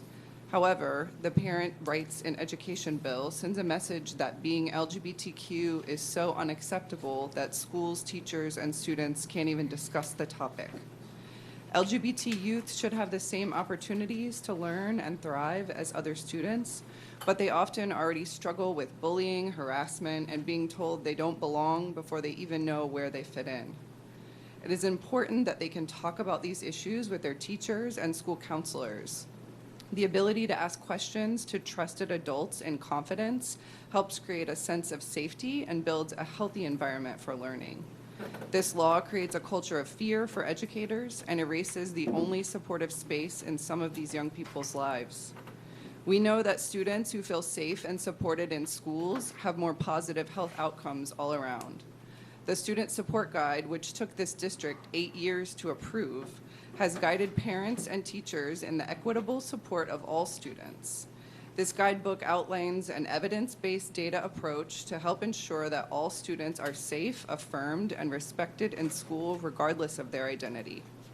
DCPS must focus on safety, inclusion, and academic excellence, not the fabricated fear that schools are doing something wrong by supporting young people and expressing their authentic identities. The school district should not sacrifice the well-being of LGBTQ students and their families because of misinformation and harmful politics. I ask you to uphold a comprehensive guidebook to help teachers support students and maintain their privacy, ensuring their safety at school.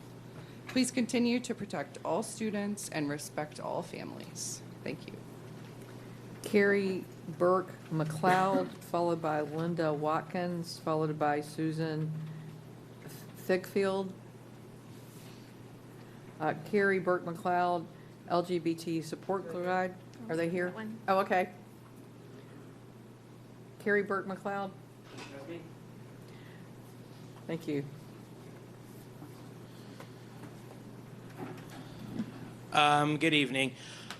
We've heard a lot about folks talking Could you about. just say your name for the record? Oh, I'm sorry. My name's Carrie Burke McLeod. My address is on file.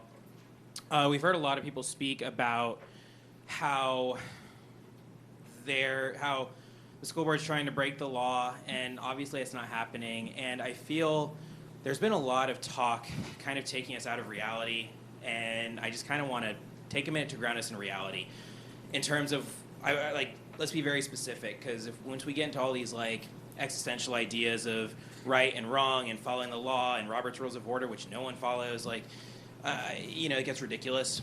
When you look at the LGBTQ support guide, it was 37 pages and it's been whittled down to 8. 3 of those pages are just resources. right? So those are basically carried over. So that brings it down. I'm an English teacher. It takes me a second to do math. 8 minus 3 is 5, okay? So that leaves it to 5. The original page has just the intro and the federal law. That's basically copied over. So take that out, you have like 4 pages, right? I want to talk about some of the things that were taken out, because I did a comparative analysis of both.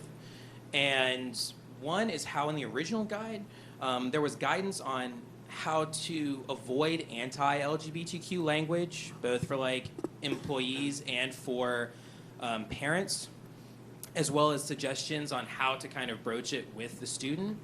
And I think that's really important. That was kind of whittled down to like 5 kind of bullet points in terms of usage with definitions. And I took pictures of that, and I wanted to go over that. Some of the definitions that were included in the original: ally, androgynous, asexual, bisexual, cisgender, cross-dressing, gender binary, gender expansive, gender expression, gender fluid, gender queer, heteronormative. I didn't even know what that word meant until I was in college. So I think it's really important to know that at a younger age. That builds them up for success, to know the inner goings-ons of the world. In the new guide, you only have 3 in there, and that's, I think, gender, like gender identity, and gender expression. I think it's hard to kind of gut it that much. You really should leave that language in there. So very specifically, when you're looking at that support guide, please leave a lot of those definitions in there.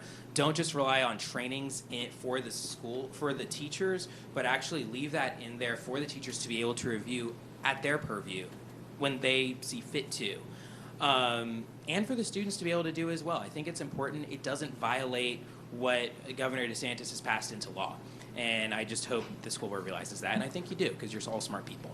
Thank you. Linda Watkins, followed by Susan Fifield, followed by Lee Fifield.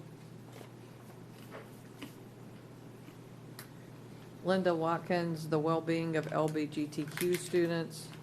Susan Fifield, the LGBTQ student support guide has been around for years. It's helped ensure that all students are safe, affirmed, and respected in school. The next guide needs to do the same. Don't erase protections and force LGBTQ students back into the closet. Lee Fifield, HB 1557 is just one law. Students have rights protected by other federal and state laws, including rights to privacy. Any new guidance must recognize that LGBTQ students should not be outed, and their safety must be assessed and placed first. Nakina Bright, followed by Dan Merkin, followed by Ramal Sheldon.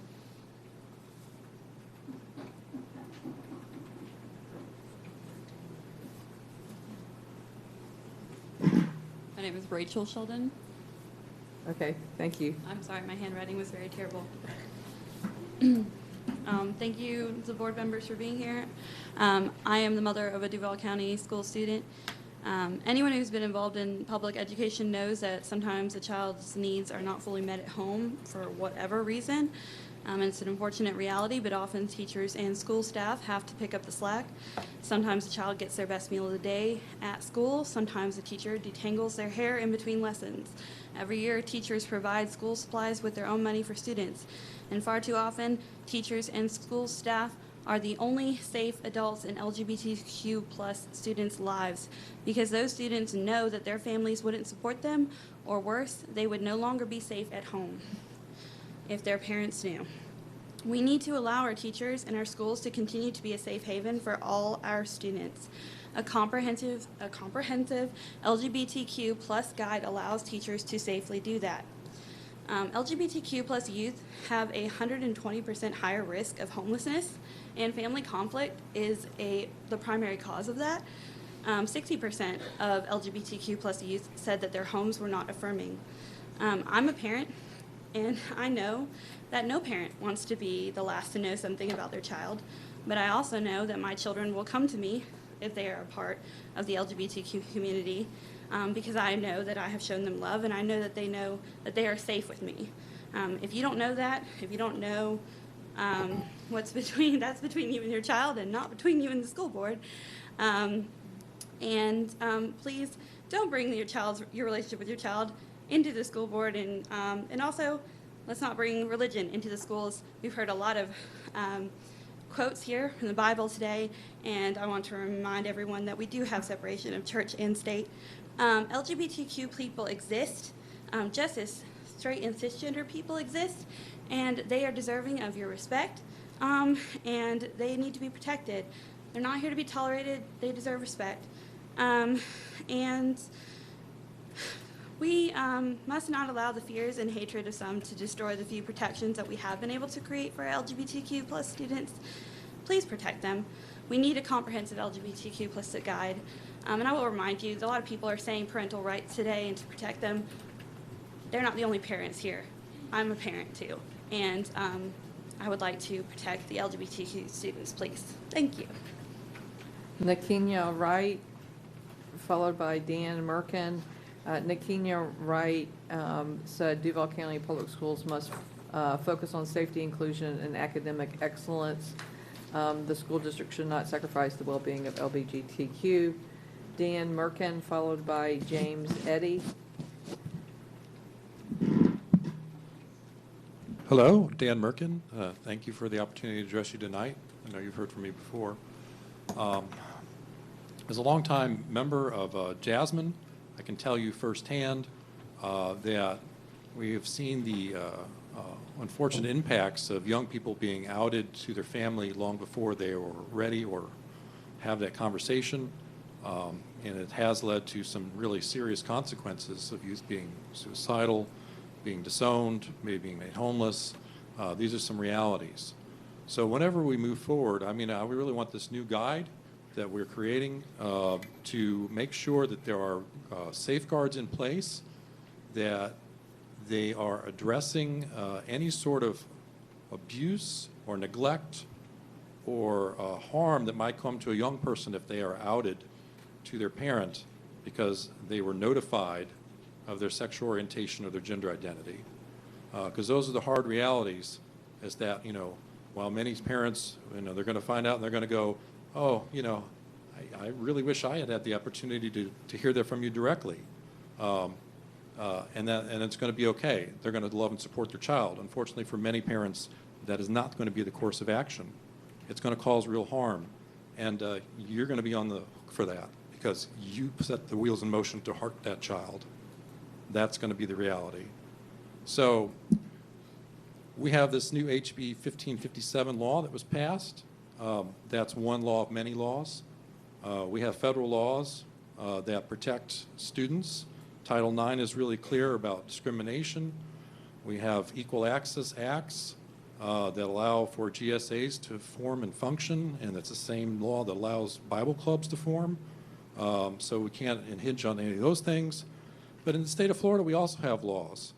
We have laws that allow youth to seek out mental health counseling 2 sessions on their own without parental consent. We have laws that allow young people to seek out sexual health and well-being services so they can get tests for HIV and STIs and things like that and have someone to talk to, and they can do that without parental consent. We have privacy in our Constitution in Florida, and what is more intimate than knowledge of one's sexual orientation or gender identity? And we know that in the past, the courts have struck down a parental notification law when it came to abortion because it was about that very fact, about some very intimate personal information. So we know whatever guidance is produced, it has to look at all the laws, not just the one most recently passed. So I hope you take that all into consideration and we get really good guidance so that all students are protected, including the LGBT ones. Thank you. James Eddy, followed by Michaela Barthmo, followed by Joanna Ring, followed by Wendy Guzik.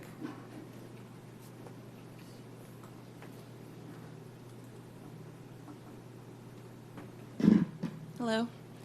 I'm Joanna Ring. Thank you for giving us the opportunity to have a voice tonight. I am a native of Jacksonville, born and raised, and actually never went to public school here. My parents chose to homeschool me. They were of the belief that as Christians, they would have more control over my education, being able to homeschool me and choose tutors up until I was of the age to dual enroll and go to FCCJ. I had a good education, but not nearly as good as I should have had, which I realized when I became a teenager and dual enrolled and learned a whole lot more about science and evolution and a whole lot more about different religions and different things about the world and a whole lot more about diverse people other than the small group that I had grown up in. And I had been taught that homosexuality was a sin. Lesbians, gays, queers, it was shameful to look at. And finally going to college and seeing that love is love and it's beautiful was eye-opening for me. And it was sad to only realize that in my late teens and early 20s. And so I support having a very comprehensive LGBTQ guide for the children of this county so that they are protected, so that they, at any age, can feel comfortable and safe, because growing up, my household was not a safe space for me to talk about these things. Even just sex talk was shameful.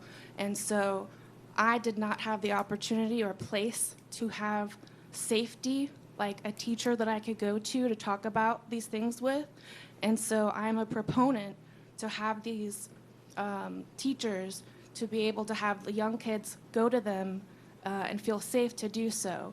And sometimes talking to your parents about that puts you at risk of either homelessness or being abused or being disowned. And so I hope that you hear us, that children need to be protected, and in some cases that means protecting them from their own parents in their own home. And so I support having as an extensive LGBTQ guide as possible so that teachers are as educated and prepared as possible, and that as much language as possible is provided for the teachers, employees, and students. Thank you. James Eddy, Protect LGBTQ Youth. Michaela, the Support DeSantis. Wendy Guzzett. I support DeSantis and parental rights in education. Blake Harper, followed by Charles Callahan, followed by Robert Stafford.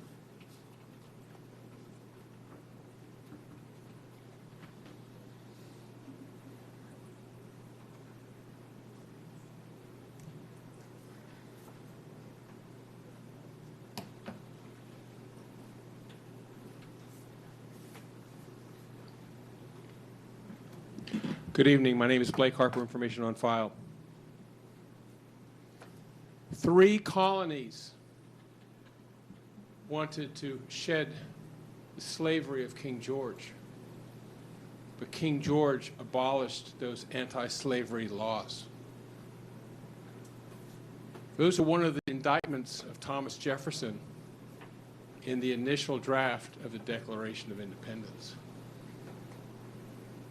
We fought a revolution to put off oppression, to guarantee our rights, to have a just and righteous country and peoples. What we're seeing here out of this body is absolutely the contrary to that. You've heard people from the Ukraine, from Russia, from Iran come tell you that they left their countries to be free, to raise their children the way they wanted to raise their children, to not be interfered with by any government entity. But that's what you're doing. You're stripping away their rights as parents. That's what this whole issue is about. There's nothing in that bill, the Parents' Rights an Education bill, that talks about homosexuality or gay. We could have a conversation about that, but that's not what that bill was about. What that bill was about was the school board separating children and keeping secrets from their parents. You're creating disrespect. You're disrupting the family relationships. You're destroying the very essence, the foundation, the atom of our culture by doing that. That's what this is about. And there's enough anecdotal evidence to show that that was an intentional effort across the state. You have a responsibility to honor the parents. These children are going through a process of maturation. What they feel when they're 4 or 5 or 7 or 10 or 18 or 19 changes because of their physical structure, their body chemicals, their experience. You have no right whatsoever to interfere with the raising of the children. It has been that way until the last 10, 15 years. And the result of it is that the families are destroyed. Look at what's happening with the children, the suicide rate. You just heard that the homosexuality rate went from 2% to 20%. What does that mean demographically for our country? What is it going to mean for having people to having a culture? There is no life in homosexuality. There's no reproduction in homosexuality. That's not the issue. Leave Thank the you. parents alone. Guarantee their rights. Charles Callahan, followed by Robert Stafford, followed by Joseph Robinson.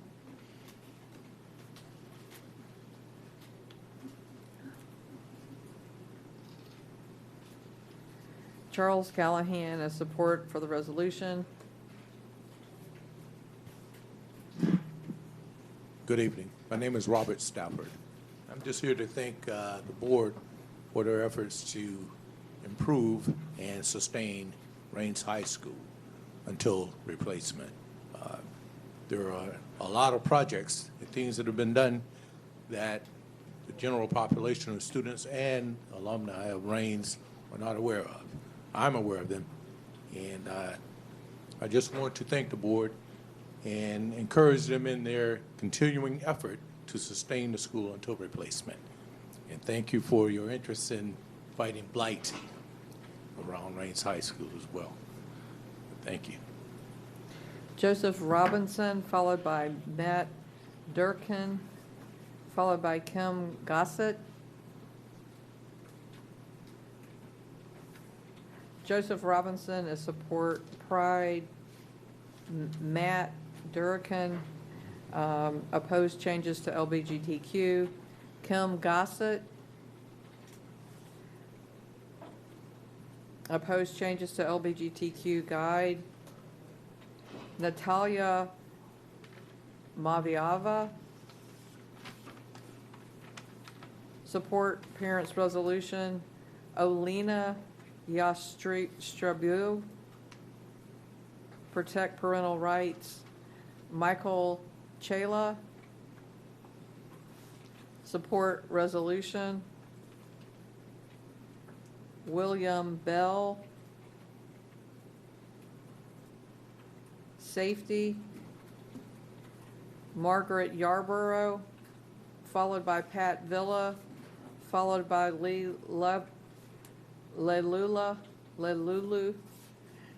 You're doing good. You're Sorry trying about your that. best.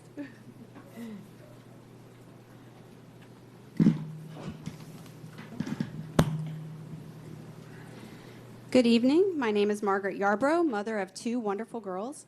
I want to address the board's decision to table the resolution at last month's meeting without discussion or a vote. My board representative recently claimed that she and other board members had not seen the resolution until that night and therefore couldn't discuss or vote on it. How can this be true? I saw the resolution days beforehand, and so did many members of the community. The board did know what the resolution said and should have made its stance clear with the community by discussing and voting on it. The resolution is in alignment with the parental rights and education law. Voting to approve it shows the community that this board and district will follow state law, which has overwhelming public support. This board not long ago defied the state and governor by forcing mask mandates on students. How can parents trust this board to follow law when it hasn't in the past? The district doesn't follow many of its own policies either. A number of policies were broken by both teachers and a substitute, the principal and the dean at La Villa this year. Masks were forced to be worn. Many politically biased statements were made in the classroom against the governor in the state of Florida, and favoritism was shown to the LGBT and African American community over heterosexuals and kids of other races. I thought DCPS was all about diversity, equity, and inclusion. However, this mantra didn't apply to my kids, not at all. A child's brain is not fully developed until around 25. The prefrontal cortex performs reasoning, planning, judgment, and impulse control. Why would this district encourage kids to embrace another gender when they are not mature enough to fully process the consequences of their actions? It's evil that adults within the district and DCPS partners like Jasmine are taking advantage of immature minds, confusing kids to the point where they may make irreversible and harmful life-altering decisions. I had a friend who wanted to have a hysterectomy in early adulthood. Doctors wouldn't perform one, and it's a good thing too, because later on she really wanted to have kids, and she did. What happens when kids become adults and sue the district, parents, and doctors for transgender abuse? When they can't have children? Telling kids the truth about themselves is love. Children in teenage years can be confusing and with unreliable emotions, peer pressure, and body changes which are difficult in normal circumstances. Don't lie to kids. Don't tell kids they can change their chromosomes, muscle mass, genitalia, hormones, etc. to be that of the opposite sex. It's just not true. Also, parents should have the final say on what names students go by in school if the parent doesn't want the child to transition, and all students should go by biologically and grammatically correct pronouns. My board member doesn't think coming out as trans is a change in services, but it is, and parents need to know about it. Make support guide materials available on the DCPS website. Be transparent. You owe the community a public discussion on this resolution and a vote to approve it. We want to know that you have every intention of following state law. You work for us. This issue is not going away simply because you decide to ignore it. Thank you. Pat Villa, followed by Lee Lulu, followed by Bonnie Hendricks. Yes, hi, I'm Pat Villa, and I'm heterosexual, if that still exists. The parental rights. Again, please, in audience, we've done really well. We're almost there. Let me put 10 seconds back on your, I apologize for the The parental rights in education bill is a law that I support, and it's your responsibility to enforce it at this point. You're responsible to teach academics only to our children, not politics. Sexual issues are private matters.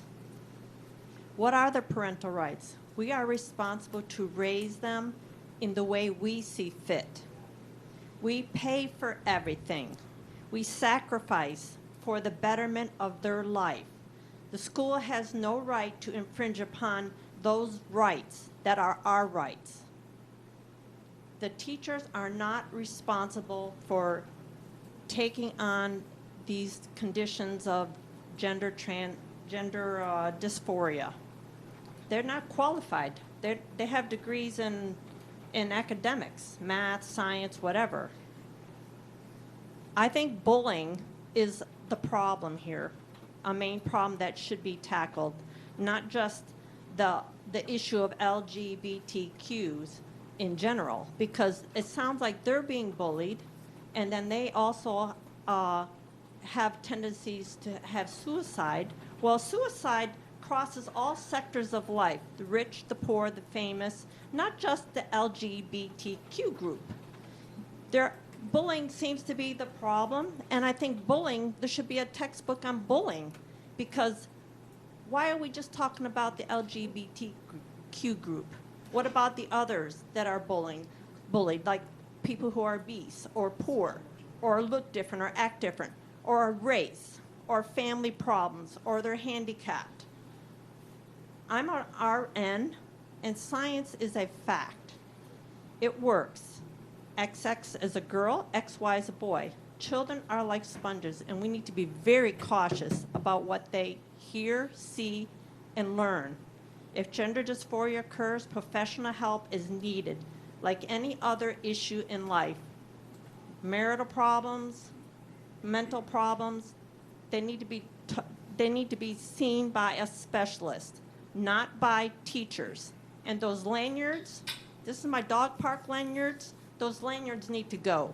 Because all those are doing is they're just a suggestion to the children that, hey, I can go to you because I might be this or I might be that. Those lanyards need to go and the book needs to go. You need to change to a bullying book and take care of the people, all the people who are bullying. I still have some time left. I don't see why we even here discussing this again. Thank you. Lee Let's just do it. It's the law. Hers is please vote on the resolution. Bonnie Hendricks, be inclusive and respectful for all children. Craig McFarland, followed by Candace Newsom, followed by Labor Long Menco. Go ahead, Mr. McFarland. There is not a use to go over the regards of things that all people do for other people. Children exist. Children exist not just because we created them and brought them into this world and we nurture them up, but they exist because they'll come after us. Every influence around them is designed and purposed for a reason. We, as teachers, instill in them the values, humane values of mathematics and arithmetic and language. Parents, morals, the ability to follow laws, the ability to take responsibility, the ability to be themselves, and their friends, every influence you can imagine. But it is for this reason, especially for those who are particularly vulnerable, that they need to be cared for in every especial regard. And regardless of that, it must function for every person who needs it. Teachers are there because we trust them. And students are there because they need them. Everyone, in some way, shape, or form, is a teacher and a student. It is for that reason why we, as people who are alive, people who intend to be good, must bless each other, gift each other with the services that is their absolute right. Gift it to them. They deserve it. When they come up after you, they will thank you for it, as I thank all of you for your time this evening. Bonnie Hendricks.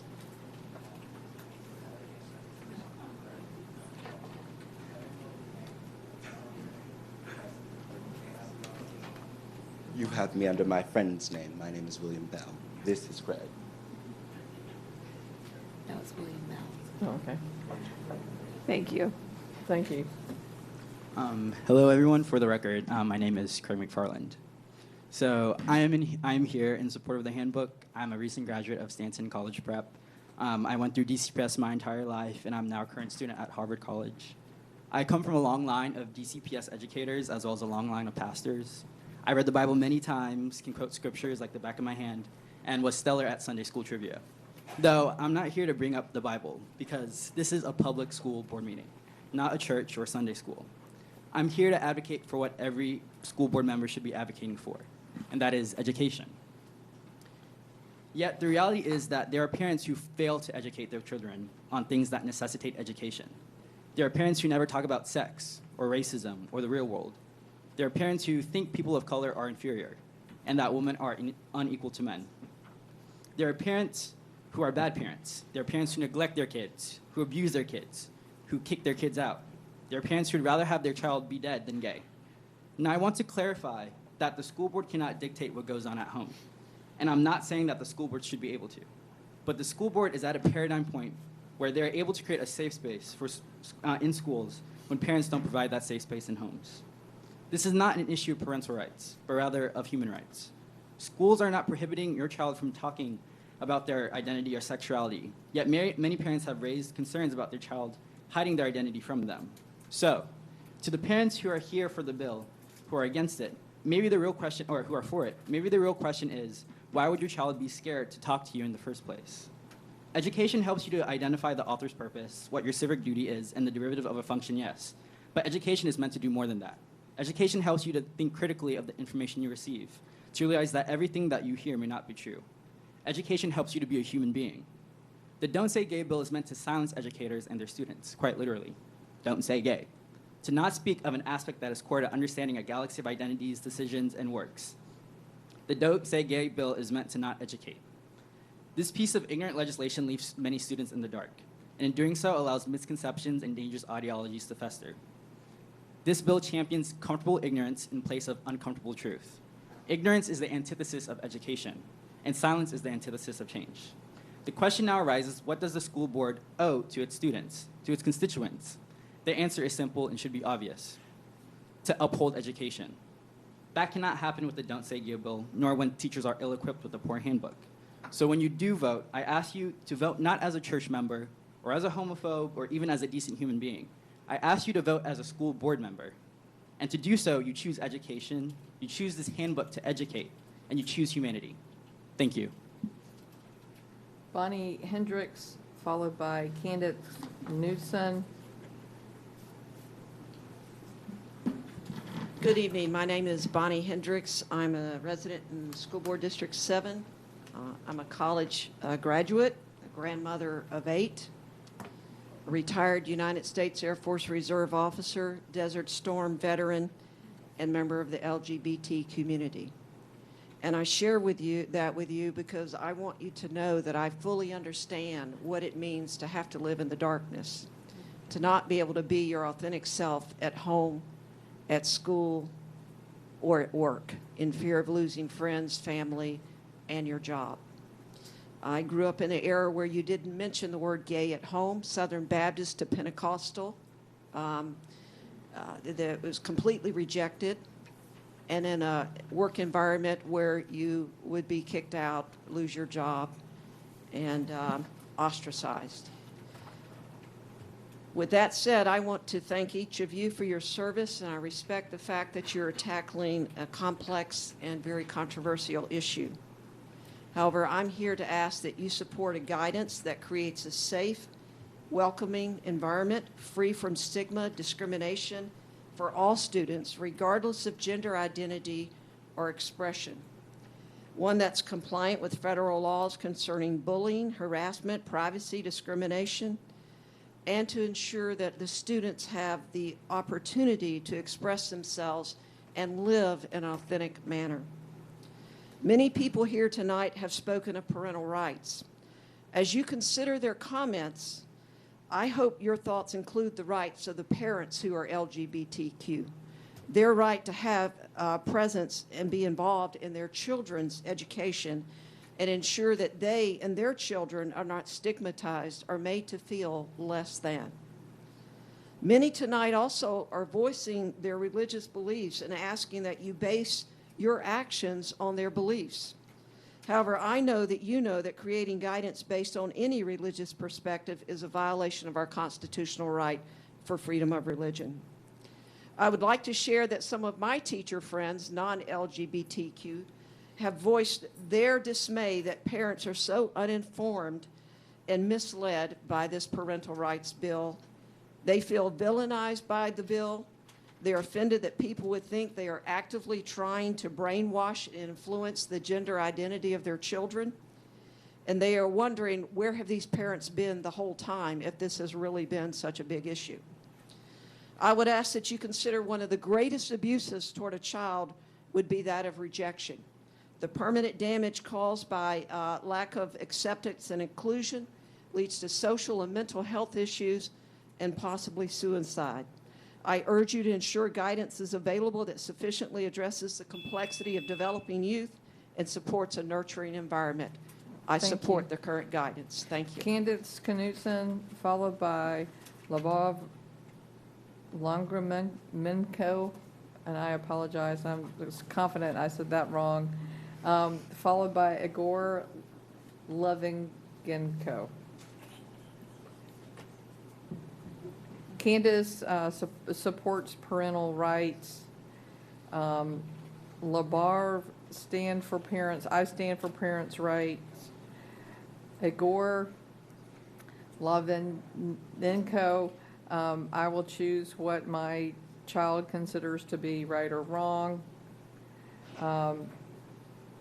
Jocelyn Wells, followed by April Carney, followed by Lori Hofstad.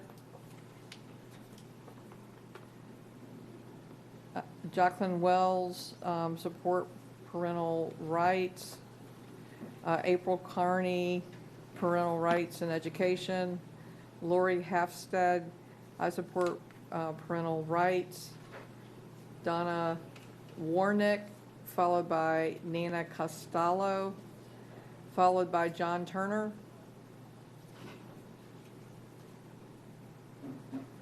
Donna Warnick, I support parental rights. Alana Costello, changes to LGBTQ guide, and I think I saw Mr. Turner. Did I see him behind the column there?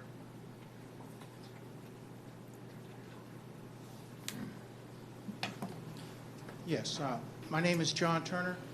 I don't know if I'm allowed to, but I would like, if possible, to give a handout to the school board members so they could better understand the issue that I'd like to. Yes, you may. The board policy allows for that if you'll give it to council right there at the end. Thank you very much. He will distribute it to us. I speak tonight out of concern for the safety of the students at Mandarin High School as well as the residents along Greenland Road. For those who are not aware, Mandarin High School causes a traffic jam every school morning. One of the reasons for this traffic jam is due to the parents having to drop off students at the back of the high school instead of the front entrance. To help you better understand the situation, I have printed a map for you with a diagram showing the current traffic pattern. If you follow the arrows starting from the bottom right-hand corner, you can see how parents are required to drive through a maze of traffic cones, twists and turns, which includes the driver's ed training course.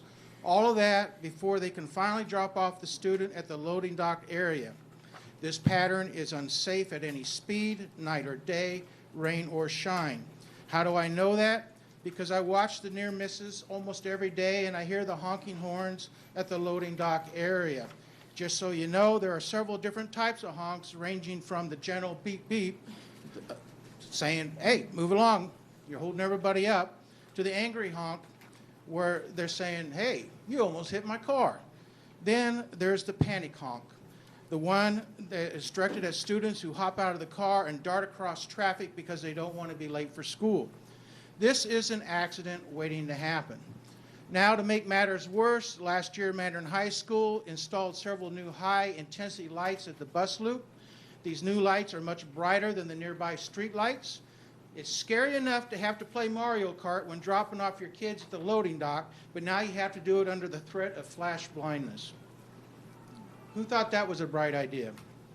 And as to add insult to injury, these high-intensity lights are a persistent nuisance for nearby residents because the lights are on from 6:30 every evening until 8 a.m. in the morning.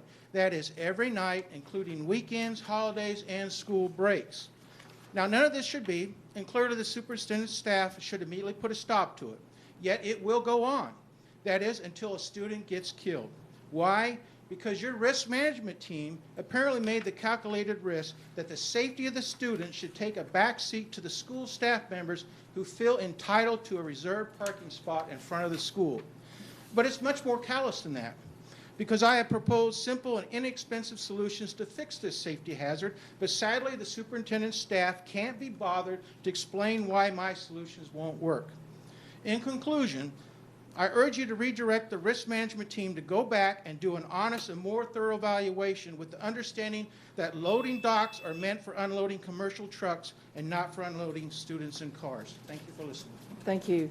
Tracy Lucarella, followed by Caroline Alika, followed by Fabrizi Goli.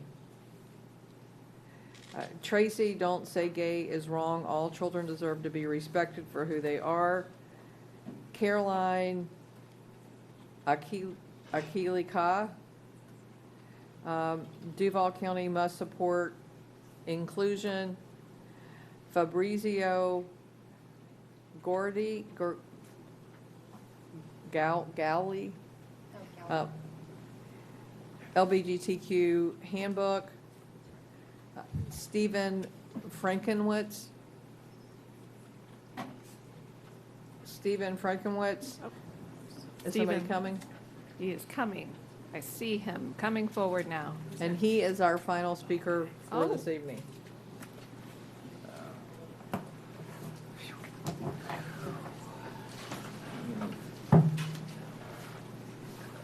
That's all we got. Yes, school board member, yeah, Jones, that's all we have.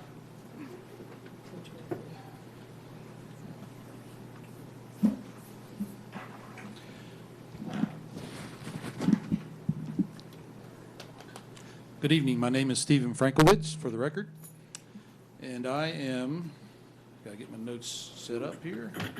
I do support and endorse the Governor's DeSantis and the Parental Rights and Education Bill.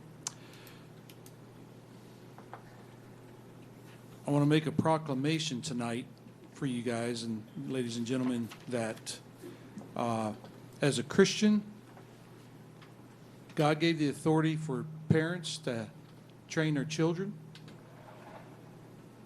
and that in no way, shape, or form did he ever give that up to government of any level, whether it's state, local, or federal, none whatsoever. And so I'm going to take a stand against that and declare that if you choose to go against the law, then there will be consequences that you will have to bear. So keep that in mind. Now, I want to say something else here that there is a German by the name of Göring, pull this up, Joseph Goebbels, excuse me, if I said that correctly, on the big lie. And he stated that if you tell a lie big enough and keep repeating it, people will eventually come to believe it. The lie can be maintained only for such a time as the state allows it. Now, one of those times was when the Supreme Court justice in the 50s declared a lie of separation in church and state. It does not exist in the Constitution at all, anywhere. But yet people declare it as law that it does exist. A new example is to call the Governor DeSantis bill of parental rights and education, to call it the anti-gay bill.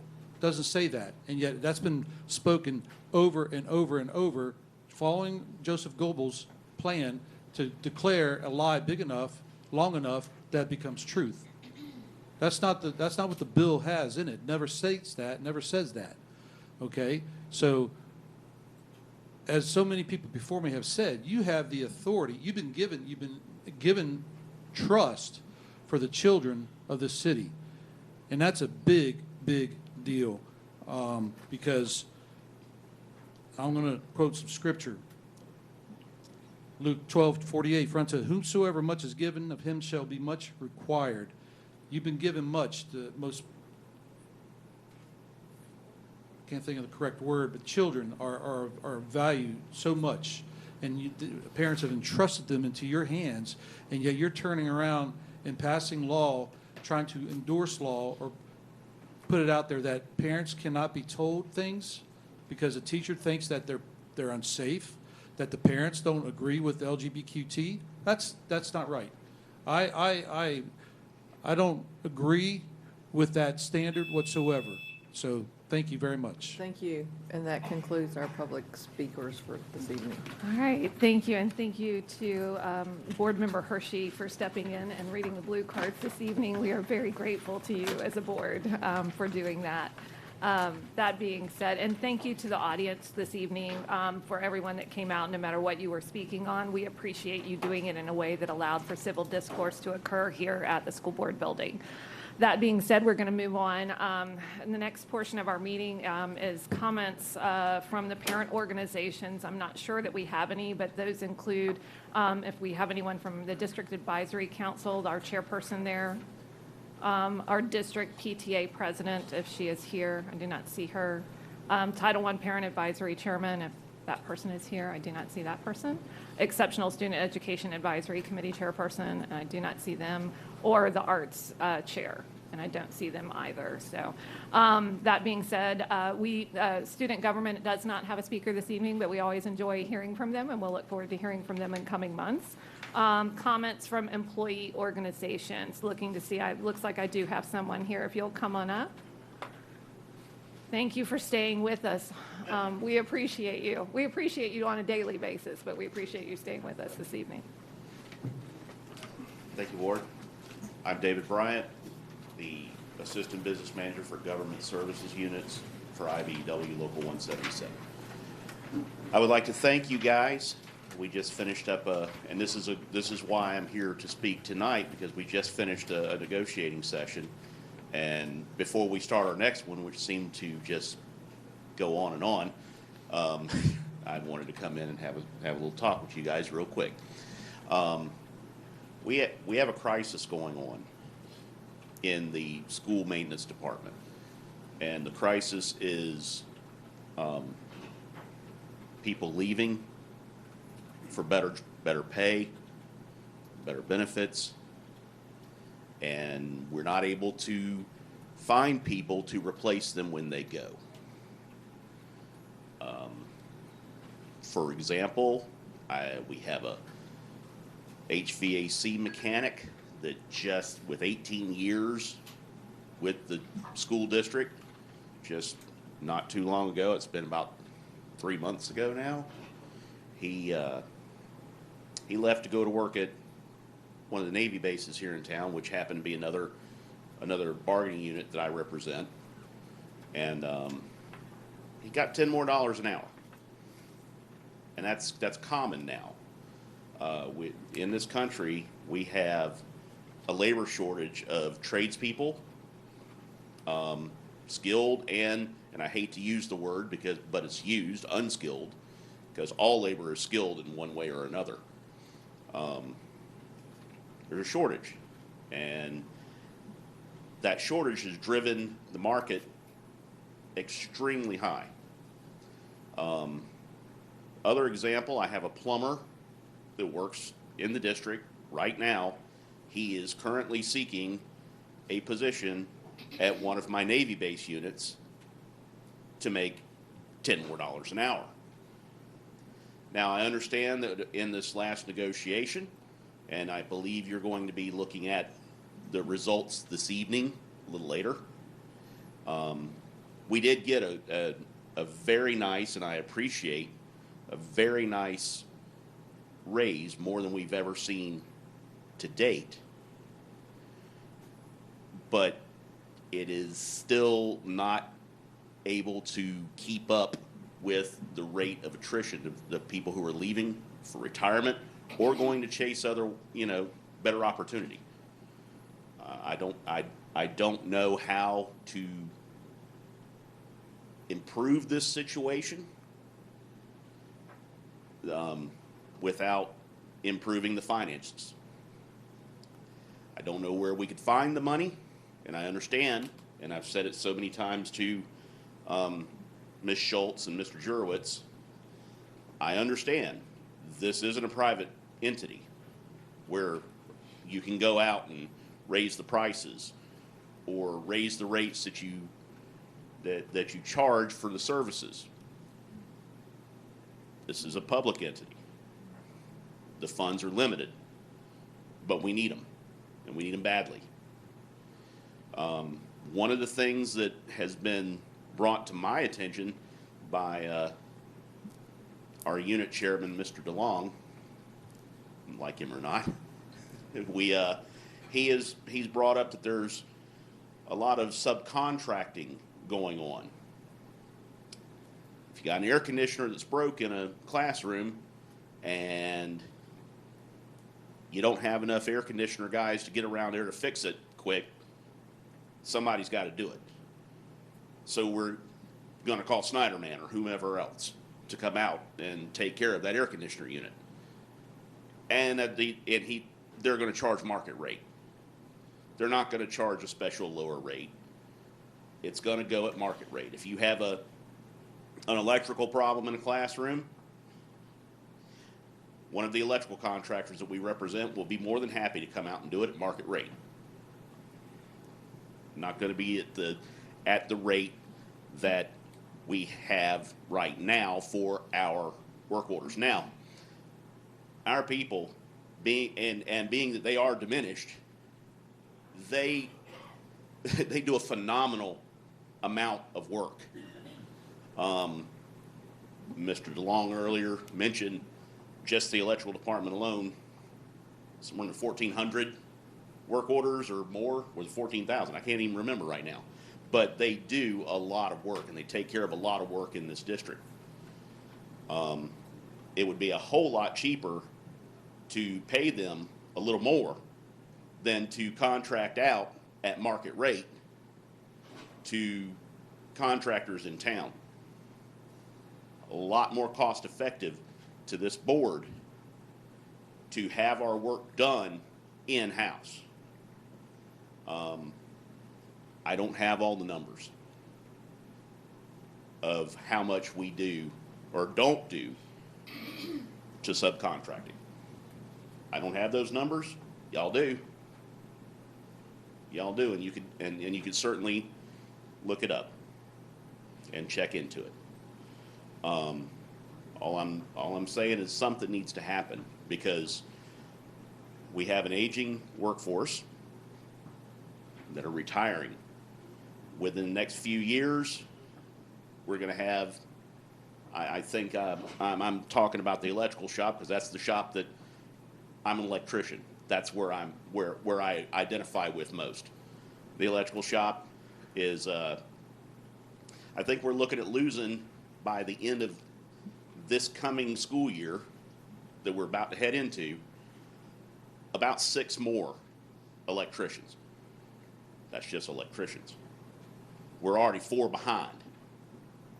That'll be 10. We got about a dozen HVAC mechanics that we are in deficit right now. And that's just openings. We have a whole shop over in the south side yard that closed down, and all of their work is now getting subbed out and it's not because the subs have taken the work. It's because we haven't been able to replace our workforce. And that's the boat we find ourselves in right now. Thank you. Okay, thank you. We appreciate you. Oh, well, Thank you. it's good to be appreciated. Good to see you, yes, as Board Member Anderson just said. All right, we are going to move on to an approval of the minutes, seeing no other employee organizations. That the Duval County School Board approve the minutes for the meetings listed in the agenda items below.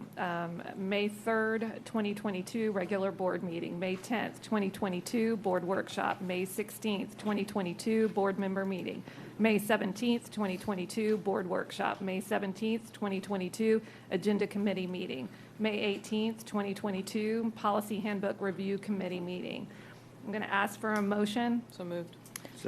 Moved by Board Member Anderson, seconded by Board Member Jones. Is there any discussion?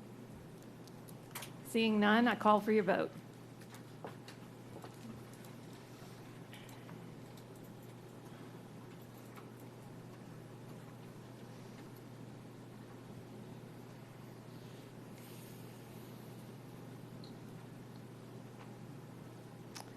By your actions, you have approved the minutes of those meetings. That being said, I'm going to move to the approval of the consent agenda. Are there any items to place on the consent agenda or items for discussion? I would like to place the redistricting back on the consent agenda, please. All right, I'm going to ask for a motion. So moved. Second. Okay, moved by Board Member Joyce, seconded by Board Member Jones. Is there any discussion on that? Seeing none, I'm going to call for your vote.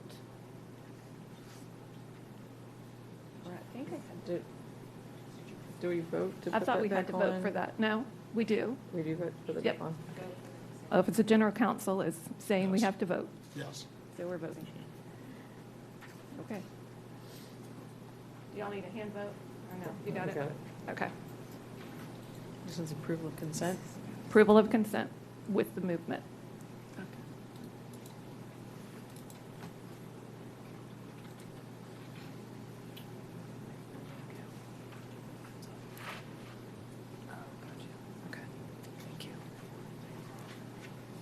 That passes 6-0.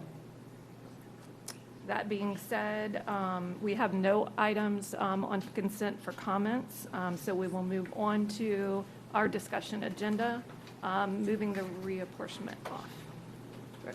Got it. All right, so that moves us to our first discussion agenda item, which is school choice and pupil assignments, charter application for Great Hearts of Florida to open Great Hearts. I'm going to ask Dr. Green to read her recommendation. Thank you. That the Duval County School Board approve the application submitted by Great Hearts Florida to open Great Hearts Jacksonville, a charter school in the 23-24 school year. And number 2, that the Duval County School Board approve the recommendation of the superintendent. That part got added from the wrong section. So I'm going to go back and reread because I got part of the second script. That the Duval County School Board approve the application submitted by the Great Hearts Florida to open Great Hearts Jacksonville, a charter school in the 23-24 school year. Is that your recommendation? Yes. Yes. Thank you. I'm going to ask for a motion. So moved. So moved. I need a second. Second. Second. Moved by Board Member Anderson, seconded by Board Member Hershey. Is there any discussion on this item? I pulled this for discussion. The reason I pulled this for discussion is because this charter application is actually probably going to be the last one. First of all, it's one about the last charter application I think we might vote on because of the fact that the state has set up an authority in Tallahassee to approve charter schools in the future, an authorizing board. But I wanted to talk about this application because it demonstrates local rule and local input. Because of a working partnership with City Councilman Michael Boylan, who held a community meeting regarding the potential location of the school, which drew out over 100 community members in Mandarin, to speak on concern about the location due to traffic, and ironically enough, we had someone from the Mandarin area. Old St. Augustine Road is actually perpendicular to Greenland Road, and tonight to speak about traffic. And, you know, they were heard, Great Hearts was there, and I just want to acknowledge that Great Hearts listened to the community and sent an email that I was able to send out to members in my community as well as to Councilman Boylan to let our community know that Great Hearts had heard the concerns of the community about the location. There are a lot of things from school safety and traffic, and I appreciate that. And my concern is for the future, those voices might not be heard and probably won't be heard because it'll be done at the state level. I do want to recognize tonight that Dan Scoggins is here with Great Hearts, and I believe is your Chief Academic Officer also with you. And just wanted to thank them for the email that they sent confirming that they were abandoning the location at Old St. Augustine Road. And I just really pulled this to highlight. It's a great way to kind of, I guess, to end our opportunity to engage at a local level with a charter application. That's really all I wanted to say, but I hope that the board will adhere to the superintendent's recommendation. And I wanted to just publicly thank Great Hearts for listening to the community in Mandarin and for being willing to pivot, which is a favorite Duval County word, with your location. Any other discussion? All right. Thank you to the I have a question. Board Member, So Board tonight Member we'll Anderson. vote on the superintendent's recommendation to approve the application. And then we'll await a location? Is I'm that- going to ask for is that what'll happen? Superintendent or Krim. council? Through the chair to Board Member Anderson, that is correct. As any other charter, they're not required to share their location on the approval of the application. I also, now that I've reread the script, I do need to add a second part to my recommendation. You would do that at this Because I time. thought it bled into another recommendation. You're good. But now I have it. But that is the answer to your question, Ms. Anderson. I apologize for putting a mint in my mouth. Typically, we see charter schools, we go through the application approval process, and they'll come back for the contracting process. And usually that's, a month or two, I guess, separated. But even in the contracting phase, we don't typically see a concrete location. Will we see an area during the contract? Is that what we'll expect? My understanding is that we will see that, just a general area, but not a location, because my understanding is that's still up in the air right now. And I see Mr. Arnold kind of nodding yes. Any further discussion? No? Dr. Green, if you'd go ahead and read the part that you want to make sure we hear. That the Duval County School Board approved the application submitted by Great Hearts, Florida to open Great Hearts Jacksonville, a charter school in the 23-24 school year, and that the Duval County School Board approved the recommendation of the superintendent to negotiate a 5-year contract with the school. Thank you. That being said, if there's no further discussion, we'll go ahead and call for your vote.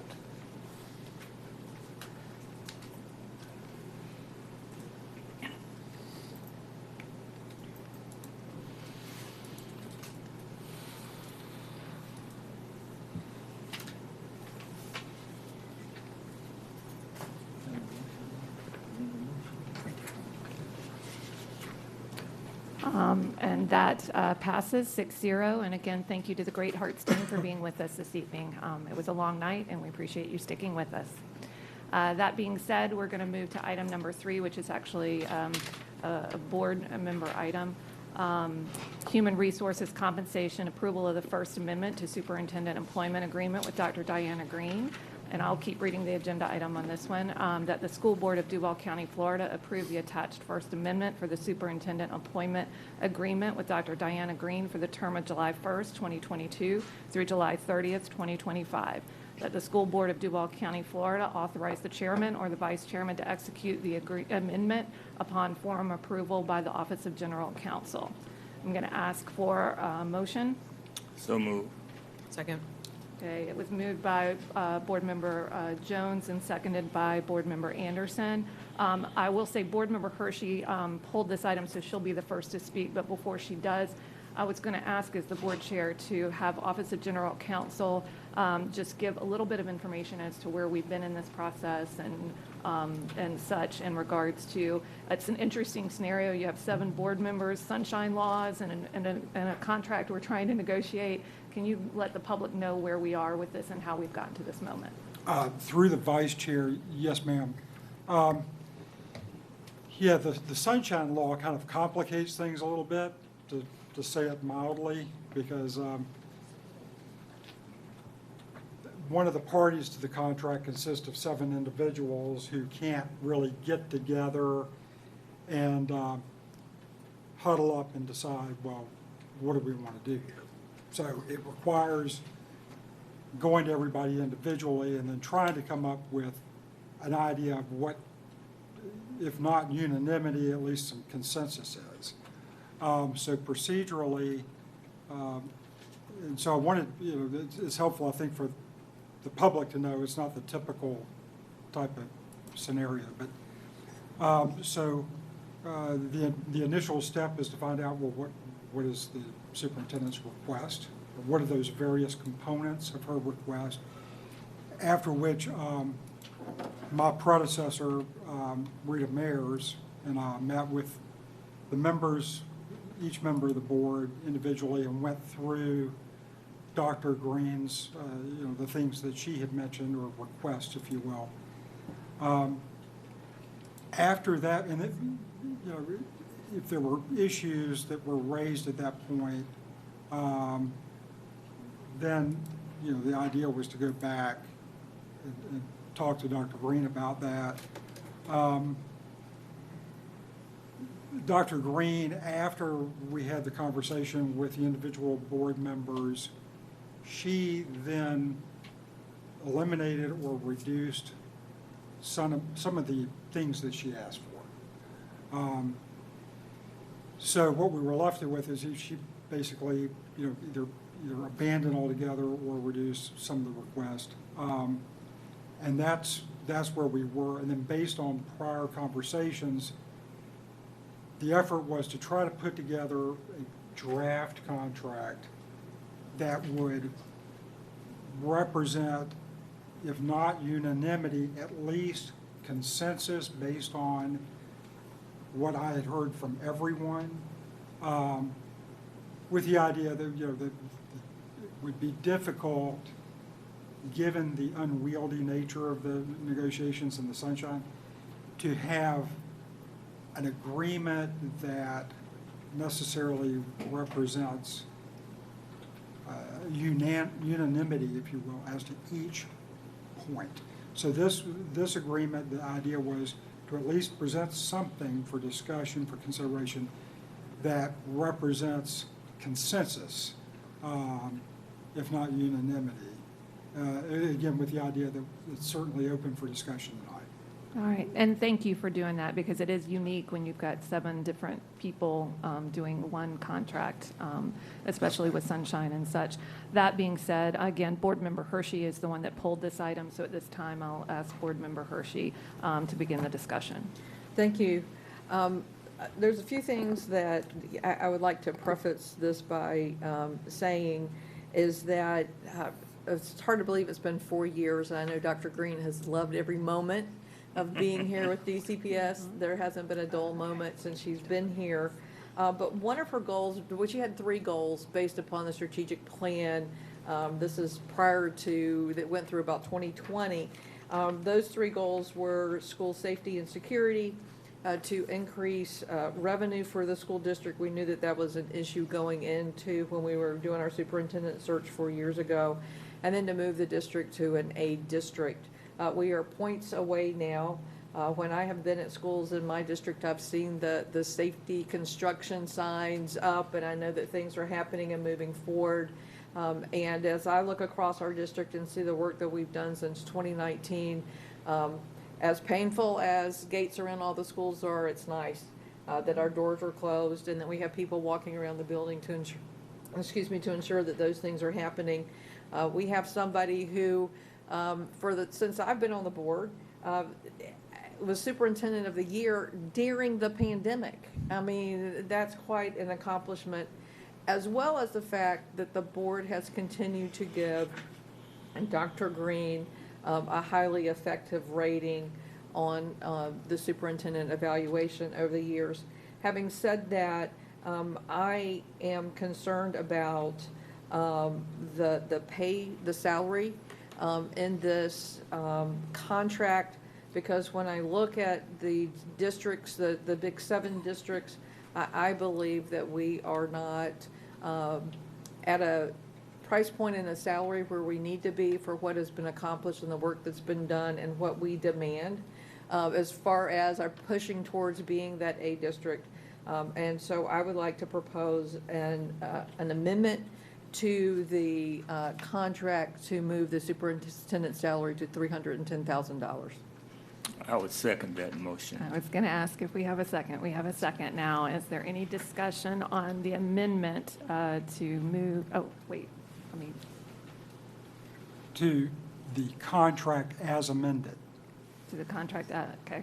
To the contract as amended. Any discussion on that item? Thank you, Madam Chair. I support the motion because Dr. Green has led us through some very trying issues. Her credibility is good in this community. She's respected. She's an excellent communicator. She came on board realizing that we had the oldest schools in the state of Florida, and we were successful in passing a half penny. That was a major accomplishment for this district.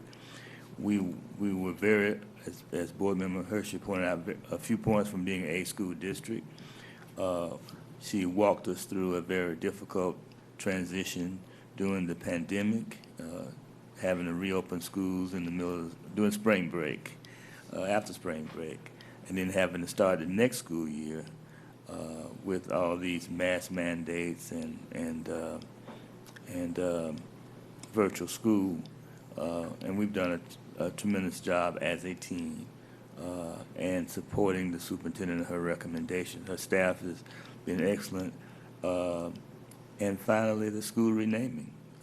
You know, they're still going to City Hall about the statues. They're not coming to school board about that anymore. So I think we've done a lot of good for this community, and I think it's only fair that we compensate the superintendent appropriately for that. I think $310,000 is more appropriate than what is proposed. Thank you. All right. Any further comments? Board Member Pearson. Yes, I just want to share, I had asked in our workshop for comps of salaries that I think Board Member Hershey referenced, but I think it's important to put it in our discussion so that for all those people who are still watching and listening, or who will watch this on tape, they understand the information that they have the same information that we've been given on this. So in November of 2005, the board agreed to raise the salary of the superintendent then to $275,000, and that is what the salary has remained until 2022. That is the current salary. So from 2005 to 2022, the salary for the superintendent has remained the same. And I found this interesting. This is how I get nerdy on numbers. Gotcha. When indexed for inflation, the sum of $275,000 in 2005 would be the equivalent of $410,517 in today's dollars. Conversely, $275,000 in today's dollars is equivalent to $184,500 in 2005 dollars. So the short way of saying that is $275,000 isn't what it used to be. Imagine that 17 years later. And then also we received a chart with the Big 7 plus 1 on it, and I just want to share kind of the two comps on that. Another county that is paying their superintendent $275,000 is Collier County, and they serve 47,000 students. In Duval, we serve 129,000 students. And then the closest of the Big 7 that's comparable student-wise to us is Pinellas County at 95,000 students, and they're paying $319,000. And I know their superintendent is leaving, and that could actually be renegotiated with the next person in. So according to the chart we received, 95,000 students, $319,000. We're at $129,000, and our superintendent is contracted at $275,000. I'm going to real quickly, the discussion we're having is certainly fruitful and good, but we are quickly approaching 10:56. Board Rule 226 requires us to include, I'm going to switch gears for just a moment if the board will allow. Board Rule 2.26 requires us to conclude this meeting no later than 11 p.m. and to reconvene at a later time to continue this meeting unless the time is extended by a majority vote of the board. If a motion to extend this meeting is not made and passed, we must decide what day and time we will meet to reconvene and finish the business of tonight's agenda. Do I have a motion? I would gladly move to extend the Second. time until we complete this agenda. I think I had everybody come at the same time, but I'm going to go with Board Member Jones made the motion, and certainly Board Member Hershey seconded. That being said, we'll continue in our discussion on that. Any further discussion? Need to vote on that motion. Oh, sorry. I'm new to this chair thing. I'm working at it. I got coaches on every side. That being said, I call for your vote. We're going to do a hand vote. I'm getting a signal of a hand vote. If you'll show of hands, it's a unanimous 6-0 vote on that. That being said, we will now continue our meeting. I've got a nod from Board Member Jones over there that I'm on track as former board chair. That being said, any further discussion on Dr. Green's contract? Yes. So, thank you so much, Chair. Vice Chair. Vice Chair, no, I'm Coker. definitely Vice Chair. I want to first start off by saying I'm very sensitive, and I think everybody knows this. I'm very sensitive to our employees in the district and the salaries that they make. And, you know, the compassion that I have for our IBEW workers and that we can't pay them market rate is concerning to me.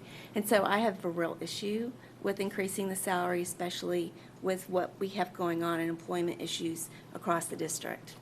And I just also want to compare, and I know this has been a hard last couple of years, but I do want to compare those third grade ELA reading scores. And when we look at the Big Seven, unfortunately, Duval comes in at the bottom of the Big Seven. And so I would like to just, I'm not going to vote in favor. I just want to put it on the record as why I'm not going to vote in favor for the salary increase. Any further discussion from board members? That being said, I'm going to call for the vote on the contract, the agenda item as amended. Yeah, oh, wait, discussion? Well, I'd just like to say one more thing, and I appreciate your comments, but I have to say, but I understand. I just think we're at a point that we have to recognize the work that has been done. We are moving in the right direction. We are continuing to see an increase in graduation rate, and adjusting the salary does not mean that we take our foot off the gas pedal as far as getting to that A district. And I know that Dr. Green is well aware of the goal of the district, and I believe we're going to get there.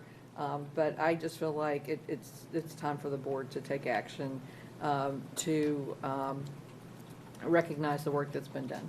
Thank you, and I see council weighing in on the end. And I did want to just mention this for everyone, that one of the things that Dr. Green had said previously is she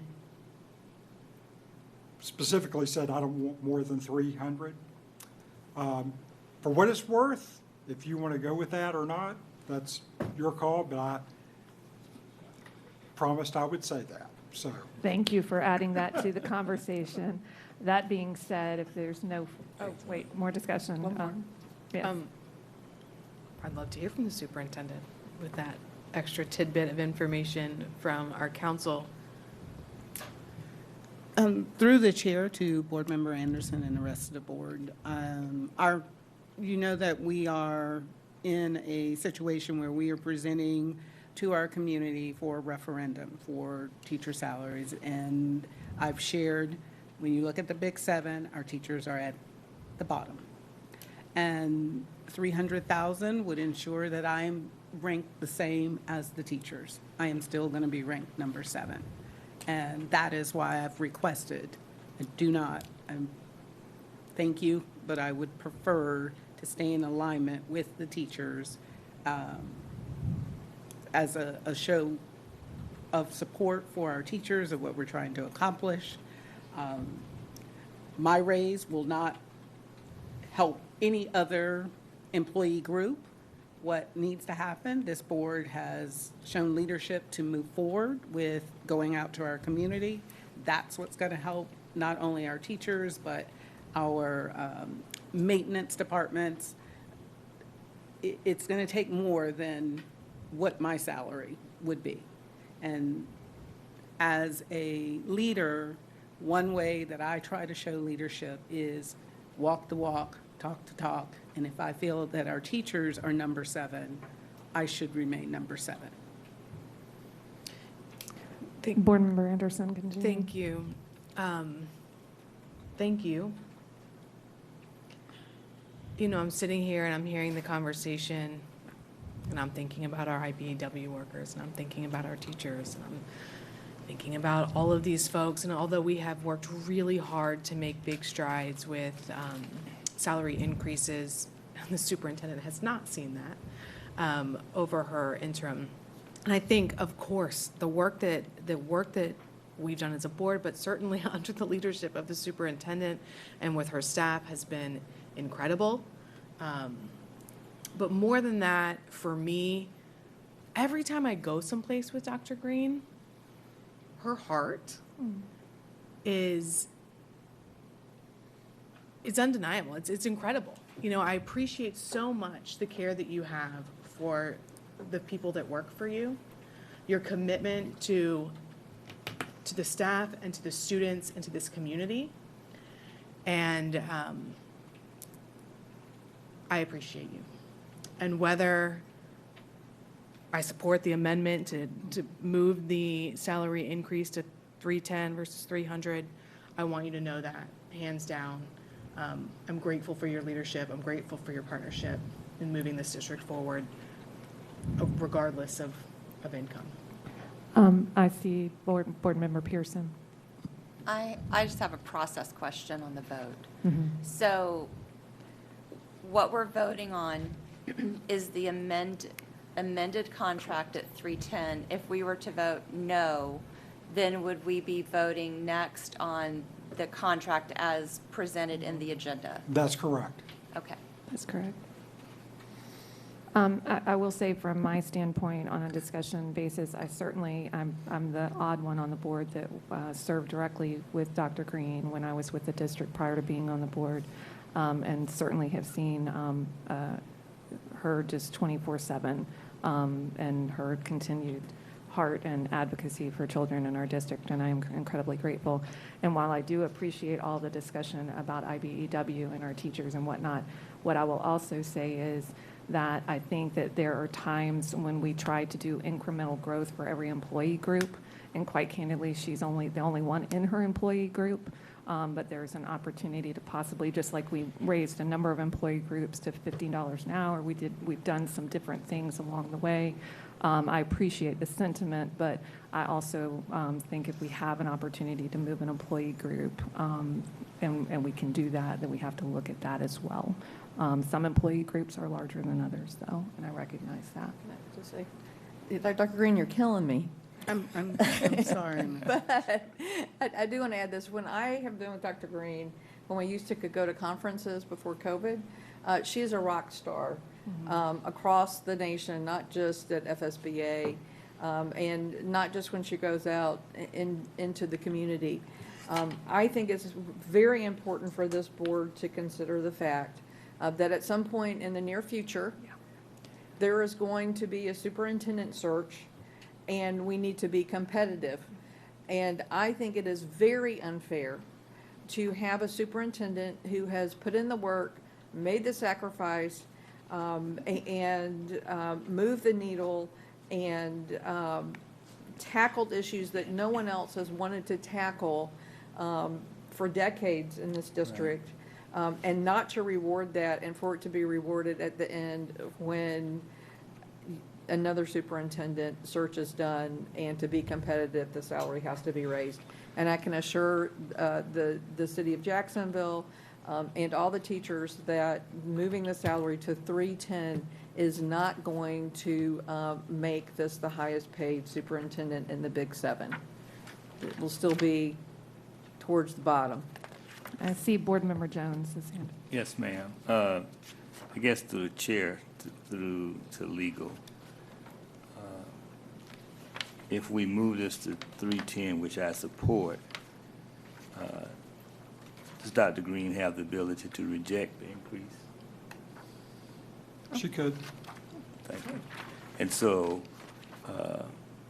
Dr. Green, in all due respect, I admire you and your work and your concern for your status as it relates to the teachers, but you could reject the increase until we move to number 5 in the state, salary-wise, for our teachers. Then you can get the extra money. How about that? So, I heard you, but there are a number of city council members who each year send a letter to reject their pay raise, and you can do the same thing. Thank you. Thank you. Any for Board Member Anderson? Sorry. Just for clarity, the original item, the contract, can you remind me what is the salary that's proposed? The item on the agenda is 300. So the motion is to amend that item to 310 and to approve the contract as amended. All right. Any further discussion? So at this point, we're going to call for your vote. I do want to take a technical item, though. I'm seeing that this on our screens for voting is approval of First Amendment to Superintendent Employment Agreement with Dr. Diana Green. Does that include the amended piece that because the language on it, That is correct. I wanna That particular item will stay as amended. Okay, thank you. I just wanted to make sure we're voting on the right piece. I apologize for the technical. Yes. And just for clarification, currently her contract is $275,000. Counsel? That is correct. Okay. All right, thank you. Seeing no more discussion, I call for your vote on the amended contract. At 310, correct.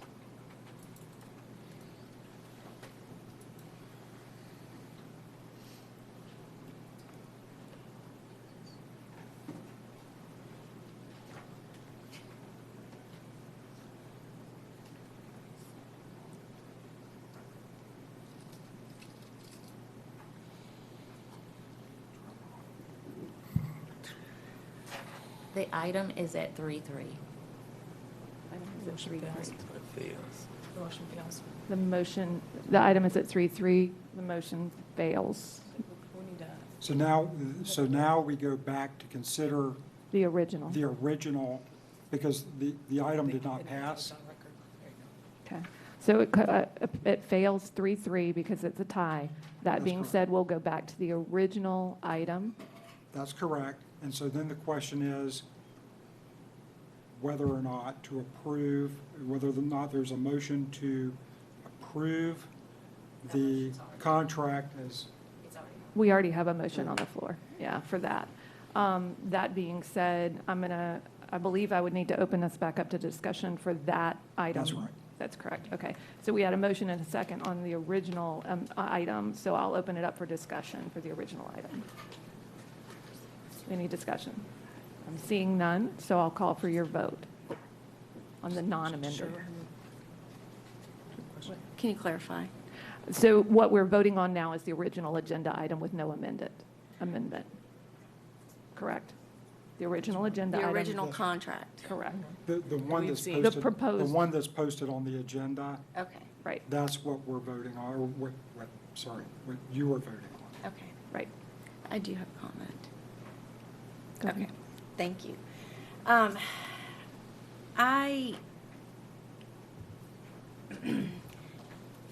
I've been on the board for a few years, and we've never done a superintendent contract. We've never formally done this process. And so, or, extended it, the extension of that. And so, when I met with Mr. Poole and Ms. Mayers in February, I was under the impression that there was going to be some negotiation on our part as a board. So there was the original ask that there would be some conversation, that we would come back and discuss the items like a normal mediation sort of element.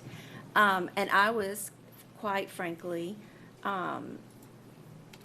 a little taken back whenever the item showed up on the agenda in May, on May 17th, because I had had no conversation with Mr. Poole at that time.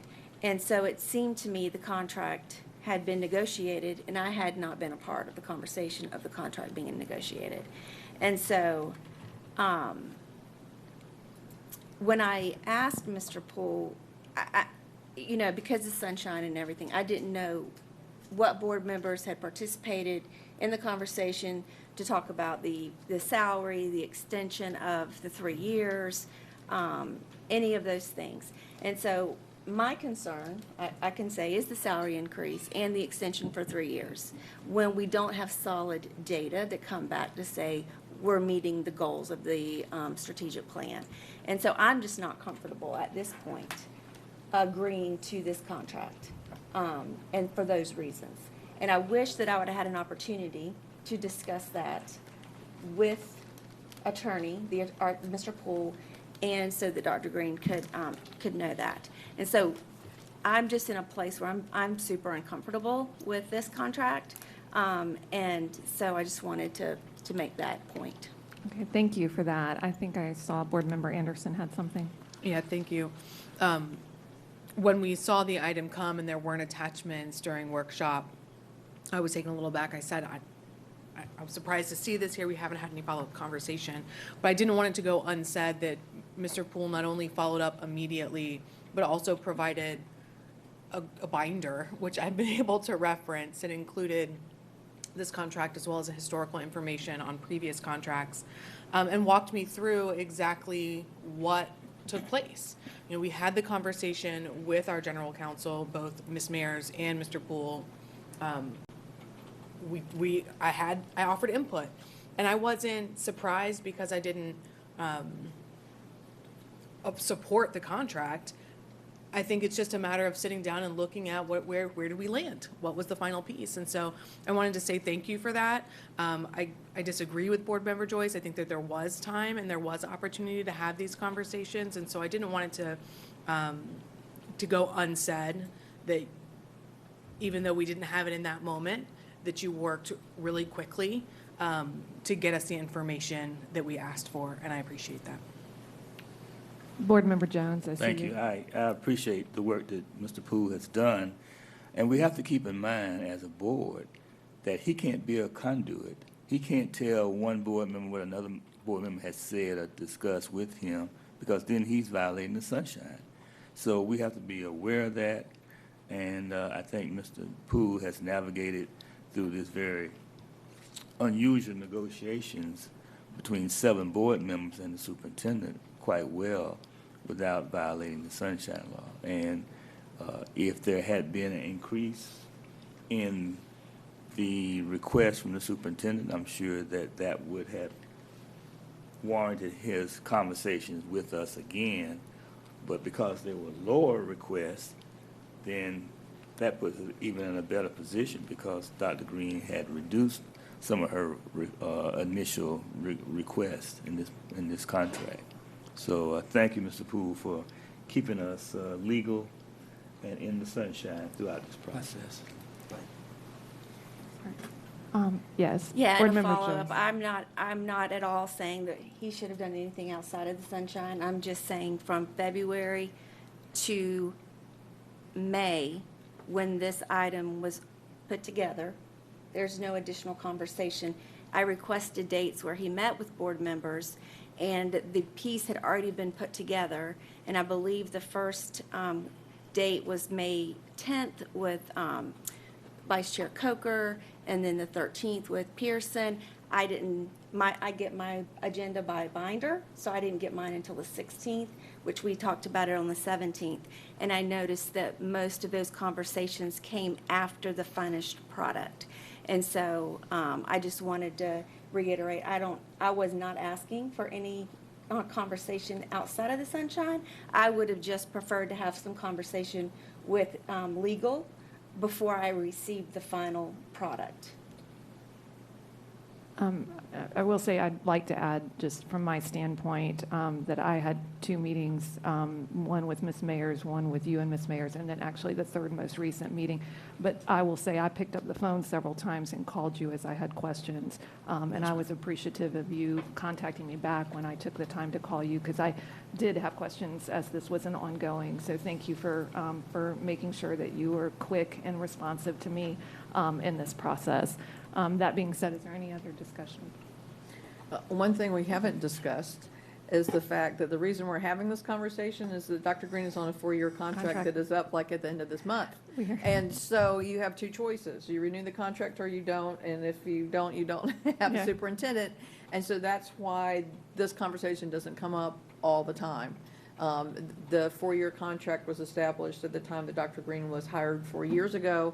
And I just want to clarify, that's, you don't typically discuss a superintendent contract every year or every other year or something like that. So we're having it because her contract is up, and it's time to have the conversation. And I would also just like to thank Mr. Poole that when I had conversations, as I reflected, I always called. I mean, I think I met with you once or twice, but in addition to that meeting with Ms. Mayers, but I did pick up the phone to call just to get status and clarification, so I appreciate your response. Right. That being said, I'm not sure that I see any additional discussion, so I'm going to go ahead and call for your vote on the original agenda item with the contract that was attached for this evening.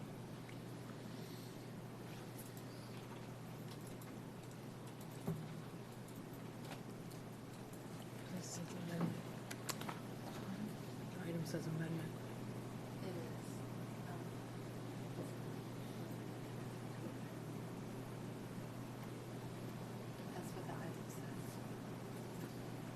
I want to, we've got a clarification question over here. Are we voting on the correct item? It is the correct. Ms. Sparrow's saying, okay. Thank you for double checking us. Board Member Anderson is keeping us straight. Thank you, Board Member. Hey, that was, I gotta get And to Board Member Pearson. Pearson as well. Trying to- The item passes 5-1. Thank you very much. Dr. Green, we look forward to a few more years with you. And we're glad to know we'll have a superintendent after the end of this month. We were down to the wire, as Board Member Hershey was saying, so thank you. That being said, we are going to move on to item from the Chief of Staff, public hearing and vote revisions to chapter board policies. Can you make your recommendation here? That the Duval County School Board conduct a public hearing and vote to adopt the recommended revisions and/or additions of the following policies in School Board Manual, Chapter 6. Policy 6.31, Adjunct Teaching Certificate. Policy 6.31, Adjunct Teaching Certificate. This policy is proposed to be adopted to provide for the issuance of an adjunct teaching certificates to qualified applicants who fulfill the statutory requirements of sections 1012.56, paren 2, paren A through paren F, and 1012.56, paren 10, FS Florida statutes, and have expertise in the subject area to be taught. I open the public hearing. I'm going to ask if there's anyone who wishes to speak. Seeing none, I'm going to. Got one hand. Oh, wait. You're welcome to come up and.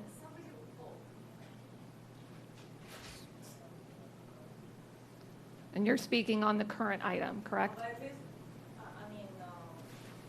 I'm talking about the item, the gentleman can, and he told that with the way they can attract personnel, because you're losing it, I'm thinking maybe to add, I'm not sure, but maybe a tax credit, because you will pay to the people who come in, like you say, hey, you will repair it, half of the price extra. I mean, it's like tax credit.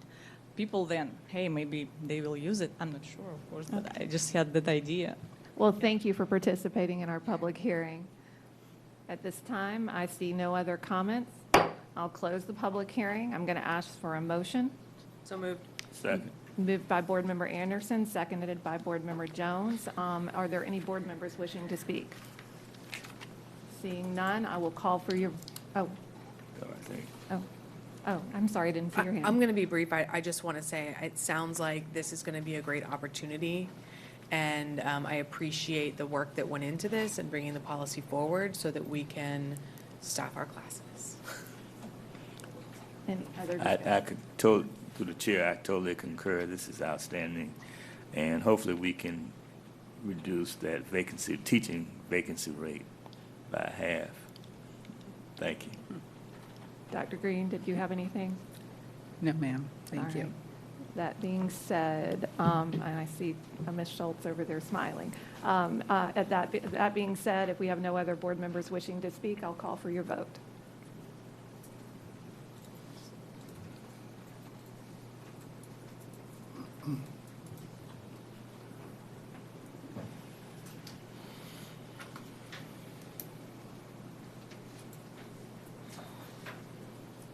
The motion passes 6-0. This evening, we'll move on to board member travel. We have actually no board member travel or superintendent's travel. So at this point, we'll move to for the record. I think I will start on my right with board member Anderson. All right. All right. Let's get it together here. It's another late night. Thanks to everyone who hung Yeah, out. this is early. It's 11:23. Whippersnappers. I want to say first, congratulations to all of the graduates in Duval County, and also to Mayport Coastal Sciences Middle School for their outstanding showing and receiving top honors in a variety of competitions at this International Sea Perch Challenge at the University of Maryland this past weekend. I love the way that the community and the school has really gotten excited about robotics, and they are doing awesome things. So congratulations to them. There's so much to say about tonight, but I will just simply say that I'm slightly heartbroken at the amount of misinformation and misunderstanding about the intentions of our staff, of our school system, of us as a board, and our desire to just create safe, welcoming spaces for kids where teachers are treated with professional respect and allowed to be the educators that they are passionate about being for our kids. I will leave it at that. It is certainly my intention to make sure that every student is protected and every family is respected.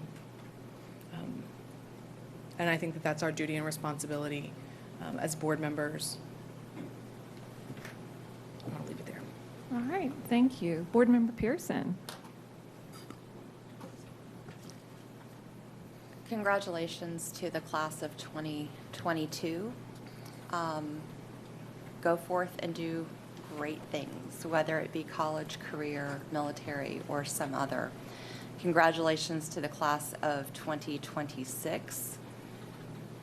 Have fun in high school, but work really hard because it goes by quickly, and we expect great things from you in 4 years.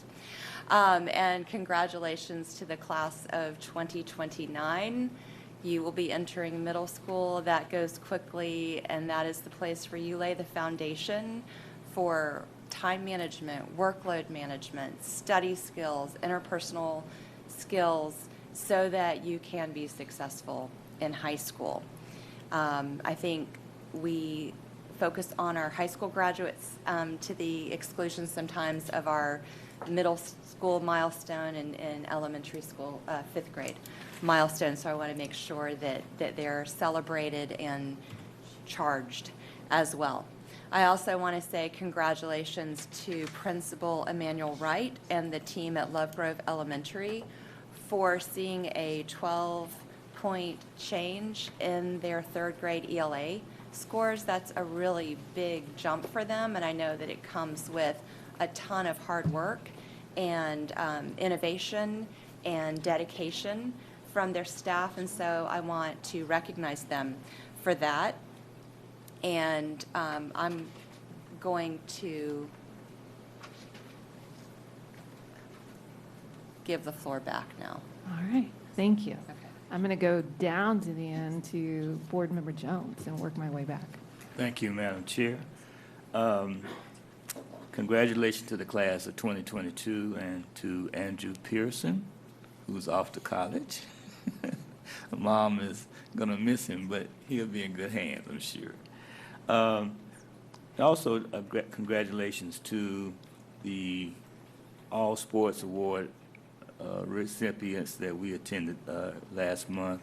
We have outstanding athletic programs throughout the city, and we recognize those great student athletes. And I just want to congratulate them again, and Ms.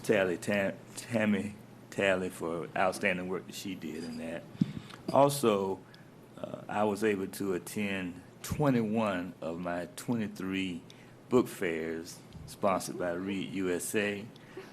I had 4 in 2 days. I had 4 each, and I was able to make all of those but 2. So I just want to thank them for giving the kids, our students, 3 books to read, and seeing a little kid come in there and say, "Well, I don't have any money," and telling him that you don't need any money for this one. So that was rewarding, and I took several pictures of the kids just sitting down on the floor reading their books while they're waiting on other classmates to select their books. So that was wonderful. And also, thank you to the staff and principal at Rutledge Pearson. We had a wonderful groundbreaking for those who were not there. The MLK drum line should replace the one that the Jaguars have, because they did an outstanding job at that groundbreaking. And also to the graduates of the AmeriCorps City Year, we need more of them, but I think 18 of them are coming back. And hopefully they can get back to 100, because they provide great value for this district, and it's a wonderful partnership. And just congratulate them and thank them for their work. Thank you, Madam Chair. Thank you. Board Member Joyce. Thank you. I first want to start off by saying, for the record, my intention was not to not approve a contract for Dr. Green. My no vote on that was the terms and conditions of that contract. So I just want to be clear about that. The second item that I have is I agree with Board Member Anderson. There are a lot of miscommunication. We have seen in the last 2 board meetings that the community is very passionate about this issue. And I wanted to go back and reiterate the reason why I brought the resolution to the board. There was a lot of conversation that not only happened locally, but around the state and around the nation about the parental rights and education law, which everybody was saying, don't say gay, bill. Nowhere, absolutely nowhere in the new law does it say that. And it's broken my heart that I have had to hear people come to the microphone and say, if my student's gay, I have to tell their parents. That's not true. That if I am a gay couple and we have children, that now we can't participate in our students' activities or field trips. None of those things are true. And so because the resolution was tabled, I'm going to take time, and I didn't do this last time, I'm going to take time to read the resolution and talk about 2 points of the resolution. Whereas it is the duty of the Duval County School Board to maximize parental involvement in the education of their children. Whereas the Florida legislature passed and Governor DeSantis signed the law titled Parental Rights in Education, the law. Whereas the law requires school districts to adopt procedures for notifying parents of any change to a student's services or monitoring related to the student's mental, emotional, or physical health or well-being. Whereas school districts may not adopt procedures or student support forms that prohibit notifying parents about the mental, emotional, physical health or well-being, or a change in services or monitoring or or encourage students to withhold information from parents. Whereas the parental rights and education law prohibits classroom instruction on sexual orientation or gender identity in kindergarten through 3rd grade, or in a manner that is not age appropriate or developmentally appropriate for students in accordance with state standards. Whereas the Duval County Public Schools has published an LGBTQ plus support guide that states, quote, "It is never appropriate to divulge the sexual orientation of a student to a parent." Whereas the guide further instructs Duval County school personnel, without any parental involvement, to have children decide on their bathroom of choice, shower, and other facility accommodations such as overnight excursions. And whereas the guide was not voted on or approved by the Duval County School Board. Now therefore be it resolved that the Duval County School Board, number one, unequivocally supports the Parental Rights and Education Bill passed by the Florida Legislature and enacted into law by Governor Ron DeSantis. Number two, disproves the provisions of the Duval County Public Schools LGBTQ Guide plus support guide set forth in this resolution and the similar provisions therein. And number three, thanks Governor DeSantis and the Florida Legislature for their leadership in defending parents' rights to exercise authority over their children and to teach their children their values, their morals, and their beliefs. And I will say that I was actually unaware. Honestly, I was actually unaware that Duval County had this support guide and that we were socially transitioning students. After I heard the January Littlejohn story, read about her lawsuit, talked to her on the phone, and realized that this was something that was going on, not just in Duval County, across the state of Florida. I felt compelled to ask the board to support this so that everyone in our community, all of our parents would know that we are going to follow the law. And so there is a lot of mischaracterization. There is a lot of miscommunication, and I'm sorry for that. But at the end of the day, there's no circumstance, in my opinion, that would give the district the right to withhold information about their child from a parent. And I hope that this board will consider taking this resolution off the table and actually having a conversation about it so that our community will know where we stand. Thank you. Oh, and I would finish on a positive note. I do know the end of the year is amazing, and we've had a lot of class parties, and we are happy and relieved that school is out for the summer. So I want to tell everybody, all of our teachers and parents and children, students, rest, enjoy your summer, and congratulations to the class of 2022. Thank you. Thank you. Board Member Hershey, you are up. I loved being back at the arena for graduation this year. The energy and the air conditioning was delightful. Congratulations to the class of 2022. Loretto Elementary is the first school to have an elementary school a CTE program, and this year 55 students earned their multimedia certification. And so Ms. Peaks and Dr. Green, I think we're on to something, and Loretto is very excited to pilot the first CTE program in elementary school. And I'm very excited to let you know that Representative Wyman Duggan is going to be out at Loretto Elementary at the end of June to meet with Principal Haberman to learn about our elementary CTE program. So just wanted to put that plug in there. So that's very exciting.